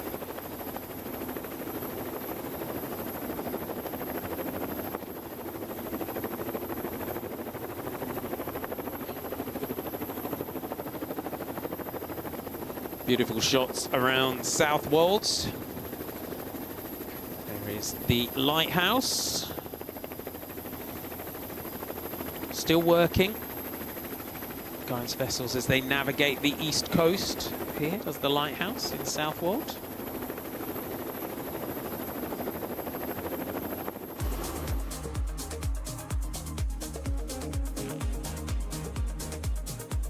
What a day as we headed out for today's stage. Let's take you through some highlights through kilometre 0. 161.4 kilometres awaited the riders.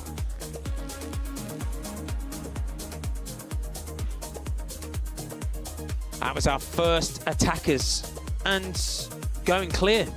And our breakaway of the day, Josh Goliker of Great Britain, Diego Uriarte of Kernfeldt, Milan Landhover and Victor Vercouli.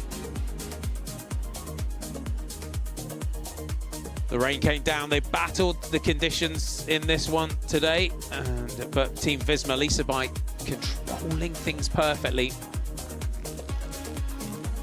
On to our first King of the Mountains of this year's race, and it was Milan Landhover of Team Flanders Baloise that launched his move for the top and took maximum points.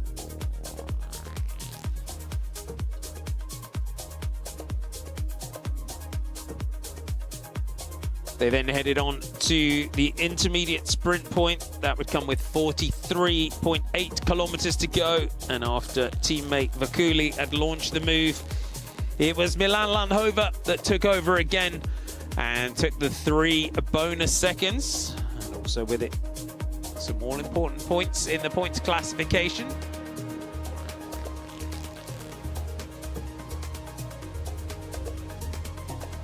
As the breakaway were beginning to be really reeled in as we lined up for a bunch sprint.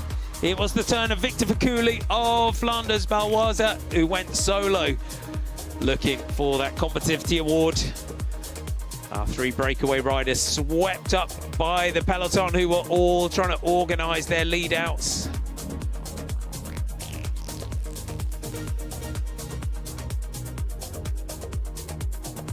Eventually, as we headed towards Southwold, Vakuli brought back this Melissa bike. Through the kilometre to go, have controlled this race throughout the day. Got the right, you can see Tort Gummerstadt just coming into shot. Shows how far back the Decathlon AG2R Le Mondial rider had to come from the front, while Olaf Koy was getting an armchair lead out by the team into the final corner.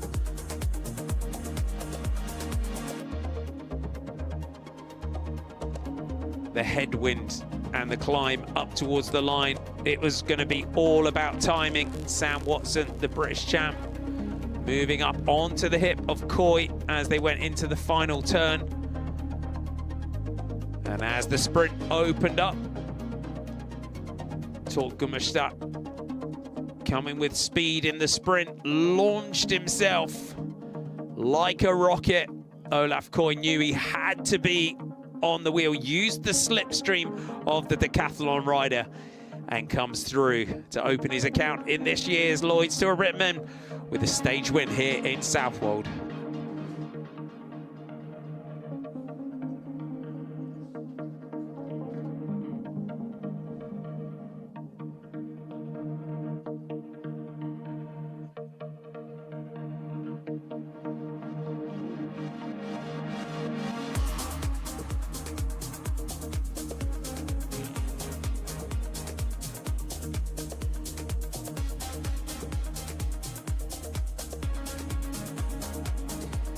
Beautiful finish. Gummerstadt frustrated. Koy plays it perfectly. That headwind, as we said, it was going to be all about timing.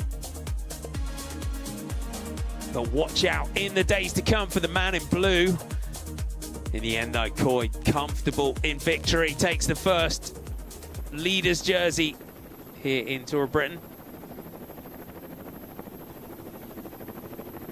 Should have another opportunity tomorrow. First 3 stages very much for the sprinters in this race. Those bonus seconds on the finish, and we also have them on our intermediate sprints. So those 10, 6 and 4 on the line, 3, 2 and 1 on our intermediate sprint points.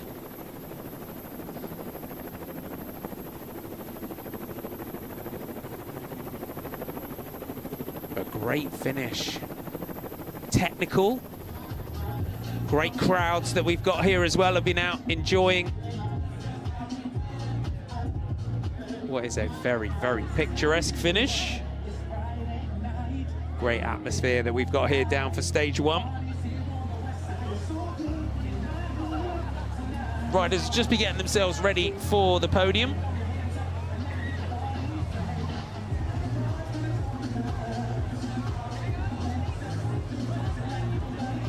Just see as well, the pier and the beach huts in the background, very much part of this very picturesque town here on the East Coast.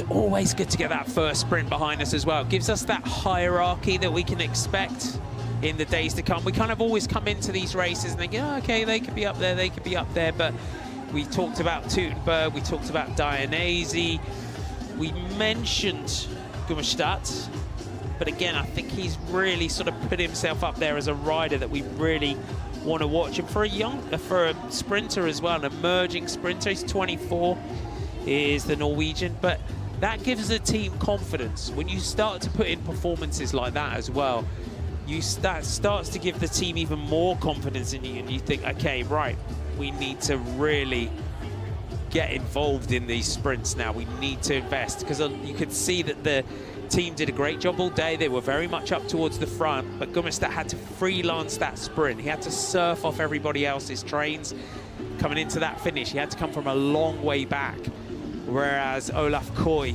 as was mentioned, had that armchair ride, just got brought in to those final corners. Matt Brennan, the final lead-out rider for Olaf Koy, and delivered him. So we'll see in the days to come now if Decathlon AG2R Le Mondial really start to try and do something a little bit further in towards the finishes for Tort Gummerstadt, but he may not need it as well if you're that sort of sprinter, and that gives you a lot of value in cycling as well. If you're that rider that can finish like that, who doesn't need 3-4 riders in front of them, it makes you a very, very appealing prospect for a team. So Decathlon AG2R Le Mondial, a real find in terms of how they're developing Tort Gummerstadt, because if you can do that, coming from sort of almost 15, maybe 15 riders back out of that final corner and going for the line, yeah, that's a really exciting prospect. And I think looking now around those sprinters that we've got here on the opening day, I think we're going to have some absolute thrillers over the stages to come, because our stage one here has been a phenomenal finish.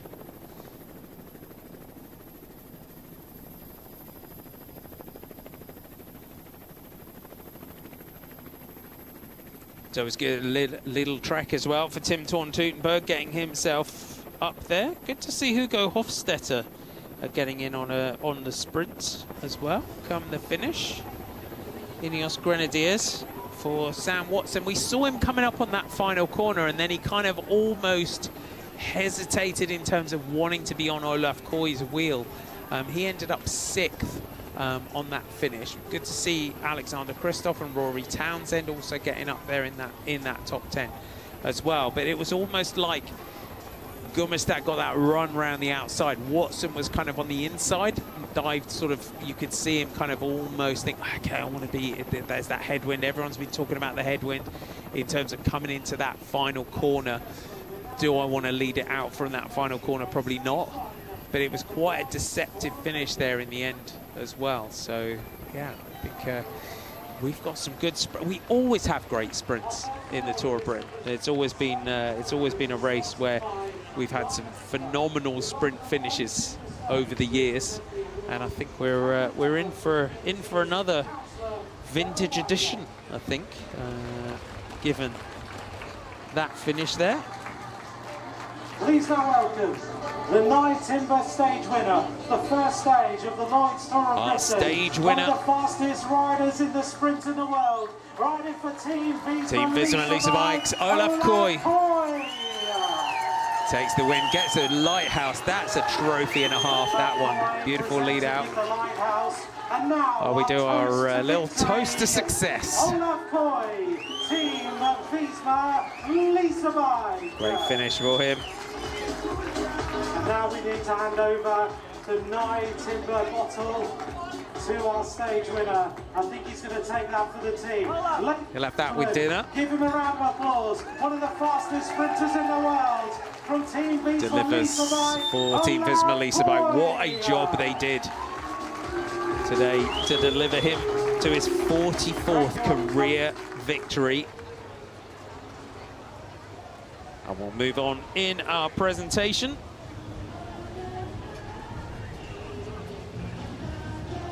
We wouldn't bet against him, just notching up another couple of wins in the days to come. Matthew Brennan did say that they were going for him on 1 and 2, and then him on stage 3. Will that come to fruition.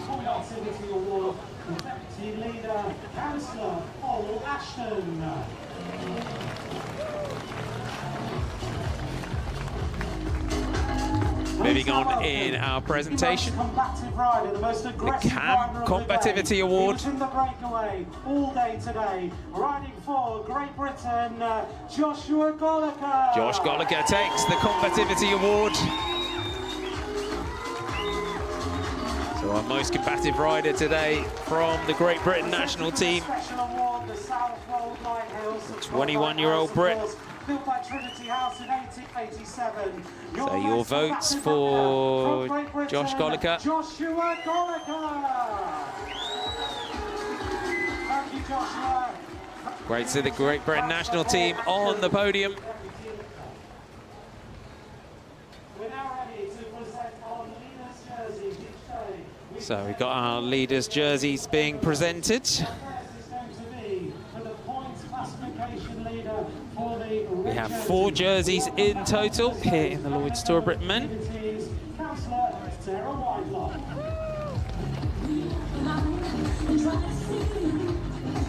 Olaf Koy, we've seen him already. The red jersey, Olaf Koy. That's our points jersey. So our red jersey, got plenty of lighthouses to take away from this one. So there, that's the jersey that you'll be watching out for tomorrow. Would be Tord Gummerstadt that will be wearing that one tomorrow. This is for the blue leader's jersey of the King of Mountains. We welcome back onto the stage to present this award the Deputy Leader, Councillor Paul. We are well into our presentation here at the end of stage 1 of the Lloyds Tour Britain Men. Our stage from Woodbridge to Southwold today. Beautiful finish here in Southwold under the shadow of the lighthouse. That is the trophies that the riders are being presented with on the podium. Our King of the Mountains, Milan Landhover of Team Flanders Baloise. He is the leader in the King of the Mountains classification, making sure he got himself into the breakaway today, taking maximum points. Just try and do the same tomorrow if he can. If he can try and defend that jersey on tomorrow's stage.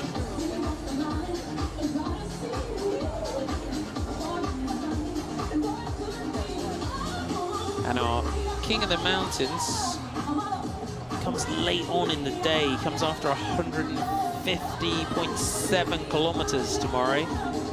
So a little bit close to the finish. So maybe a later breakaway for Milan Landhover tomorrow.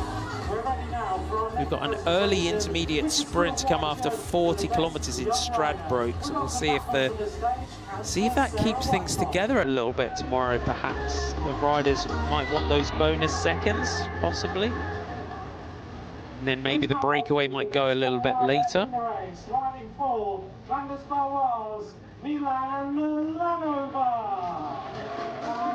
Milan Landhover is in the white jersey as the best young rider. So that is a great reward for Milan Landhover. He will wear that jersey tomorrow. So they'll want the best young rider's jersey, and then maybe the King of the Mountains will pass down to our second place rider in the King of the Mountains. So if a rider leads in 2 classifications, the jersey then just drops down to the next rider in the order.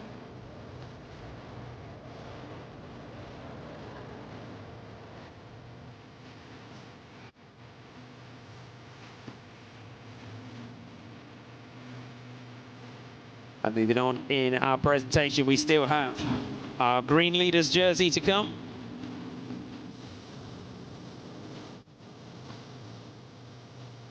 So that red jersey already on the shoulders of Olaf Koy.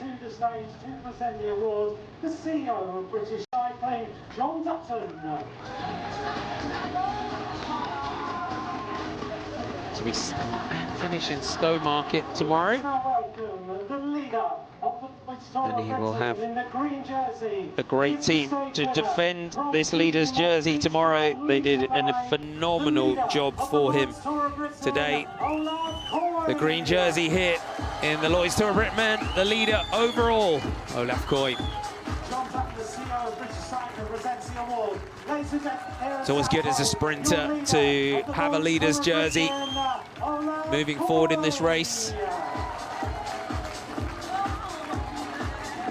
Great day out and a lot of rewards for Olaf Koy. Stage winner, points leader, green jersey. Julien Vermont, Thomas Glug, Lo van Bell, Eduardo Affini and Matthew Brennan delivering their teammate Olaf Koy to the stage win and the first leader's jersey of this race for Team Visma Lease Bike. What a day it has been here in Southwold. We start and finish in Stowmarket tomorrow. Olaf Koy taking ahead of Tort Gummerstad, Hugo Hofstetter, Milan Landhover, Josh Golka, Diego Ratti, Tim Torntuberg, Alberta Dainese, Sam Watson and Tom Crabber. That is our general classification. 10 seconds separating the top 10 overall. This is race 1 of 2 here in Suffolk. We've got another sprint race to look forward to tomorrow. How excited are you about that after?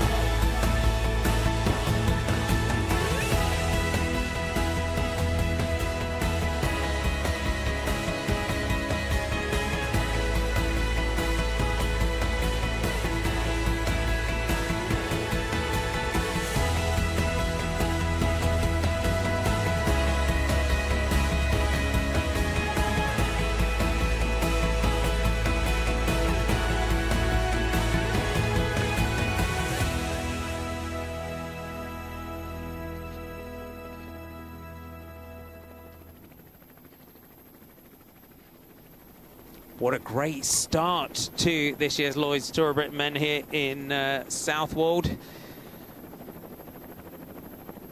Really breathtaking view, finishing right down here on the beach. It has been windy, but it delivers us an absolute thriller of a finish. And with that, let's go down and join Ned and Danny.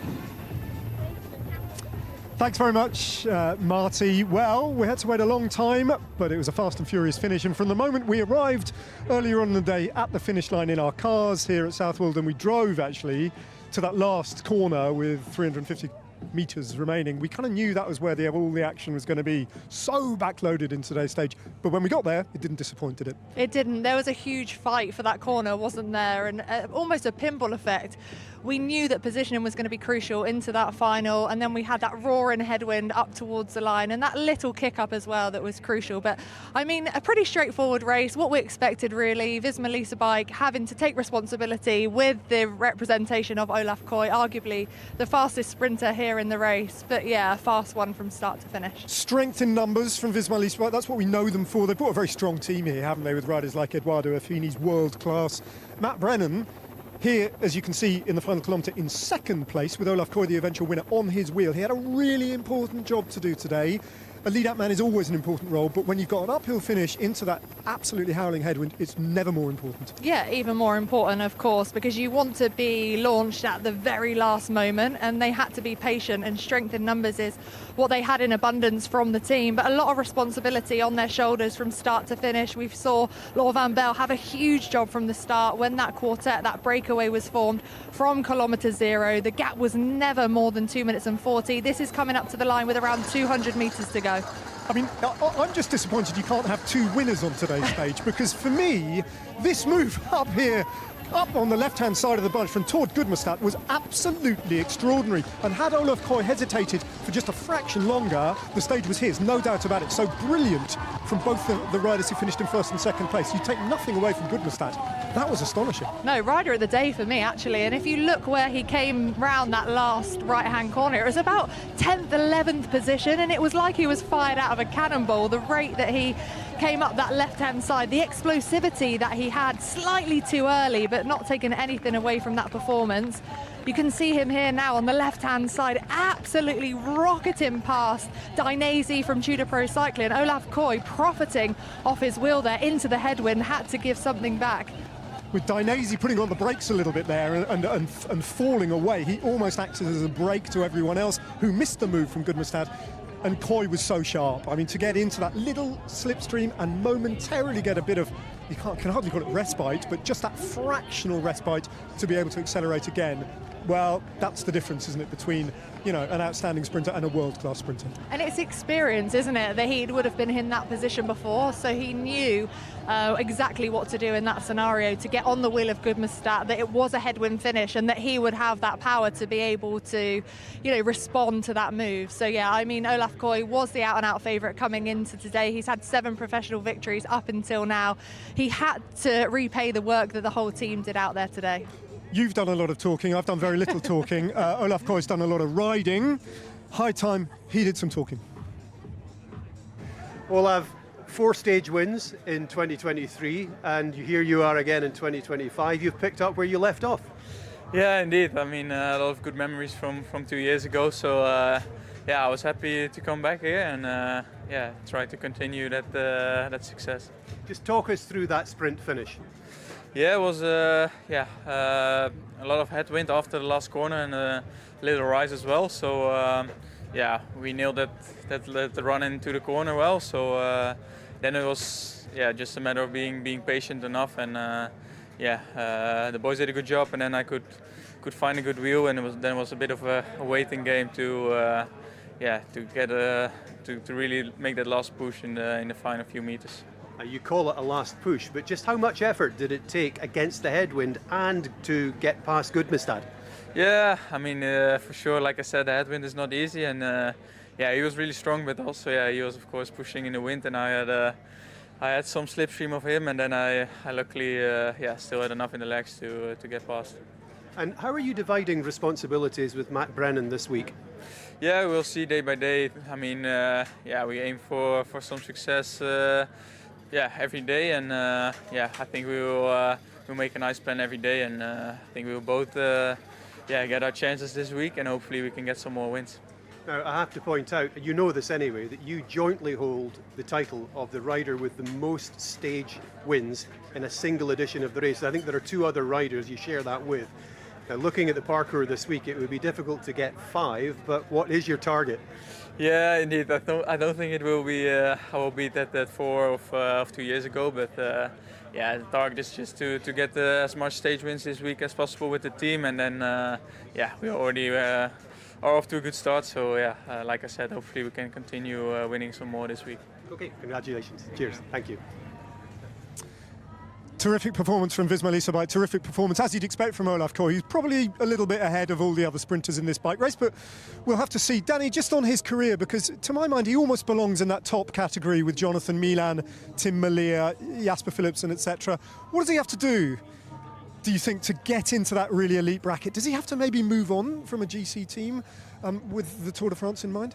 Yeah, I mean, it's always going to be hard, isn't it, when you're in a team with Jonas, to have that responsibility of the team to back you in the Tour de France, which is arguably the biggest race for cycling, the biggest stage. So yeah, I think probably he would have to move team, or, you know, for Jonas to maybe step back and not have that GC ambition, which I can't see happening. No. But he seems happy in the team, doesn't he? And he's getting his chances, his opportunities. This is his 8th stage win or professional victory so far this season, and he seems happy to be there. So what I think is going to be interesting is how they do give Matt Brennan his chance this week, and what they do with him regarding, you know, the stage victories that he's going to be up for, but not only that, the potential of the GC too.